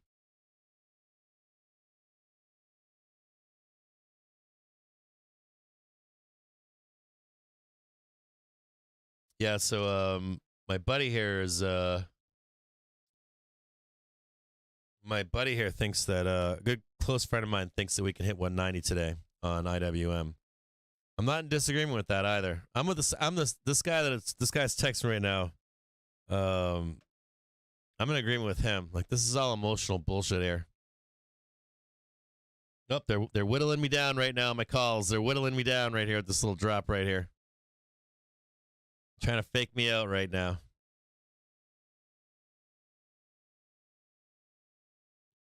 Hold on a second here. Trying to scare me out of my calls again. Trying to scare me out of my dip buy. I should have sold the top up here. This same shit as yesterday. Same bullshit as yesterday. So yeah, into tomorrow, CPI. Be careful. Make sure you have a market hedge or you're sitting on your hands. I've got a market hedge on right now for the possibility of this happening this month. Like a major capitulation move between now and the 19th, 21st, 15th, somewhere in there. If it doesn't happen, keep trading sideways and up. I'll take that hedge off, but I am expecting it.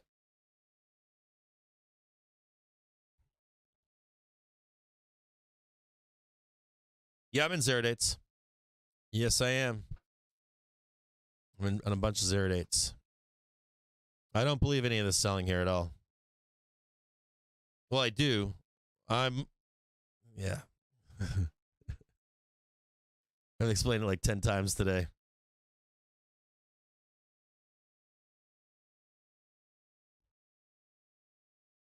I was actually up pretty significantly up here.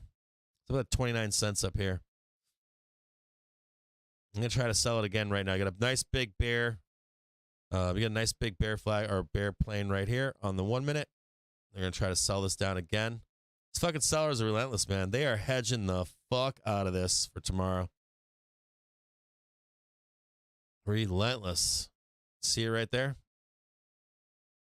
It's right here. Be really careful. You might want to get some 0-day puts here. I'm going to try to sell this down right here. Bam, bam, bam, bam. Try to tag that hourly trigger.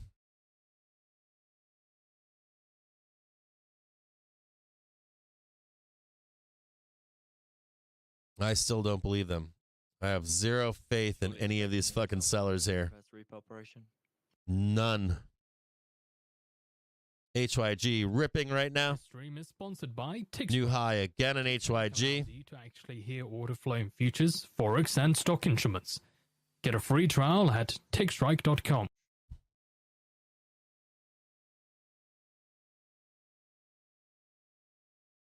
Be really careful. You might want to hedge in here. This is very dangerous here. Very bearish.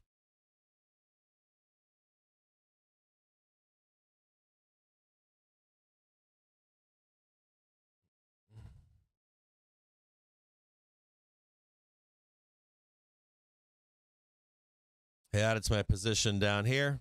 Trying to target this 440.06. These guys are fucking relentless, dude. Relentless. Where's HT at right now? 101 counterparties take one spot, 776. 40.01. Make it smaller so you can see it. Right there. Relentless, dude.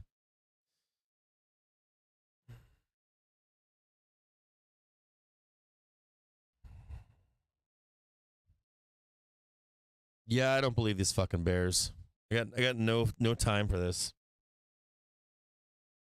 I got dealers. I think I got dealers on my side, so I'm pretty good here. I don't fucking trust these fucking sellers, dude. Same as yesterday. I was a little pissed off yesterday. I felt like if I had been trading alone yesterday, I would have left those calls on right under the bell. So now this is a very bearish setup, though. This all looks extremely bearish. So watch out here. Now, under like normal circumstances, I'd be like full bore fucking puts here. Hey, buddy. All right, so I'm gonna go potty really quick. I gotta go potty. My dog's here. We're gonna let him outside. Just be careful here. I'll be right back with you in just 5 minutes. Be really careful here. This is a bearish setup to the downside. But I'm long calls here. I'm not as concerned right here that this is real. It might be. You could see like the move lower. So you'd see like bearish here, and then we bounce. Bear's going to want to get underneath it, though, and try to hold it. I'm not exactly sure why they're so bearish here. I'm extremely bullish here, I'll be honest with you, up into this close. Maybe they'll try to sell this thing down. Panic for CPI, I don't know. Doom and gloom, I guess, or maybe CPI will be good. Oh, maybe I'll say this. If we sell this market down into the close on CPI, I will probably buy 0-day calls. So if they try to like sell this shit down into CPI, it's full bore 0-dates for 0-day calls for the open tomorrow. So I guess, I don't know. Like, I guess if you try to sell this down, the close tomorrow, like all doom and gloomy down here, I'm definitely buying 0-dates on that bell. I'll probably buy 300 of them. Because, yeah, I don't see that. So, I guess you can get all the doom and gloomy as you want. Yeah, if you sell the close, I'll buy the calls on that one. Give me cheap calls for CPI. Game on.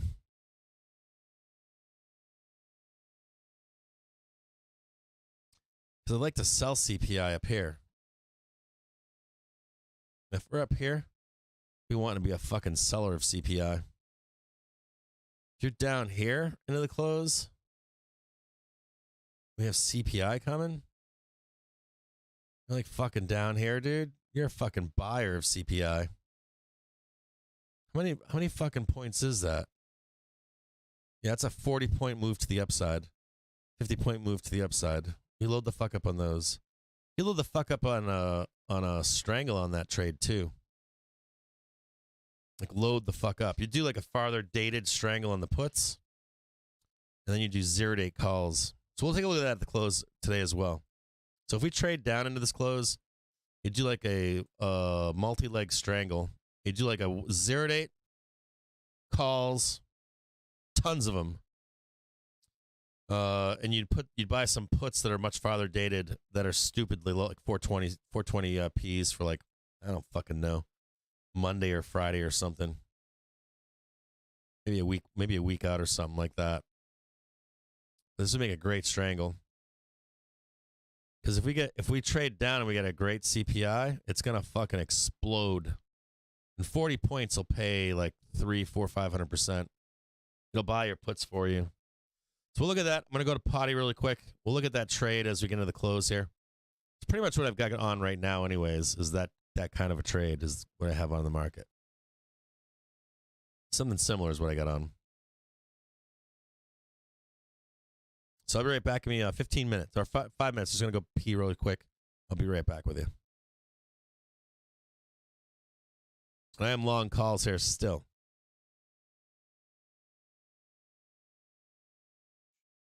R3.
Don't be cheating on Daddy.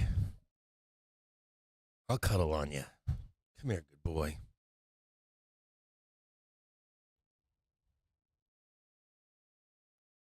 Stay with me. We have a dog that we got two dogs. The one dog that's an emotional basket case.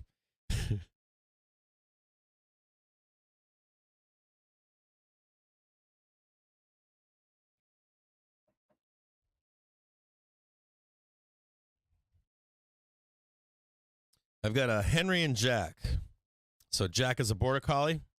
Paid a lot of money for him. Got him from a ranch, working ranch, AKC. I didn't actually get the AKC certification. I just wanted the dog from the family or whatever. So they gave me that. I paid for that dog. Drove far away to get him. The other dog, border collie, or no, not a border collie, Aussie Shepherd. He's the one that was a basket case. They're going to kill him. His name is Henry. So I got Henry and Jack. And great dogs. So, but the one dog, they were gonna kill him. He was left alone with his owner. His owner passed away, and he ate his owner to survive. So he's had emotional instability issues his entire life. So he's like a high need dog. My other dog, the one that I raised from a puppy, like well adjusted, well trained, perfect dog in every way. But you can tell this other one, this one's, kind of fucked up. Some fucked up shit happened to him. And he's like, needs to be cuddled, needs to be held, needs to know you love him, all that kind of stuff. Needs to just know that you love him. And he comes in and he's a great dog too, because my other dog, you can leave that dog that dog will sit on my porch and never leave, just like guard the house, patrol the kids, round them all up. This dog here, he like comes in and he's like, I need a hug, man. And I'm like, okay, come on over here, I'll give you a hug. So I was just saying to him, like, I was like, come with daddy. And so my wife's office is down the hall, and he dipped to go see her, and I was like, are you cheating on me? I'm like, I just called you to come hang out with daddy, and you're going to go over there and see her? I'm like, you should be cheating on me. I'm like, I love you more. Oh, God, they're going to try to sell it right here. These fucking sellers, look at them. It's like a perfect place, right? Bloodbath it down.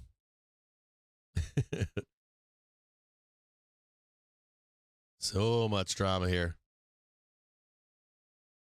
Right there, that's the, oh, wait a minute. Okay, I'm going to press enter. Hold on here. Trash. Here's where your bloodbath is, right here. This is where they're going to try to do it right now.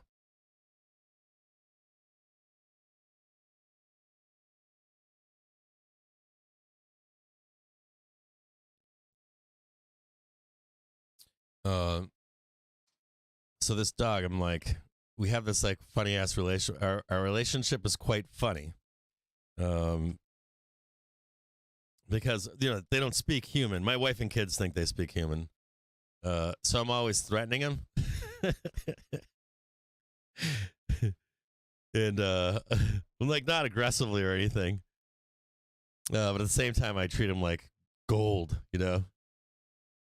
And my kids are always like, Dad, no, Dad. But it's more like jest or something, or comedy, like family comedy.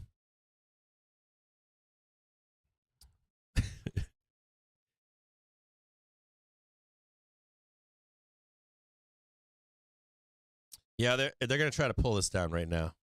I don't know. I mean, HYG is high. Dixie's rolling over. This is revenge, right? This is all pure revenge, right? That's all this is. It's like somebody just jumping in and slamming the sell button.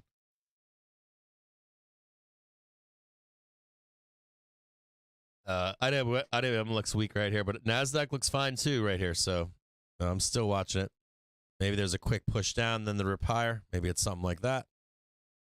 That's possible. You get a big push up. You get 1, 2, and then 3. It's just more emotional trading.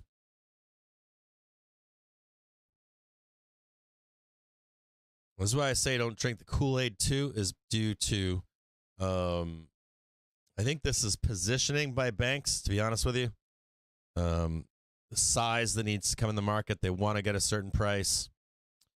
You can see just over the past couple weeks here, actually extends back into the 15th, where you just don't, you're not getting, these banks aren't getting the prices that they want. They're getting loans from banks. There's fucking QE in the market right now. Whether you know it or not, it's here.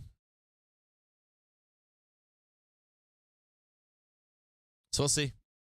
I'm still in some 0-day calls for today. I'm going to hold these things likely into the close. I do have some monthly puts, but they don't expire until August.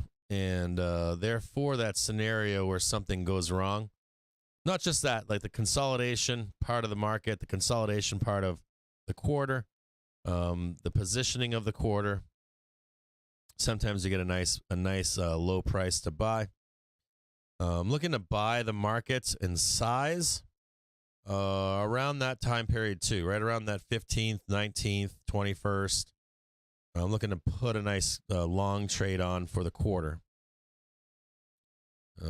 Now, if we begin to trade higher, I'm going to have to place that trade higher. So if that long trade, if we break above at any point and hold it, let me see if I can show this to you.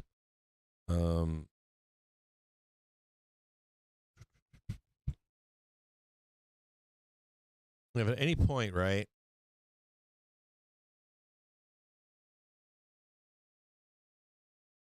we actually do this, where we just start like coming up here and holding this for another move higher, I'm gonna have to put size in the market there. I mean, nothing I can do. So I will take that trade with a bunch of money to the upside. So this is where sellers don't want that, right? Sellers want that nice dip, 435. They'd really like to get down to there 420, so they can buy this market up. You're gonna hear like sellers tell you that it's a double top and all that kind of shit. It's not. All right, it hasn't shown itself to be. It'd be like the shortest bull run in history. The chances are not on your side. The chances are on your side to have a capitulation moment. The chances are not on your side for that to be a double top and the bull run to be over. That's actually against you in a major way. Let's take a look. Let me see if we can find some stuff to talk about here. U.S. Senate files a $886 billion defense bill. That's good for GDP. You guys have heard me talk about that in the past, right? That we're getting very smart with war. As the decades pass, just the threat of war or proxy wars that involve these other countries but not their fighters, we're getting better at it. It's gross, but that's what's happening. So the threat of war with China is good for GDP. It softens recessions. You've got a war going on with Ukraine and Russia. You've got most of the fighters from Russia being minorities. It's not nice, but it is what it is. I don't want to see war in Ukraine at all, but that's what's happening. Ukraine is paying a price to join NATO and the UN. And they're paying for that with blood, right? It's brutal, but that's what's happening. We're funding that, and we're also building up in Europe, and we're building up and we're getting rid of old weaponry to replace it. So we've got even forget the spending bill shit, replacing all that stuff. So that's what we talked about, right? The U.S. Secretary of State Blinken says Xi and Biden are to talk in months ahead. Dude, I got to tell you guys something. It would not fucking shock me. Like, nothing. I'm not a conspiracy theorist at all. Dude, it would not fucking shock me to see that all these people are in on it together.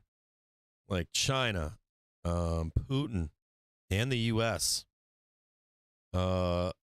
if I was a diplomat, honest, this is gross to say. It's like we magically when we leave recessionary times, we magically resolve issues with other countries. We magically resolve war, the threat of war. We magically usually go to better relationships with other nations. So in periods of growth, all these countries get along. When you have risk of global financial meltdowns, these leaders, I shit you not the leaders, but like the diplomats, they do get together and talk. And it would never shock me to hear them know that to soften the blow of recession in all of these nations, they have proxy wars and threats of fighting. Now, can they get out of control and have a world war? Yes. But a lot of this in the background is the function of economies. Some of our world wars have started due to that, too. Most nations that begin world wars and shit, you find out later on that they come out and say, well, I knew that we weren't going to have enough oil. We weren't going to have enough gas. We weren't going to have enough rubber. We weren't going to have enough this or that. We didn't tell anybody. And so we went, surprise, motherfucker. We're at war now. We're going to take what we can as fast as we can. I think they're getting better at war. I know it's gross to say. Now, you still have to be serious as a country and take it serious. That could be that. You never trust. You don't turn your back on these countries. To think that maybe they're not doing that is irresponsible of you as a trader, right? To know that they're going to try to soften these recessionary periods, that kind of stuff. You can see the blood right now. They're trying to sell this down. It's a perfect bear setup to sell this. So if you're long zero dates, you better be able to burn them to the ground if you need to, or buy yourself some puts to protect for a few minutes, 15, 20 minutes, pretty bearish air. Now, 1:41 in the afternoon. So that just came out earlier. What else do we have for news here? UK unemployment data drives up the chance of a 50 BPS hike by Bank of England. That means UK is strong. That's what it means, right? On Tuesday, China's new economic assistance measures helped commodities and equities rise, but policymakers' cautions about higher interest rates lasting longer dampen the mood. That's bullshit.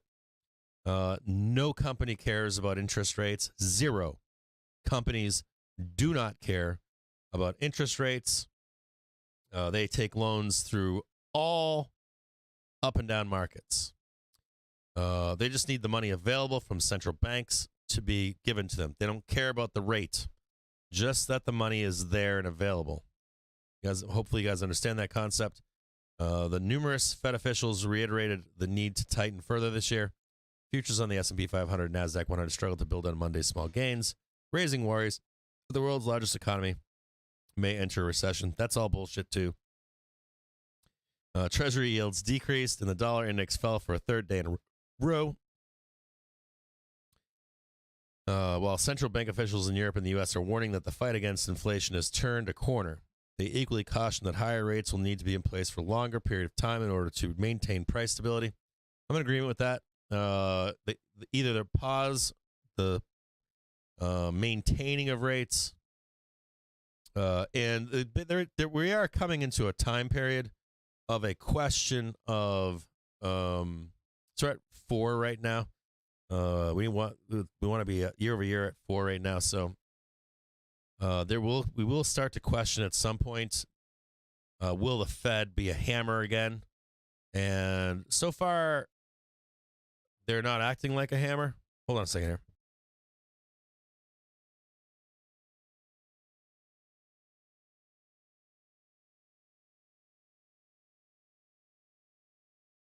Sorry about that. I got a hole in some rafts, and we found the hole. So, there should be some questioning at some point. The Fed's trying not to be the hammer anymore. They're usually like they overdo things, right? And Fed's trying to say that they're not that Fed anymore. I don't know if that's true or not. It's yet to be proven. But they are performing QE quietly. but not like they used to. And they're subdued in a lot of their stuff now. So even if we get rate hikes, another 25 or a second 25, or just the threats of rate hikes, and I like the idea of maintaining, minimum of maintaining at this point, rates where they are and possibly even higher. I'd like to get above or below, above the rate of inflation. I think that spells the same for Europe as well. It's trying to give time for this COVID bullshit cycle to play out, get everybody in the same page, dump this shit to the depths of hell, and then we start a new cycle. We like wipe our hands of COVID. Let's see here. What else is it saying here? While central bank officials in Europe and the U.S. are warning that the fight against inflation has turned a corner, I agree with that. They equally caution that higher rates will need to be in place for a longer period of time. I agree with that too. To maintain price stability, I agree with all that. You need everybody on the same page. For stock bulls who had to endure a dismal start to the second half of the year after outstanding gains in the first half, that's a mixed blessing. I don't know about that. This is a bizarre comment. That's really bizarre. I don't get that. Hold on, I'm missing this. Wait a minute, this one just went away. Can't read it anymore. I don't know why. It just disappeared. Looks like they're rewriting it or something. They just deleted it from their page. But it's just kind of bizarre. Like bulls expecting something special to the start of the year. This whole year has been outstanding, even to today. So everything they're writing in here is kind of wonky to me.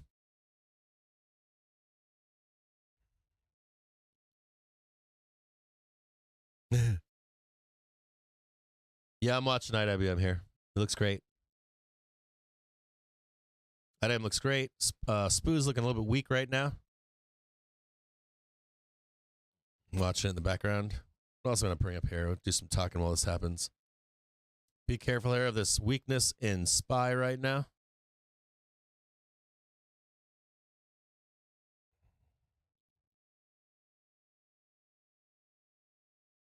Yeah, dude, it's trading it right now. Grinding it right now. They're trying to kill my calls here, man. What are they fucking doing? They don't want to pay these things? What else are we going to look at here? Trying to not pay me. Do these guys not know that I'm going to hold these fucking things right into the bell? They probably do know that I'm going to hold them right into the bell. That would be my guess. See if I can find anything else.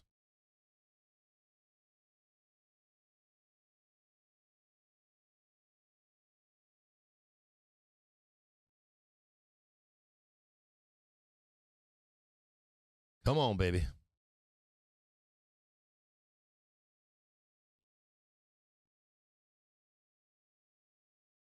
Dude, I got to add fucking more to this position. This is pissing me off.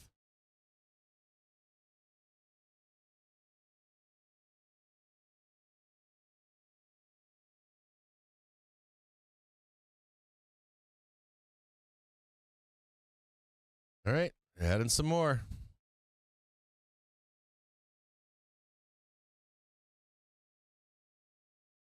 Holy shit, they really fucked up TweetDeck, huh? What the fuck did they do to TweetDeck?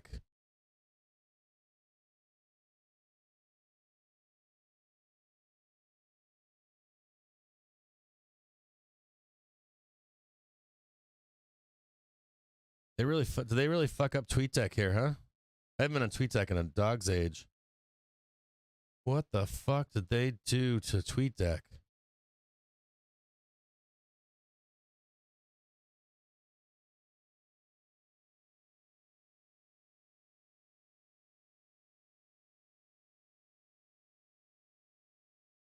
What did they do to Did they fucked up TweetDeck?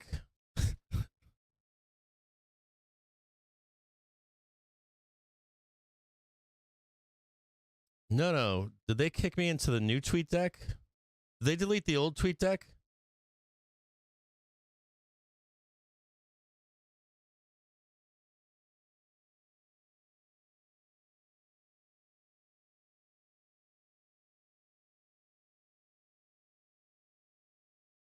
Dude, what the fuck did they do to TweetDeck? I think they, so I have the old, so I reverted back to the old TweetDeck. I think they deleted the old TweetDeck. Hold on a second here. Or somebody was fucking around with it, maybe? Why is that on there? So I have people that use my, have access to my accounts. What the fuck is going on with my TweetDeck?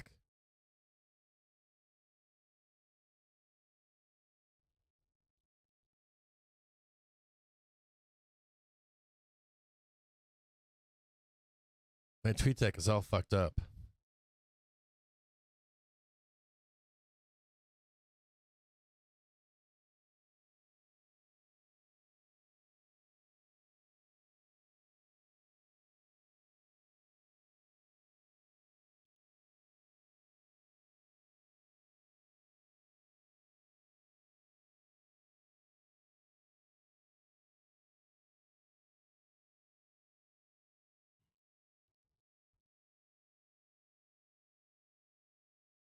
Yeah, it doesn't, yeah, I think I'm in the new TweetDeck. So I was in old TweetDeck. And this looks like the new TweetDeck. Like they deleted the old TweetDeck. I could be wrong here. They did something. I mean, are most of you guys on new TweetDeck?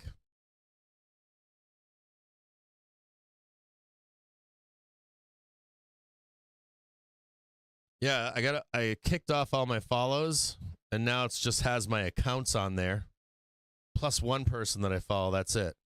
So I'm kind of scratching my head on this. Yeah, thanks for the fucking free dip buy down here too. We ain't playing that, homie. Like what's that in living color shit? Homie, don't fucking play that right now. I ain't buying none of this bullshit. I tried that shit yesterday, too.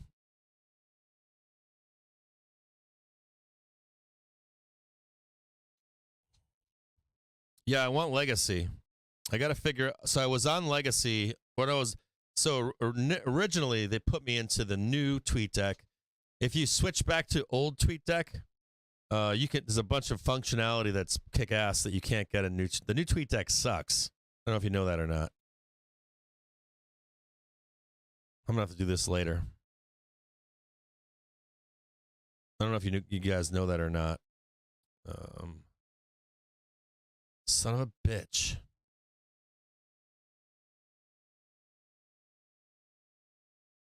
They did something to TweetDeck. Okay, well, fuck TweetDeck then. I don't know. Like, they took all my news. They took away, like, all kinds of cool shit. Like I had Walter Bloomberg up on here. Like, what the fuck?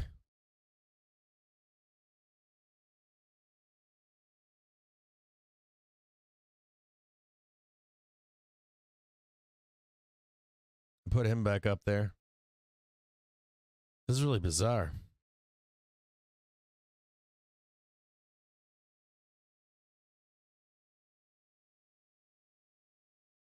Coinbase says that they implemented a fix to restore full service. I actually have a bunch of shit on Coinbase.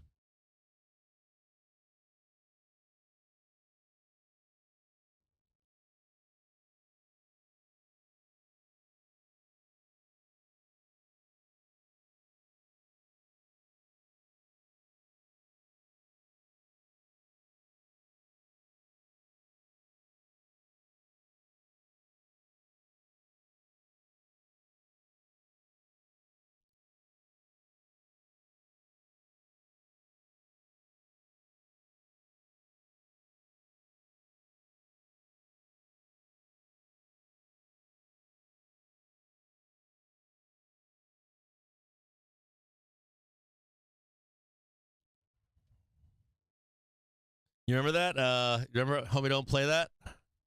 Bought this dip right here. Grabbed some for 8 cents. I grabbed 25 at I think 32. Then I grabbed some at 11 cents. Now 8 cents. I'm just loading the fucking boat here. Kind of boring day. IWM's about to squeeze. NASDAQ holding itself up here. Tesla looks like dog shit. Tesla does not look good here. HYG continues to fucking trade higher. Seems like there's a scam going on right now in the marketplace. Look at Tesla real quick. Oh, here's let's see Tesla real quick. Yep. So let's look at Tesla.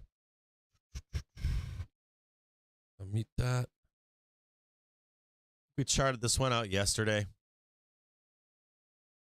Told you where I wanted to buy Tesla. This is Tesla, by the way. It's a 30-minute chart. I always like Tesla trades really well off its daily. So you can already see it taking place. Does it break above? Sure. I'd be a buyer above. Now it's right here. But otherwise, I want to see, you can see this coming down right now. Otherwise, I'm looking for Tesla to just grab onto its daily, bounce up here, and then catch underneath its hourly. Then we get the actual move to the upside. So that's Tesla. We charted IWM yesterday as well. What came back? I think it was yesterday. This is all really nice right here. All nice and beautiful. Still trading higher. It's at a little bit of a top right now, but still looking really good. It's a little toppy on hourly. If you still haven't had a chance to buy IWM, there's still another chance to buy it. Hourly trigger is sitting at 187.57. Daily trigger is at 183.96, but I'd really like to buy it at 186.42. We get some nice higher targets, 191.71. And then a grind down here, some kind of a grind coming up. Squeeze up there, grind it down, catch the hourly and the daily right here. And then boom, you start to slam it, slam it, slam it. Get across this vol, and then you're getting up to that 198. Taking forever to do this. Earnings season, though, starting. You can't have 2-3 fucking earnings seasons. Everything being repriced and not have an explosive move up. It's going to happen at some point. Take a look at the SPOOs really quick at SPY. Let's look at SPX. XPX just putting around. Still trading above. It's hourly again. SPY, same thing. Not looking bearish at all. Just waiting. Not looking bearish in any way, shape, or form. Just looking for a big fat squeeze. Boom to the upside. Just middle of the day, boring. Place your bets. Oh, hold on here. Place your bets on a reversal. Bad CPI news. Bloodbath to the downside. We have changed trend. If you took part in the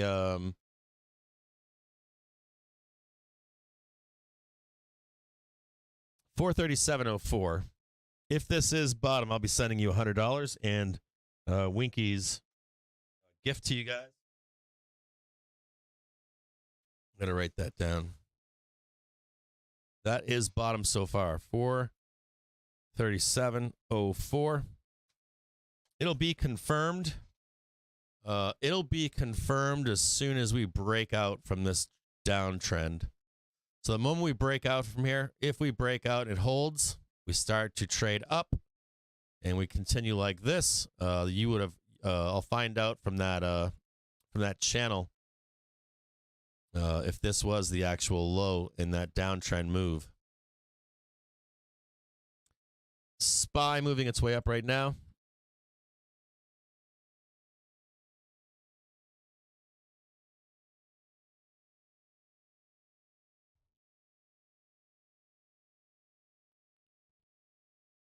Hold on here. So emotional, dude. Sellers completely emotional. Emotional. 2 o'clock in the afternoon. I got a nice little bull flag right here.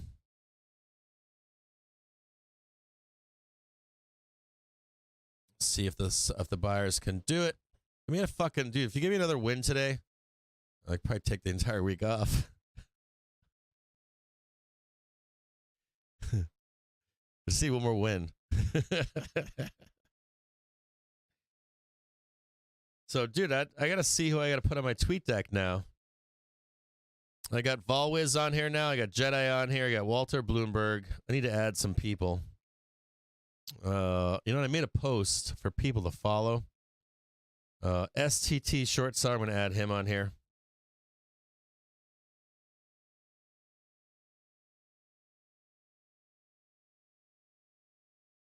I don't know where he is. He's still on there? ST short seller. Where is he at?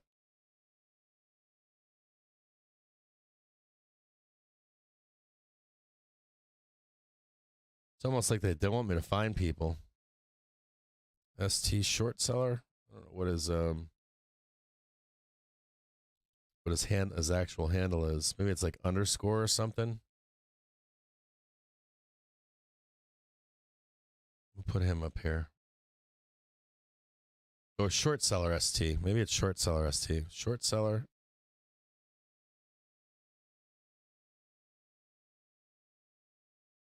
Oh, yeah, somebody just posted it.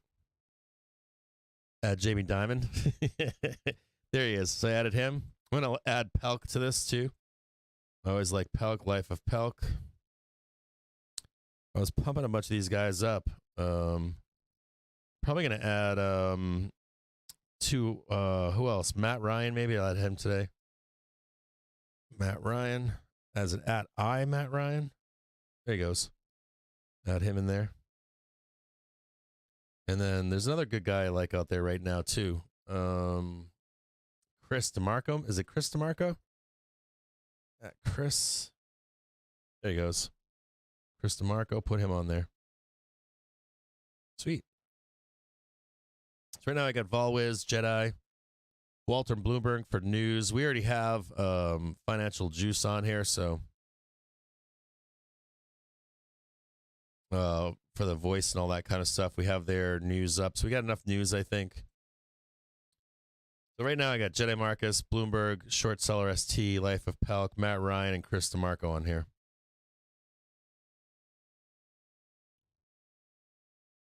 Yeah, how's Michigan Golf doing, by the way? Do you keep him on there? Does he talk about if he's long and short in the market or no? I don't see him as much as I used to. Let me see. He got upset, didn't he, for a moment? I saw him get upset on Twitter. I sent him a DM one day, hoping that he was all right.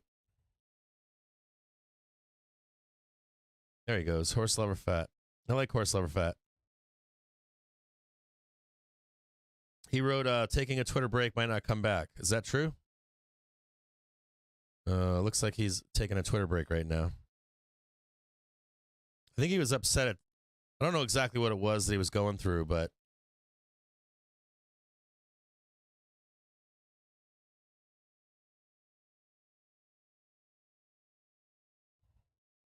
yeah, if you see him, tell him I said hello. I used to trade with him. Him and I, when he had no followers, I had no followers. We traded together. He's fucking awesome.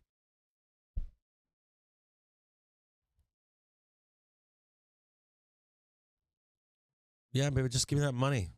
Give me that big burr. I want more than that. I want that big burr. You guys know it, right? You'll have like sellers are like, they just keep buying it. It's like, no, dealers are against you because you keep fucking shorting it and you keep fucking hedging against it. You keep buying fucking puts for your underlying equity stake. And so what are the dealers going to do? They're going to run it up on your ass.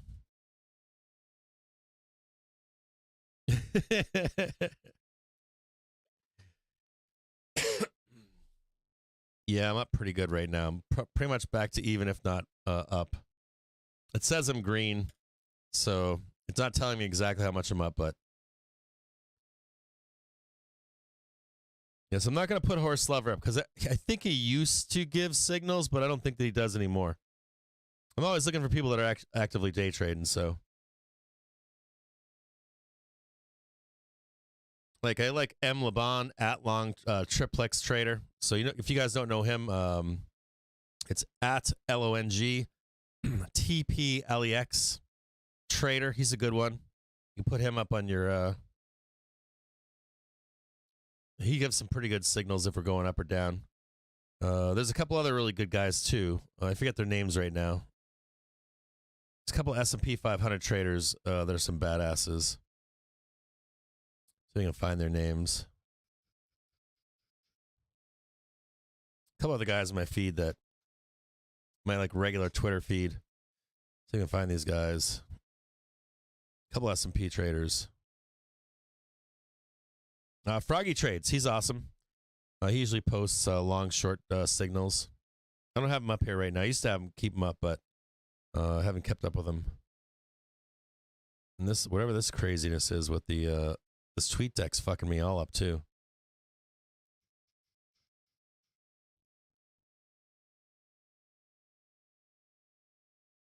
So you can I'm looking through my people I follow. I wish they showed like people that. It's weird. They put people in your feed that you're following them, and then they don't. If you're like searching for people and you don't know their actual name, they just kind of fucking disappear.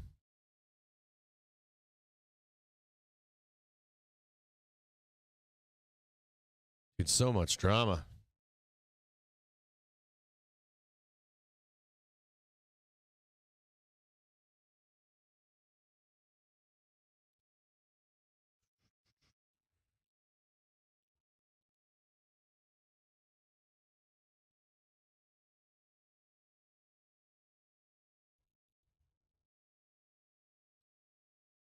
Horsefat is going through a divorce.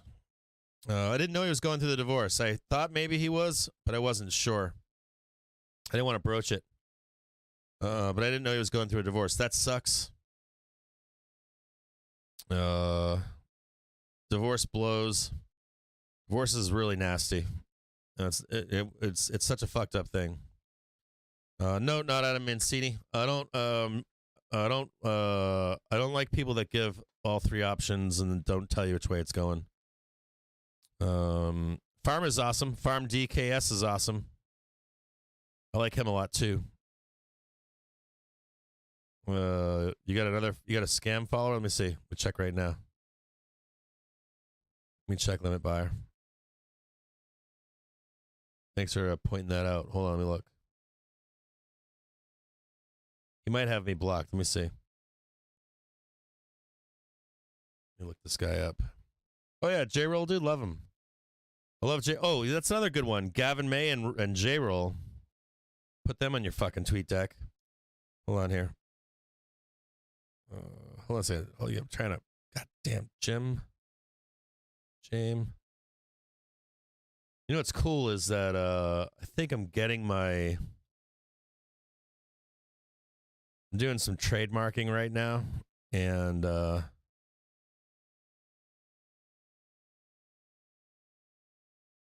think I'm getting my name.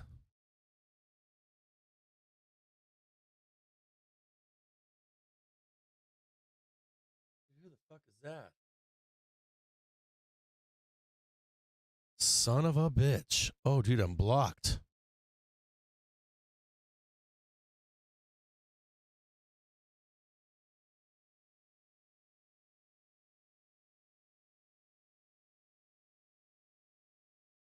Thanks for saying something.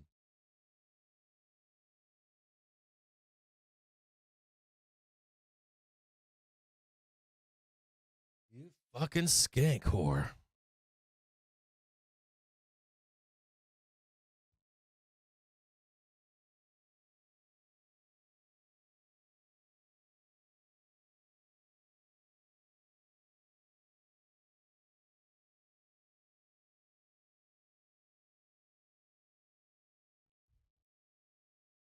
Thanks for saying something about that.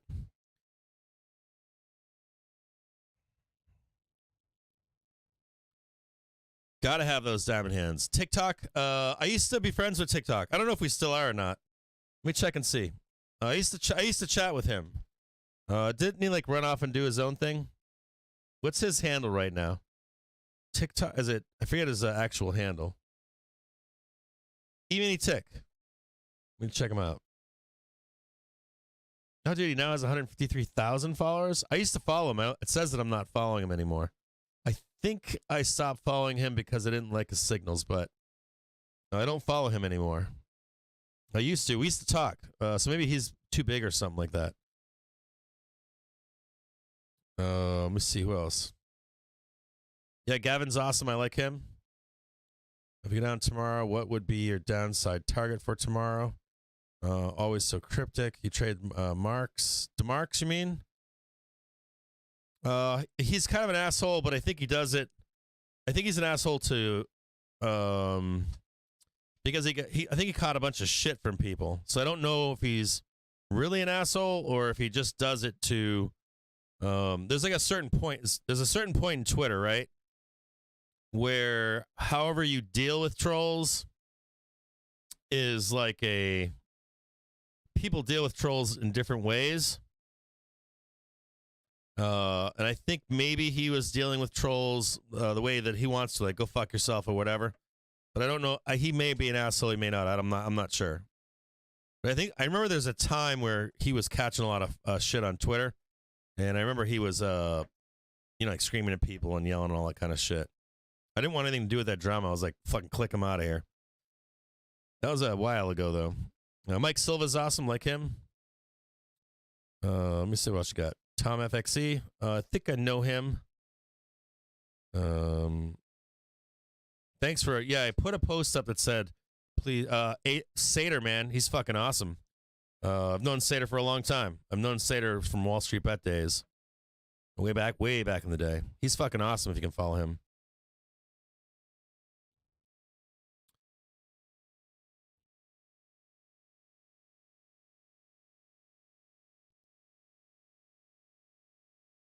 Can I check mRNA for you? Let me take a look.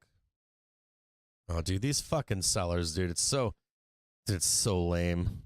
I'm watching this right now. Like, this is the kind of a day where I'm like, do I like this kind of shit right here? This kind of nonsense right here makes me not want to trade today. It makes me want to like leave my calls on and come back and check them at 4:15. Myrna. So we'll look at a Moderna for you. Some Moderna. Give me a second here. Moderna. Same shit as this is the same shit that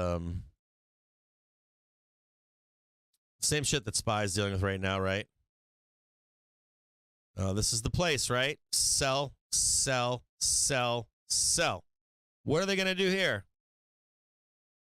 They're going to sell you. You may not like it.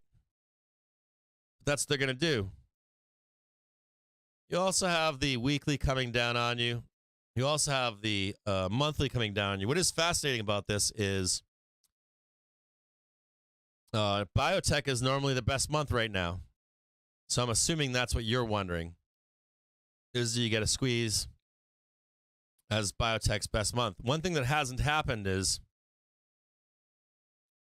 we'll do this in a one-day chart. Is you haven't had your repricing yet. I think biotech is great this month, but I don't know that this is the ticker. You need a repricing down here. You get what I'm saying? It's at 121 right now. You might think it doesn't need to be repriced, but a lot of stuff has been repriced. So you might be bullish here. I'm not. Now, saying that, we are at the lows on Myrna, right? mRNA. Moderna. The key point here is you have no trade unless you get above 123.91 and you hold it. There is no trade for you. Zero long trade. And this is pretty vicious to the downside. This is telling me that we're not done going down right now on Moderna.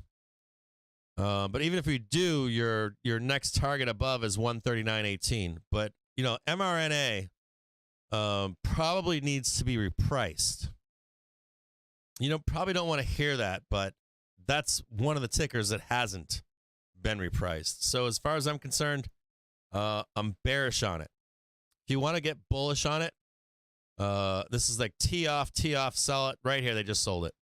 If you want to get bullish on it, you have to be above 123.84 and hold it. Can't just squeeze up here and have this bullshit happen right here. Now, tweezer. You need to consolidate. The hourly needs to come up, and then you can even consider taking a trade on it. You know, it's going to get repriced. I was trading mRNA when it was $20. I was trading it. I was trading it when it was worthless. So at 123, you know, this can come down a lot more. And it would never got a repricing. If it got a repricing, look, they're going to try to sell me again. What the fuck are these guys doing, dude? Seriously. It's like the same shit as yesterday. Same shit as yesterday. So, mRNA, it never went through. Oh, give me 1 second here. I got to do something. Hold on 1 second. I got an important call I got to take.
NYMEX diesel August futures settle at $2.58 a gallon. NYMEX natural gas August futures settle at $2.73.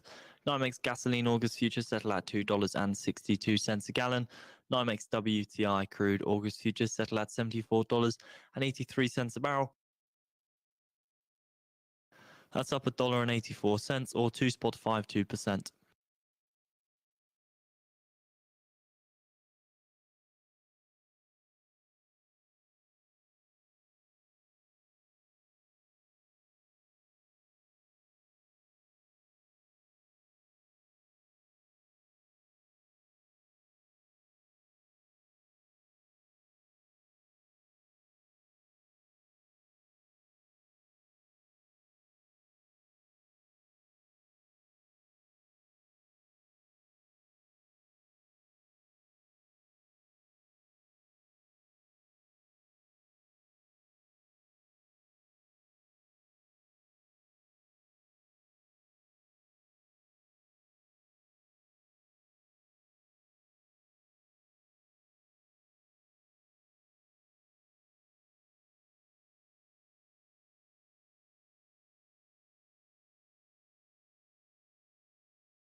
This stream is sponsored by TickStrike.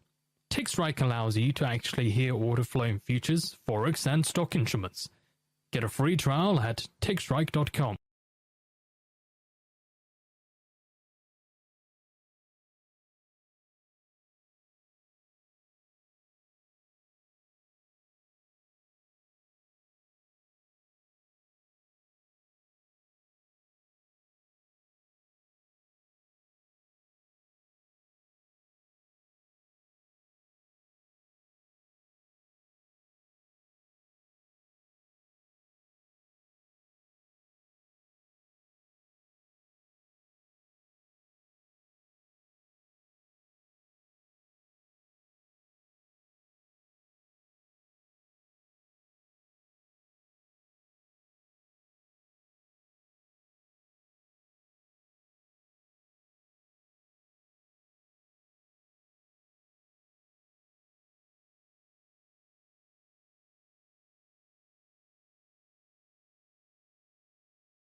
Brent crude futures settle at $79.40 a barrel. That's up $1.71 or 2.2%.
Dude, what are you guys doing out there? You guys are killing me. Sorry, I have to take these phone calls. Very important. I'm trying to beta test a tool right now, or tools. We got a bunch of tools. And it's like I have to take these phone calls. I don't have a choice. Well, they mean more than 0 to 8 calls. I know that 0 to 8 means a lot to you guys, but for us to continue forward, I have to take these phone calls, regardless of time of day. And hold on a second here. I'm going to turn that off up there. And it's not easy. It's like nothing is easy. Everything is hard. Let me see. I'll mute that right there. Got a little bit of squeeze going on right now. I'm still long here. I added some more down at the bottom. So I've got, it's just like fucking yesterday. Now I'm up to fucking 300 goddamn thousand calls, 0 to 8 calls on SPY. Had a nice little push higher on IWM there a minute ago. HYG keeps making new highs. Don't know why. Market not going up. Seller rage. I do know why it's not going up. There's major hedging coming in, and this is a major sell point for the SPY. And so you see this emotional trading by sellers here that don't want to get overrun. They are going to get overrun unless some bad news comes their way. They have no choice in it. They probably don't know this. There's probably someone out there trading. I don't fucking know. They have no idea what they're doing. So, still sitting here for this end of day stuff. Now, I already went through what to expect for tomorrow. I'm going to keep it short and sweet with you. It's 2:55. We have power hour coming up in 5 minutes. I'm going to keep it super sweet and short with you. That I want you to understand here. Off the top, in a bull market, bull run, every 3 to 4 months, we have a bullshit reason why the market rolls over. I don't know if that's CPI. I don't know if it's fucking Fed meeting. I don't know when it happens or how it happens. It could be anything. It's usually bullshit. So I want you to be aware of that. Just heading into CPI, PPI, all the stuff that we have ahead of us. That's always there. Now, even if that happens, you're looking for a dip to buy and to not drink the Kool-Aid. Give me my fucking money. I'm printing right now. Pretty big, I think. So the idea here, though, is that even though that happens, you remain bullish. Now, today, this week, or today, tomorrow, CPI, what we're looking at here is a squeeze, a major one that's been developing for 2 days to the upside. These sellers are they're pissed right now, angry. Got PT2 right here. Got next round of sellers up here. Got PT3 up here. Got R3 above. Same shit as yesterday, isn't it? So just drama, crying, whining. I don't care. It's going down. Blah, blah, fucking blah. That's actually not what's happening here. A major squeeze is in front of us. Major. Let me show it to you here real quick.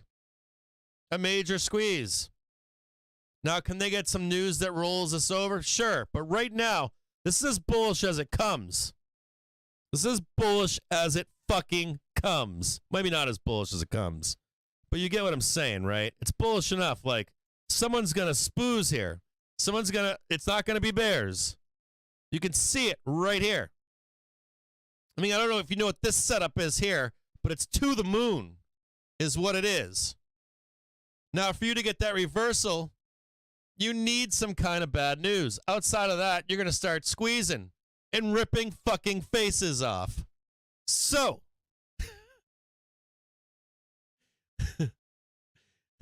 I don't know what to say to you. The green line's not under the price, right? It's not, fucking green line is not here. You know, the green line's not here. The green line is here. It's bullish, and velocity is bullish. To at least grind and push until you get that bad news. Sorry, sell side. If you want to sell this, you need to sell it from up here Sell it from up here, whatever you can do. Whatever you can do. Or hopefully you get an event that'll sell it down. Maybe we squeeze up here and then they close the market for you. You know, I don't know what to say to you if you're a seller. You know, the Velo is not on your side. Let's look at ES real quick. Same shit. Look at ES here. It's about to fucking explode to the upside. Like straight up rip faces off. I don't know how fucking more bullish you can be here. So, you know, you can, I guess you can fucking thirst trap me all you want, but I ain't going nowhere. So, unless you roll this over, we're bullish. That's who we are until we trade under the fucking hourly and reject there. Reject, reject. Okay, so it's up. Up is the way. I don't know how more to say. My investment account's doing pretty good right now. So just right now, SPY, bullish into the close. Bullish, bullish, bullish. Even if we get bad news, bullish into the close. Rip faces off. Take all this shit out. Take it to 415. Now, with all that said here, my breathing cap on again. We're bullish to the upside. Bullish. No, I'm sorry, you're not getting this. This is not the same as this. I apologize to you. If you think this is the same, it's not. So, if they want to sell this, now if they were to sell this down into the close, we buying fucking calls for CPI. Otherwise, we're squeezing this shit up, and then maybe we have a chance at selling this down tomorrow. Like sell the news on CPI or something. I can get down with that. I can get down with squeezing this up and jumping above, having good CPI report. But I don't want to hear shit from any of these sellers out there. You lost down here. You lost yesterday. You lost the close yesterday. I told you here. What time did I tell you here yesterday? I fucking told you. I said, right here.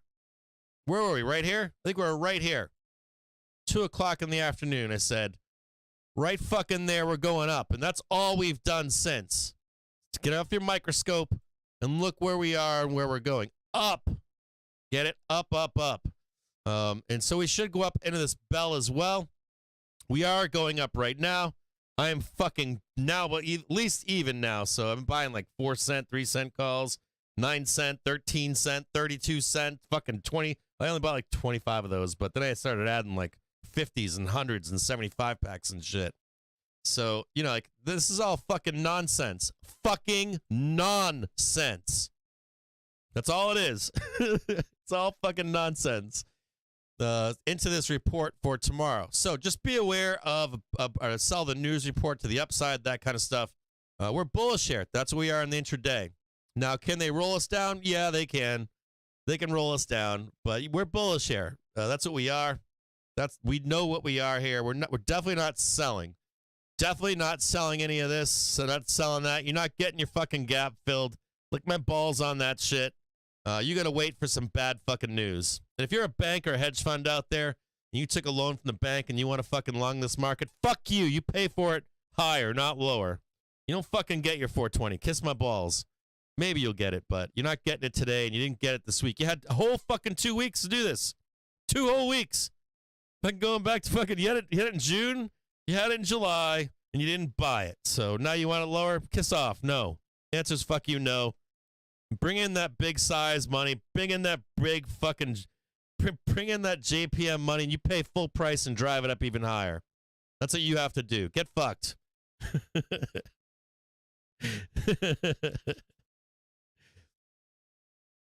So for me, I've got calls into this bell. I'm going to diamond hand this shit right on the bell. I don't care if they go to 0 at this point.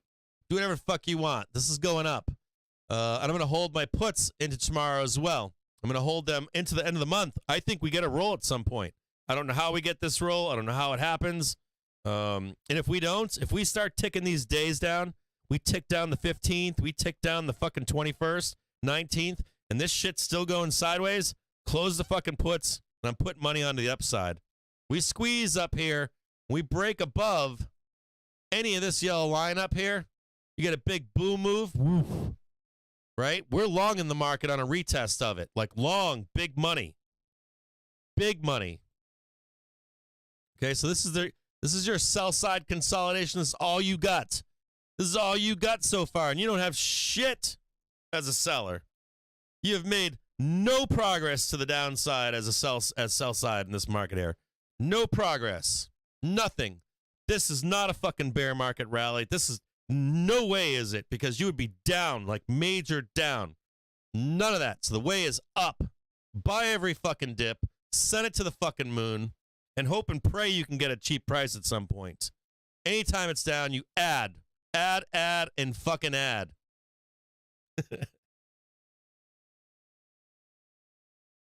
Yeah, velocity is fine, man. We're going to the upside. No matter what anybody fucking tells you out there, we're going to the upside right now. That is the way. We have to break below the hourly trigger, reject underneath the hourly trigger, have some closing bars underneath the hourly trigger, or have some kind of terrible fucking news that we don't know about. Some kind of trap that we can't see. Outside of that, they're going to have to make some shit up. Jamie Dimon's going to have to fucking go on TV, pull his fucking pants down, stick his finger up his ass, and shit out his mouth or something like that. Outside of that shit, it's all fucking lies. They're long this market. That's what they are.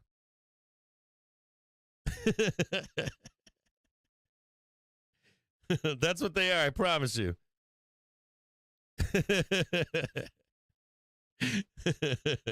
They have to make up some shit, some magical shit, some like a magic show or something. Put on the fucking tux, pull a rabbit out of your ass, fart 3 times. I don't know what it is you need to do to get the price that you want. Otherwise, demand, demand, demand, demand, demand. You're seeing it. Demand, demand. So, bad news. You need it. If you're a seller, you need some bad news. No bad news. Squeezy, baby.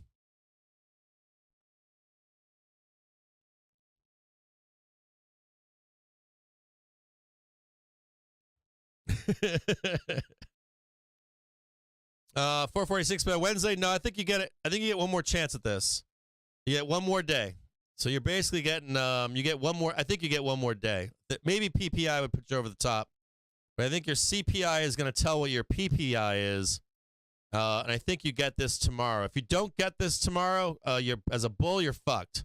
They will roll this down on you. You basically have one more day as a bull. I think you have one more day. You might get an extension. Like if CPI is good, yeah, maybe it'll take till Wednesday for you to get up there. To get like above to that 440. It's not even a 446. If you're a bull, I'm telling you, if you're a fucking bull, right? You only need up here and hold this. That's all you need to do. Forget all this bullshit in there. It means nothing. You get up here and you are starting to trade a new zone. You're going to go trade 456, 465, all that kind of stuff. That's all you need. That's a big move for bulls. That would mean that the consolidation is over. Like consolidation, we're in consolidation right now. If you get above this, consolidation is over and we're going higher. Big key for bulls is getting above this zone right here. They need that. And if you squeeze up here and roll it down, not good for bulls. Bulls need to get above, hold above this 444 and change. That's all bull needs to do. They pretty much have one day to do it, or they need a good CPI report. If they get the good CPI report, they're going to get the good PPI report. So that's what they need. They have to get this. Bulls have to get it. If they don't get it, they're screwed, right? And you see them trying to pin this into the bell? I don't fucking care. We're going to fucking go up here today, tomorrow. And the crazy part is I'm going to buy some more 0 dates for tomorrow. Well, there'll be 1 dates at the end of the day, but they're basically 0 dates. So no matter where the fuck we are at the end of this day, I'm buying more. So I don't care what they're doing. They're going to lose. I know they're going to lose. They lose. They don't win.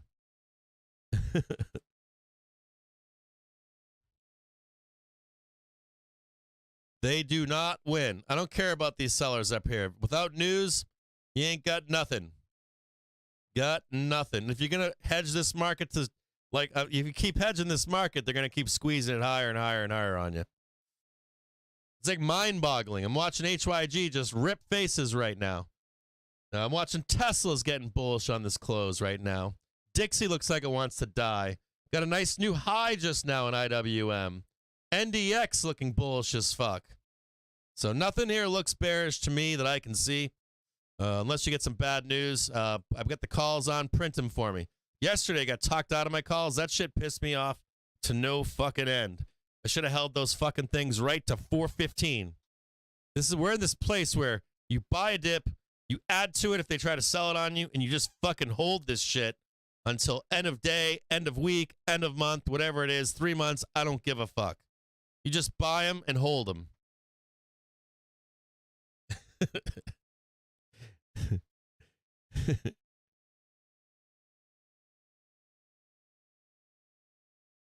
Well, that's what it is. Yeah, Tesla's looking a little bullish to me right here. I have to look at it in the background here. Let me take a look. Just for a moment, they're looking bullish. Let me take a peek here. Yeah, Arley's looking. You can still go up even if we're going down. So Tesla has hourly looking kind of bullish for it. I don't know how long it lasts. I don't think it's like ultra bull. But Tesla's looking a little, yeah, price is above. We have a bull cross right now on a 5-minute chart. They're trying to sell it down. But this is all emotions from a seller. All emotional from a seller. You've got a bull cross right now on the 5-minute and the 1-minute. You've got a velocity coming up on the hourly. So I think there's a squeeze play here on Tesla, believe it or not. They're trying to sell it down right now. But it looks bullish to me. So we'll pay attention to this into the close. I might be missing something, but I would not be surprised to see Tesla squeeze here. Would not be surprised to see it. See here. Yep. Right there. We'll see if Tesla can get a quick squeeze off of it. I'm watching Tesla right now in the background. Yep. Fucking sellers, man. Seller rage. Dude, Tesla looks bullish to me, man. I don't know why. I'm interested to see if Tesla will go up into this bell here. Keep my eyes on Tesla right now for a squeeze into this close.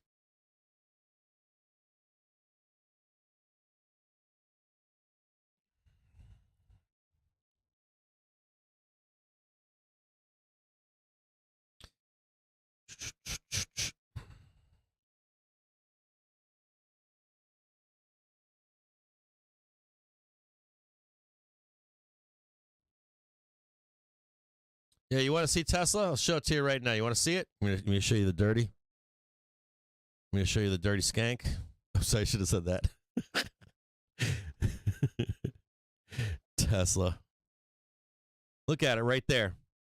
It's a 1-minute chart. Price is above. You got a bull cross right there. Boom. There's your bull cross right there. You have rage sellers right here. And then if you go to a 30-minute chart, which is the one you want to be looking at for Velo, it's not an all-day-long play. You don't marry yourself to it. You don't marry yourself to it, but you can see Velo. Hold on. See this hourly Velo right here? Watch my cursor down here. So that Velo right there is about to turn up. So there's something going on with like some kind of a end of day, open tomorrow squeeze up here. Some kind, even if it continues down. There's some kind of a squeeze building in here on Tesla. Price would need to stay above.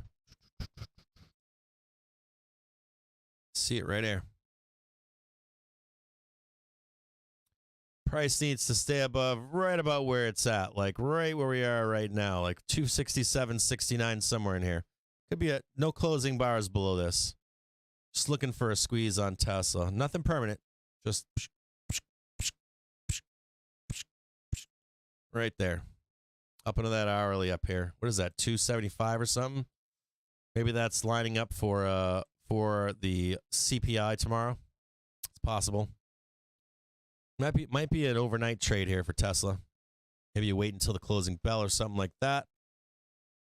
But it's looking bullish to me. Looking bullish on a small period of time here.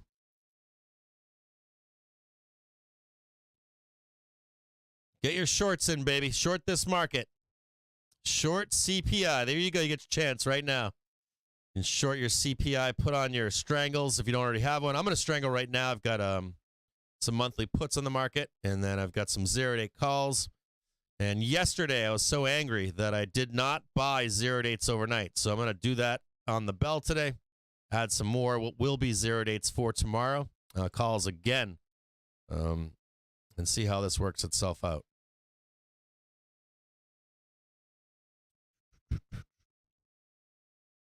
Tell you what, man. Bullshit. Calling bullshit. Bullshit in this market.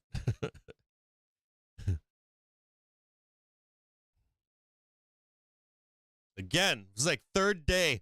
This is literally the third day in a week. Like a week ago on Thursday or Friday, I put on Twitter and said, you're going to get a squeeze. Did it again yesterday and said you're going to get a squeeze. And right fucking now, the same shit's lining up. Even if I lose this time, I don't care because I'm making money. So let's do it. You keep cock teasing all this shit, it's going to happen. Again.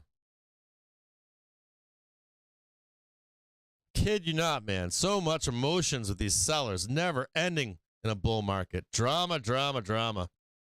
Marsha, Marsha, Marsha.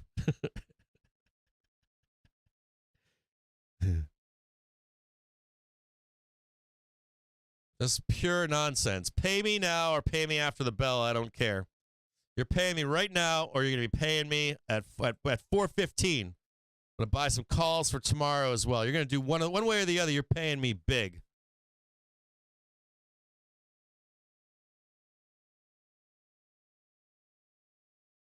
You can do it now. You can do it later. If you're a hedge fund out there, close that shit now. You're going to get run the fuck over.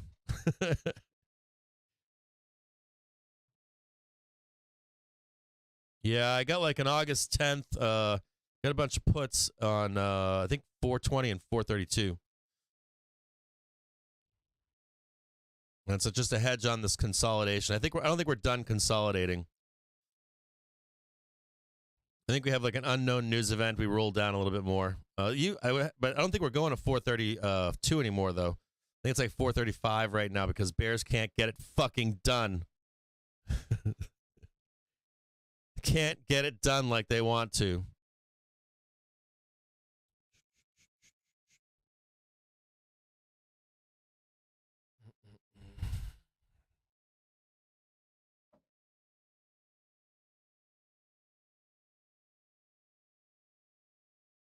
Let me know what you think for CPI tomorrow. Let me know if you think CPI in the chat. Let me know if you think that CPI will be. How about forget what CPI is? Forget what it is. What would the reaction be? Up or down? Up or down? That's all I want to know. Up or down? Bear said life is about balance. Baby, the balance in my account now, we're going up. That's young trader. Let me know if you think we got somebody saying there's a trap for the bulls here being set up. Trap for the bulls. What's your positioning for tomorrow onto CPI then? CPI down, then face rip. Ooh, I like that one. Hustle 01 says CPI down, then face ripper. Dude, I like that one a lot. Depends where we close today. Yeah, we're closing on the bullish side of things today, it looks like. Or like pinned to bullish. They don't want to pay my calls here again. We got 600,000 calls on 441C. They're not going to want to see those print, are they? So probably going to pin this close here. Try to. They don't want to pay this for sure. 600,000 441Cs.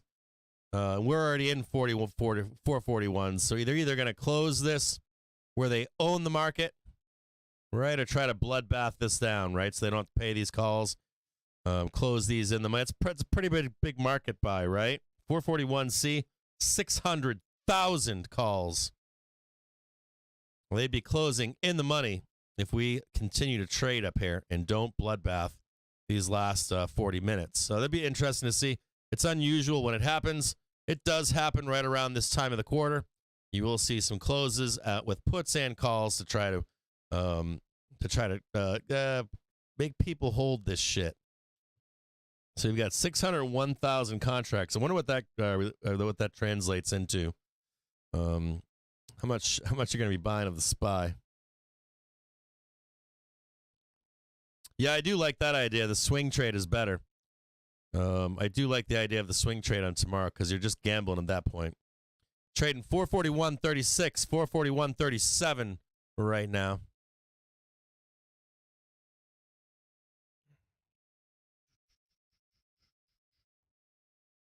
Trading 441.44, 441.46 right now. At 390 fucking calls. Jesus Christ.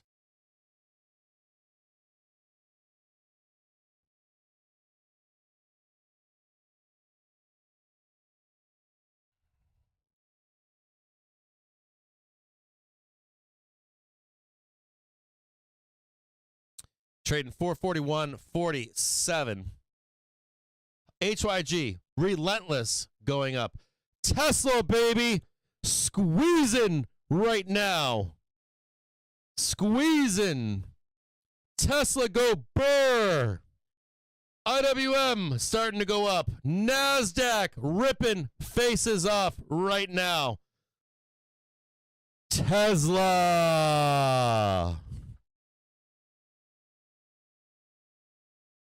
Come on, baby, 12 cents. Come on, baby, give me some more money.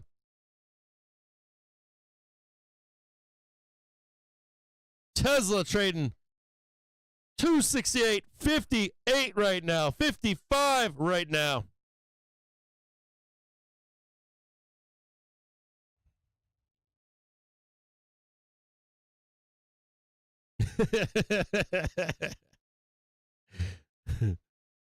Come on, PT2, baby. Give me my PT2. Get up there.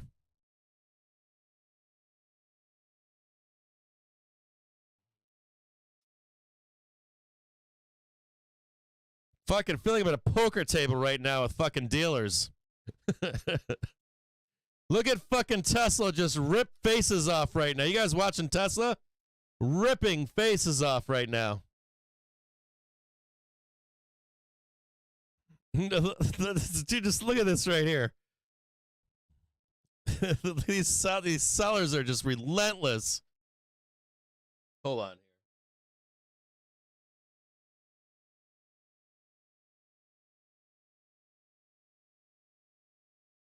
I'm going to get rid of some of my exposure here.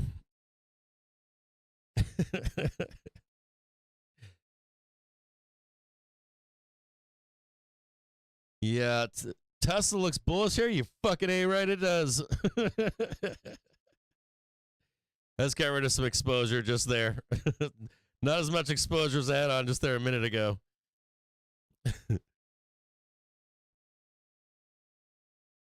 Look at fucking Tesla. Goddamn right, Tesla.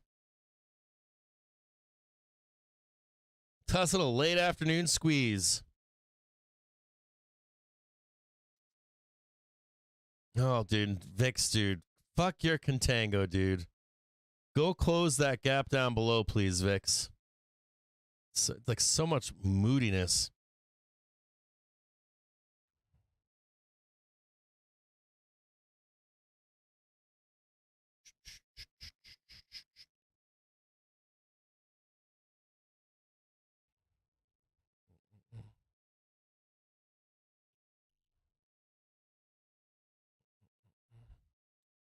Thoughts on AMD?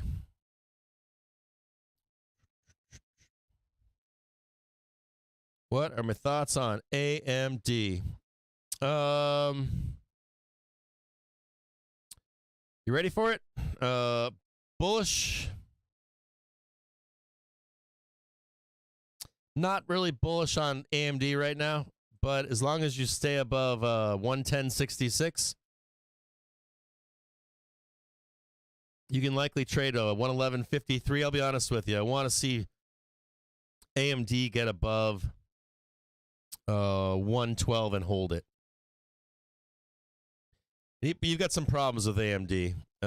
You've got the daily and the weekly, or the daily and the hourly looking kind of dog shitish.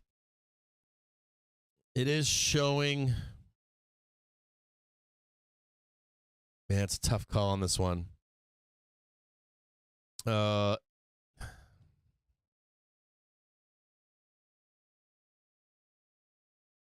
Let me look at it on a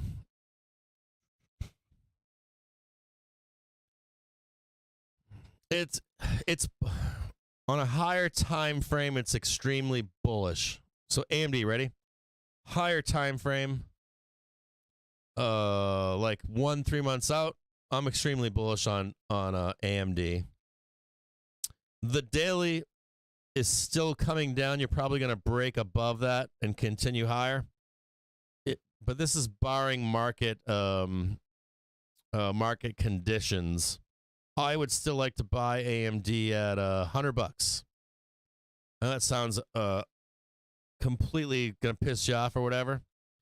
But I would also buy it above $113.71, $112. Get back with me the next time you want to enter an AMD trade. Are you trying to buy it? If you're trying to buy it, you need to put some time on some calls. 3 months. If you want to buy this low, I see why you want to buy the low here. You can buy a low here. Just make sure that it can take a beating down to $100. If you can't, you have no trade unless you're above 113.28. Then you can enter it with some. Matter of fact, you need it to hold too. You need it to like break above 113.28, reverse back down, and hold it like a confirmation trade, and then you can actually long it with no risk. Otherwise, you do have some risk down below to about $100 flat, which I think you're going to encounter between now and the end of July. I know you might not, but if you do, just make sure that your calls can withstand that. I am ultimately bullish on it, though. 12 cents, man. Come on, baby. Come on, baby. Keep on squeezing. Keep on squeezing. How's Tesla doing out there? How's your boy Tesla doing out there? Patience, yeah, there's some patience on AMD. Stream is sponsored by To The Tick. Get free daily pivot points. Let me see. Market profile levels. Let me see if I can give you a visual on it. Okay. Just pay like you should have 100 tickers, 1,000 tickers that you're looking to long. I like AMD here.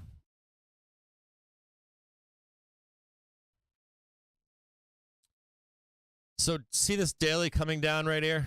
It's kind of bearish. Hourly, you're underneath the hourly. Can it rotate up? Yes.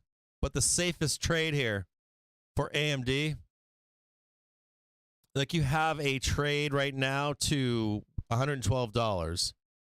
Let me show it to you. Like you've got like a day trade here, right? So hold on here. So right now price is above the 1 and 5. That's bullish. Okay. So like right here, you exit that trade there. You don't care how much higher it's going. You don't care. There might be a second trade right there. Might be a third trade up right here, right? But this is really what you're looking for, is this part of the trade. You know what I'm saying? So like you have this right now, you put your stops underneath 110.26. Take the money and run here. You might have another trade up right here. Take the money and run. These are all risky trades. When it stops being risky, though, is above. This is a key thing for you to understand. When you're putting money on the market, a successful retest above this 113.56 is like free money once it starts going up. 1, 2 tests starts moving. You jump on calls with like month out calls, weekly calls, something like that, and you're going to make some money. You're going to go up there and trade 116.06. You're going to go up there and trade 117.54 and then start blasting through all this nonsense bullshit up here. Now, why am I saying too that I'm ultimately bullish is because of this weekly moving its way up. Saying that, you still have 1, 2, 3 weeks. If you get a bad CPI report and it rolls down here and that was your actual dip buy, then you kind of get fucked unless you put 3-6 months on those calls. Make sense? Be like, oh shit, I should have done this and done that when this was the trade was down here. So until you get above this, that's where your real trade is. And if you don't get above there, your actual trade is lower. It is going to be right about here. And that's the 15th, the 17th right here. This is likely going to, this is what I'm looking for, is do we get That rejection. Bam. The move is actually like a bloodbath or something down there, and that was the actual buy in middle of July. And then you get your monster fucking face ripper. Boom, and you're just off and running.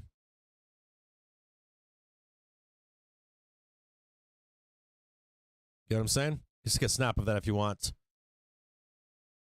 I see what your point is here, but they're day trades. These are like hold them, sell them, hold them, sell them, hold them, sell them, hold them, sell them. This is your big trade. Like, I'm going to buy this and hold it with confidence. I'm going to buy this and hold it with confidence. AMD.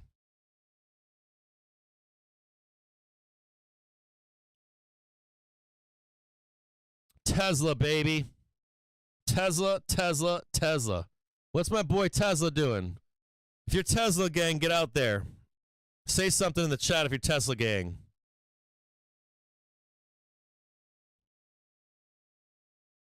Yeah, you're welcome, brother. No worries. I gotcha. Say Tesla. Tesla squeezing up into the close.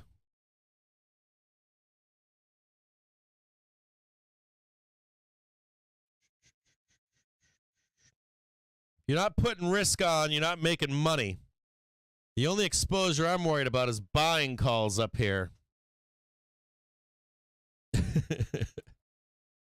I'm trying to buy dips and put risk on. That's the only way you make money. When you're full scared. Scared. We're going to crash. We're going to crash. Oh my God, it's terrible. Sitting at 23 million to the buy. Nobody makes money at the top. Only people make money buying the bottoms.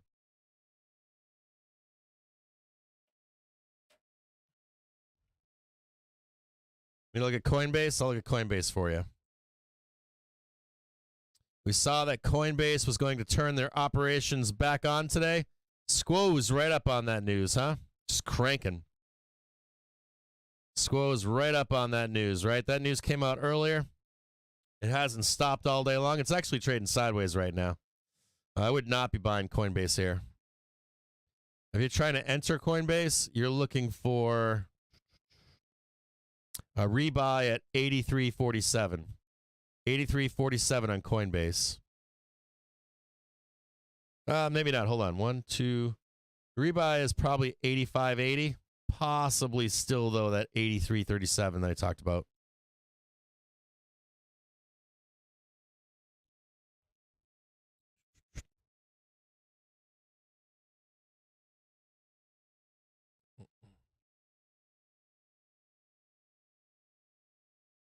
Yeah, it's somewhere down there. I could roll. Watch out for Coinbase. If you wanted to stay long on Coinbase, you could stay long if you're already in it. Right where we are at 89.25. If you begin to break below it, I'm going to be looking for 84.43. I said 83 and change, but 84.43, something like that, a halfback trade. If you don't know what a halfback trade is, look it up. Some kind of halfback trade in it. 84, 85.22, 85, 84.78. Wait a minute. 84.31, I guess. Somewhere in there. 1, 2, 3.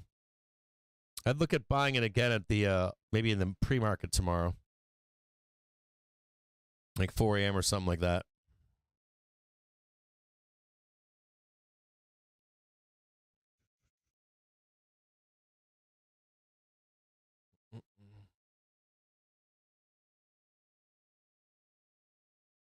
Tesla traded 289.43, rolling back to test. It's 5-minute trigger at 268.54.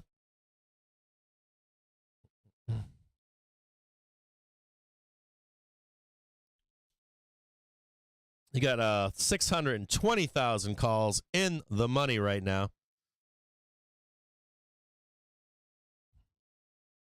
Let me know if you're gonna. If you think we're going up or down tomorrow. I read some of your comments earlier, but I missed some of them. My take on CPI is for where we are right now. Probably a good CPI. The highest probability is a good CPI. Some kind of a nice squeeze up. Right here, I'll just draw it out for you. Some kind of nonsense like this, squeeze it up. hit R3, 442.70. Then gap it up above and then start to sell. There's a tail risk associated with where we are right now, where we have not had that pullback that we need to be news driven likely to get down to that 420, 435 right now, then 420. And to be able to break below that 435, we need that news. There is some tail risk there for that, but I wouldn't be relying upon it as your savior. It's not like a high probability event. It could be anything in the next coming 2 weeks. Might not be CPI. It just needs to be something that they just kind of manufacture, some kind of bullshit they manufacture. No, technical analysis saying we're going up. On technical analysis says that we're going up here.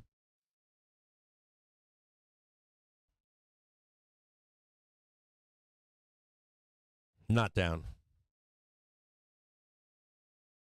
Yes, it has to be event driven at this point on SPY. We are trading and we have traded and retested 3 times the hourly trigger. Extremely bullish here. You need an event. If you're a bear, you have to have an event. No event, you lose. You have to have an event. You've got a turn happening in the market right now to the upside.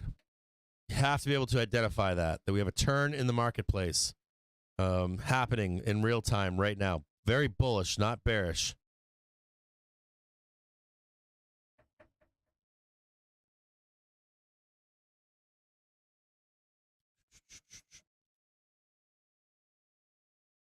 Dixie getting sent to the depths of hell right now.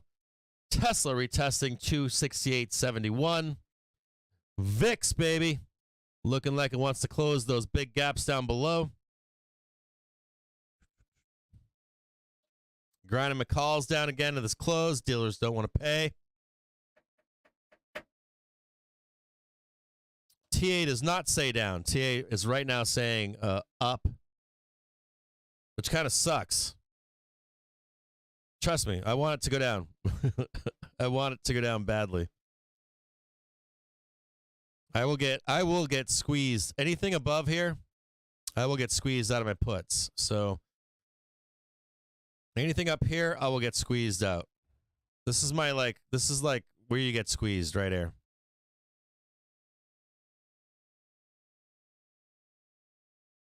This actually isn't the squeeze. This is the squeeze right here. Anything above this is the squeeze.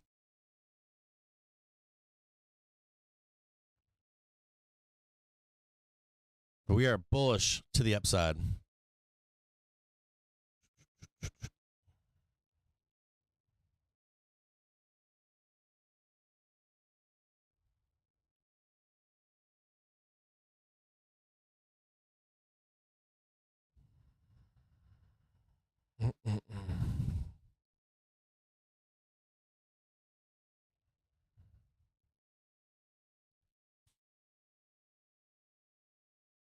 No, right on FX Retracer. I love you, man.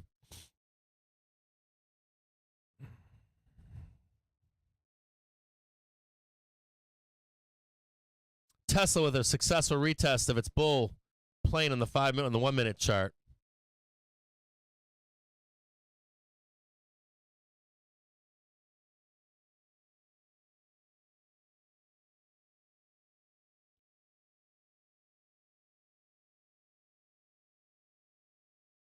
Just turn them into buyers, baby. All I want is that hedge fund to take the hedge off right into the bell. That's all I want here. I just want these hedge funds to remove the fucking market hedge, let it rip to the fucking moon so they can re-hedge themselves above at 444.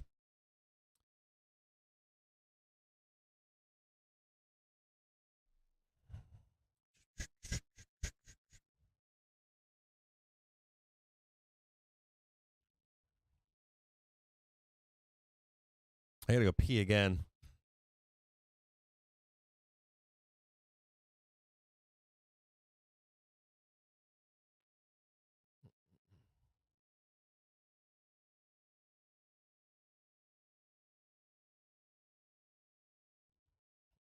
Come on, baby. Come on, baby.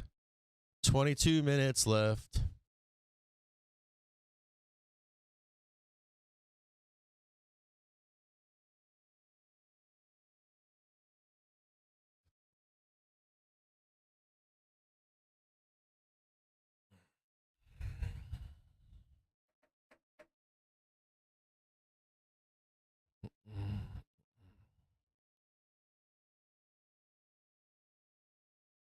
So JPM hires SVB bank veteran for commercial banking team. You know that banking team is in reference to? Hedge funds taking out loans from prime banks. Not prime banks, from federal banks. JPM Morgan updated from to buy from hold. They're anticipating making some bank off that money coming to the market.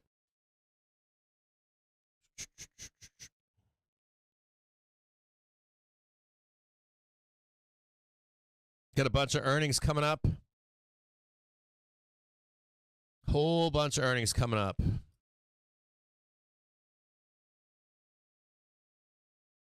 Well, we have to talk about earnings, don't we? Guess we'll talk about earnings tomorrow. So after the CPI drama tomorrow, we'll talk earnings coming up. Because we are in earnings season. Maybe we'll spend tomorrow, a lot of tomorrow on looking at some earnings plays.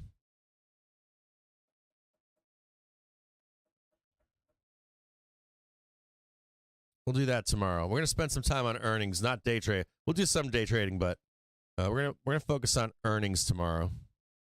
How does that sound for tomorrow?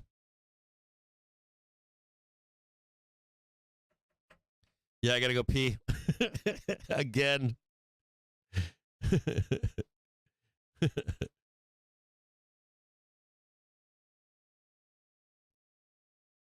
Come on, baby.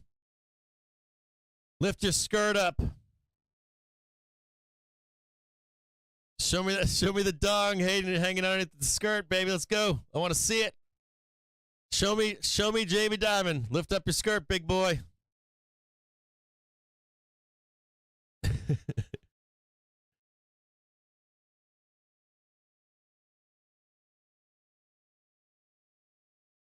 19 minutes left.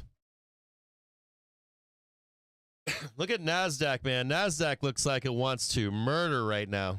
NASDAQ wants to explode into this close. Like straight explode. Come on, baby. Print me again today.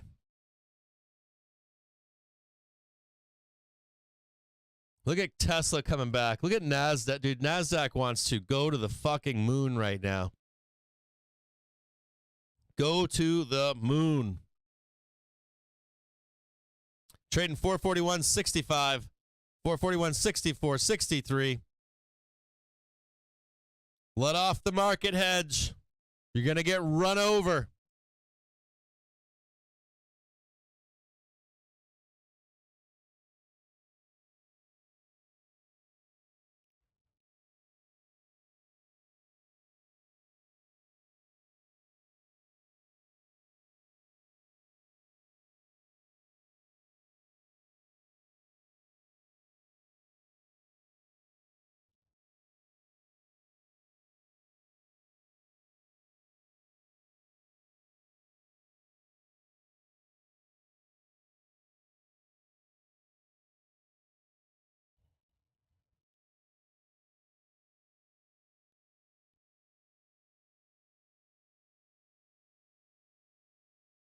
Oh, come on. Come on, baby. Show it to me.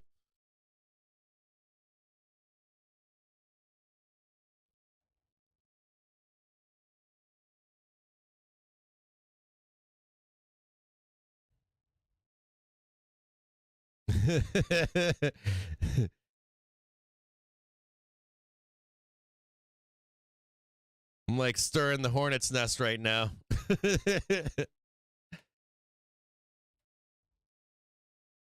Stirring the hornet's nest.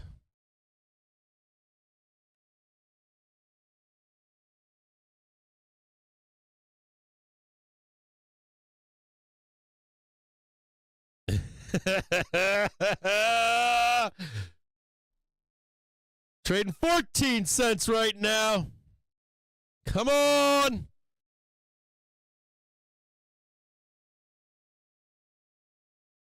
Oh, 15 cents, 16 cents. Give me my PT too, you dirty dog. Give it to me. Tag it. Oh, 19 cents right now. Fuck yeah, baby. Oh, 24 cents.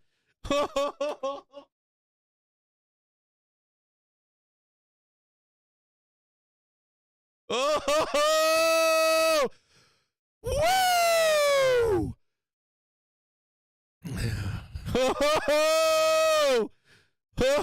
Oh, baby. Diamond hands. Diamond hands. Oh!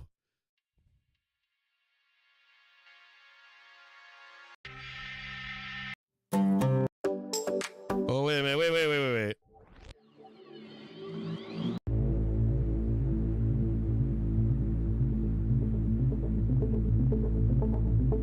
Who's your daddy? Early market and closing balance still sits. Tell me in the chat, who's your fucking daddy? Tell me in the chat. Did you diamond hand? Did you diamond hand? Did you hold your calls? Sponsored by TickStrike. TickStrike allows you to actually hear order flow in futures, forex, and stock instruments. Get a free trial at tickstrike.com.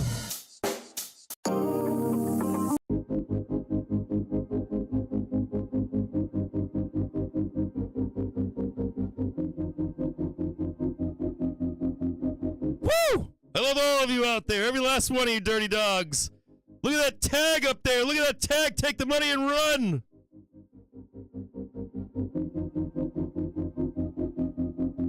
Did you hold?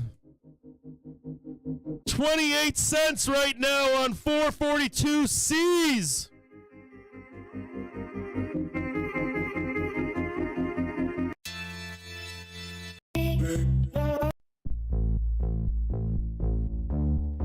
Trading 442.19 right now.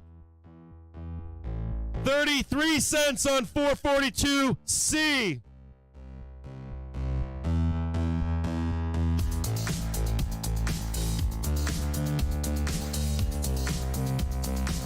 PT3 at 442.37. R3 at 442.70.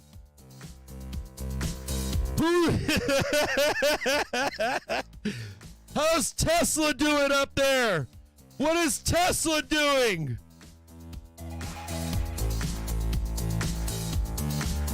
Show up every day. Tell all your friends.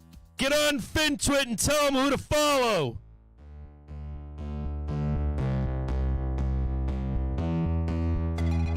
Tell people on FinTwit, follow CaptainJimJames. Show up in the stream every day. Which way were we going today? Up or down?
Who's making money?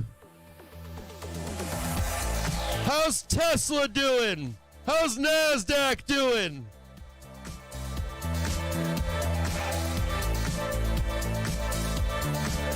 Please like and subscribe these videos. If these videos are helping you become a better trader, these videos teaching you when to diamond in, when not to diamond in. These videos teaching you when to buy the dip and not buy the dip. These videos doing anything out there for you to make you a better trader. If they are, if you're calling the direction right, please consider liking and subscribing. Please consider donating to support the stream, baby. Lisa, Stacy F, I love you. I love you, Stacy.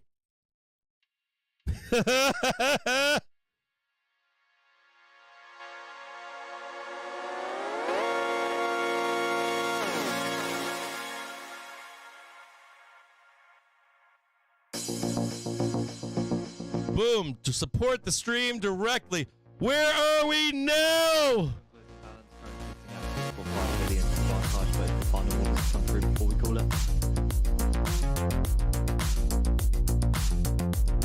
Closing balance 2.5 billion to buy side, so that's the market closing balance for today's session. What's up, brothers and sisters? What's up, they, them? What up?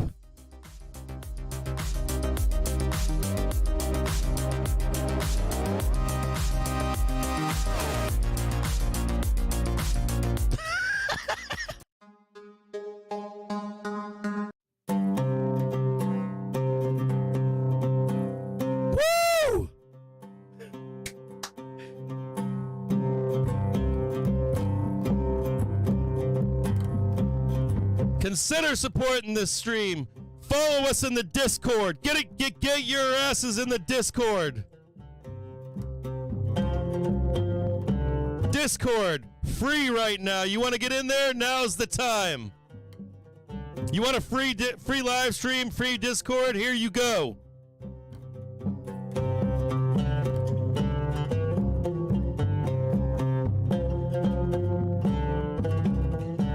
You see the Discord invite right there. Just posted it on Twitch. You can see it, the Streamlabs bot.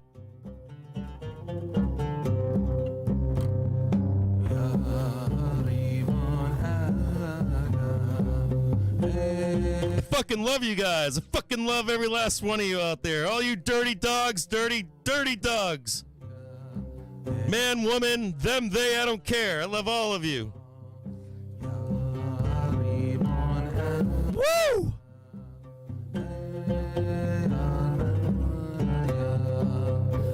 Saving it right to the end again today.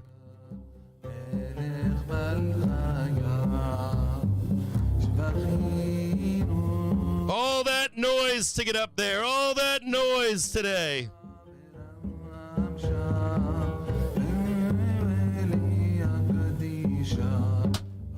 I love you, Purbill Tom. Love you, Stacy, Ryan Morris, Roller Coaster, Permabil Tom, FX Retracer, Ryan Morris, Stacy F, Will M, my brother, Jared the Coffee Guy, John Haggerty, Ryan Morris, FX Retracer, STT Voyager, Mohammed B, Bicky GTT. Who else is out there?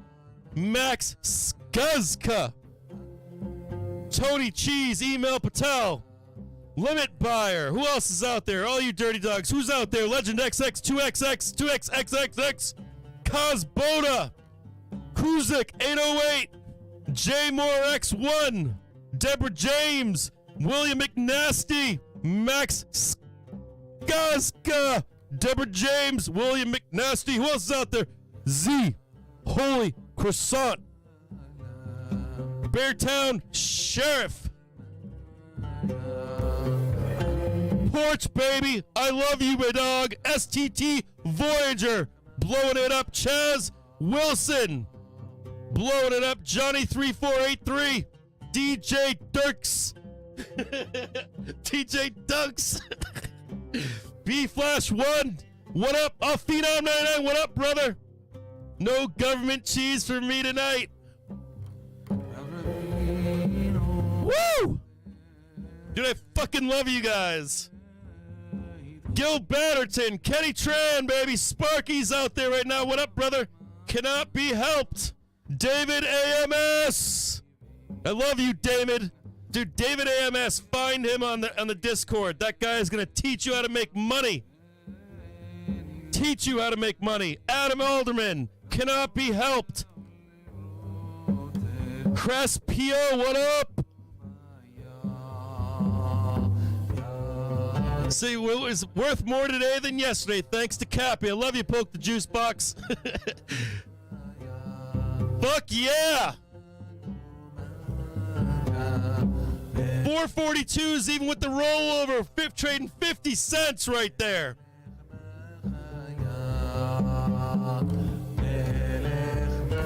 I love you, Benny Mac. I haven't checked DMs since before the 4th. I will check DMs tonight if I have the time, I promise.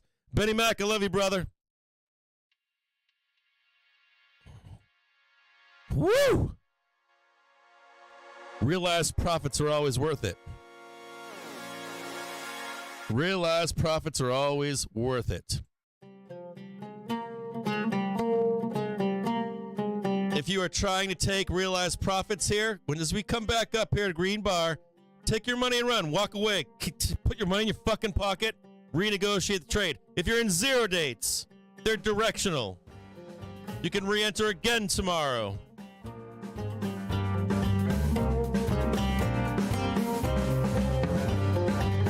Dude, hype train, baby. You guys are hyping it up. Legend X2. What are you guys doing over there in Twitch?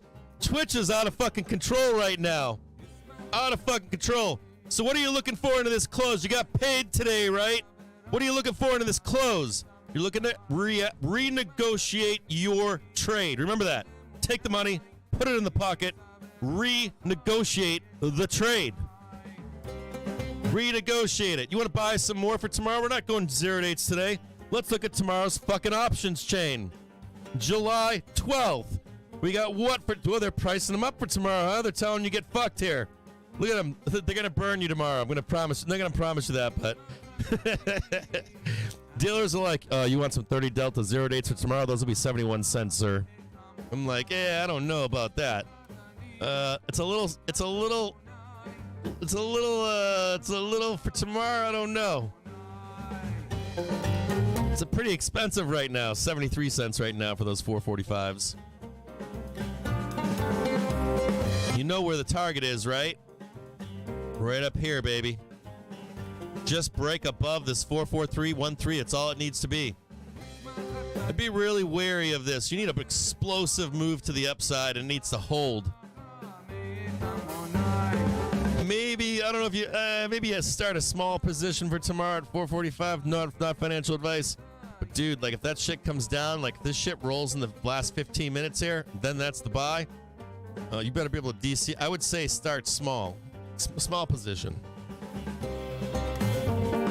Small position. And then DCA at 415. And dude, for that price, puts, let me see puts here. Dude, puts are expensive for tomorrow. The fuck are they thinking? You know what I would say to you? I would caution you of something.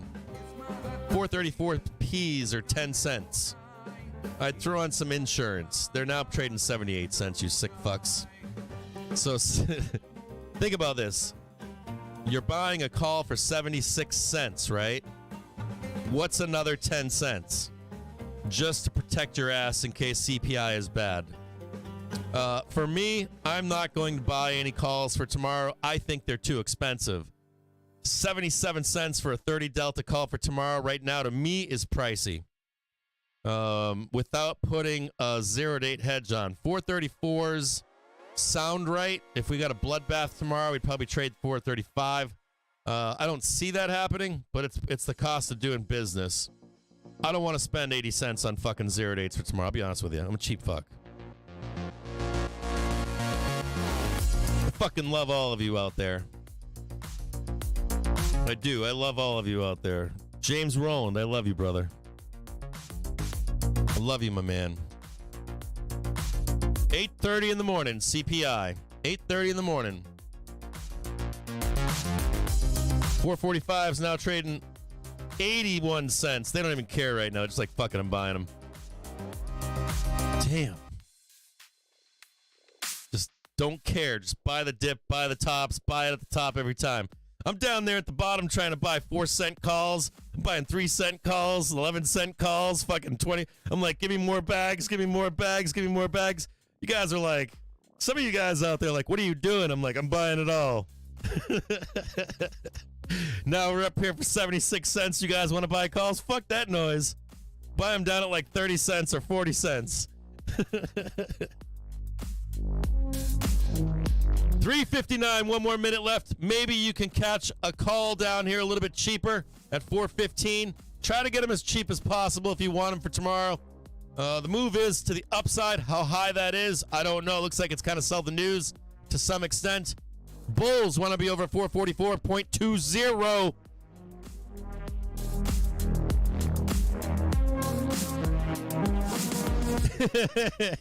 I love all of you out there. Every last one. I love every single one of you.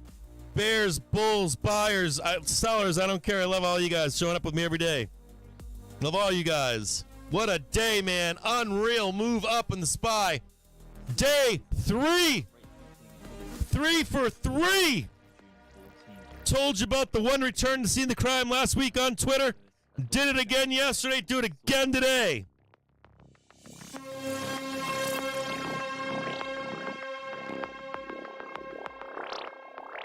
Hey, Ant84, thanks for chatting, brother. Appreciate the chat.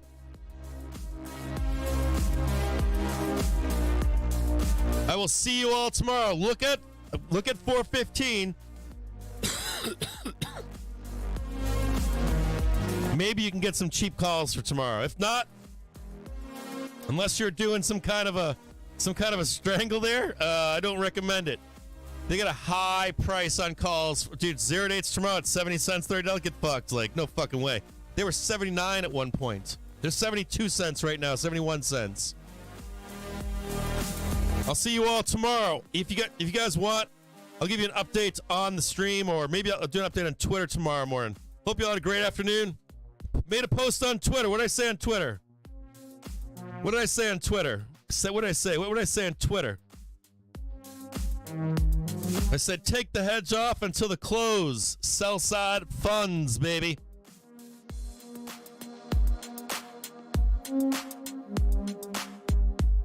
I will see you all tomorrow, 8:30.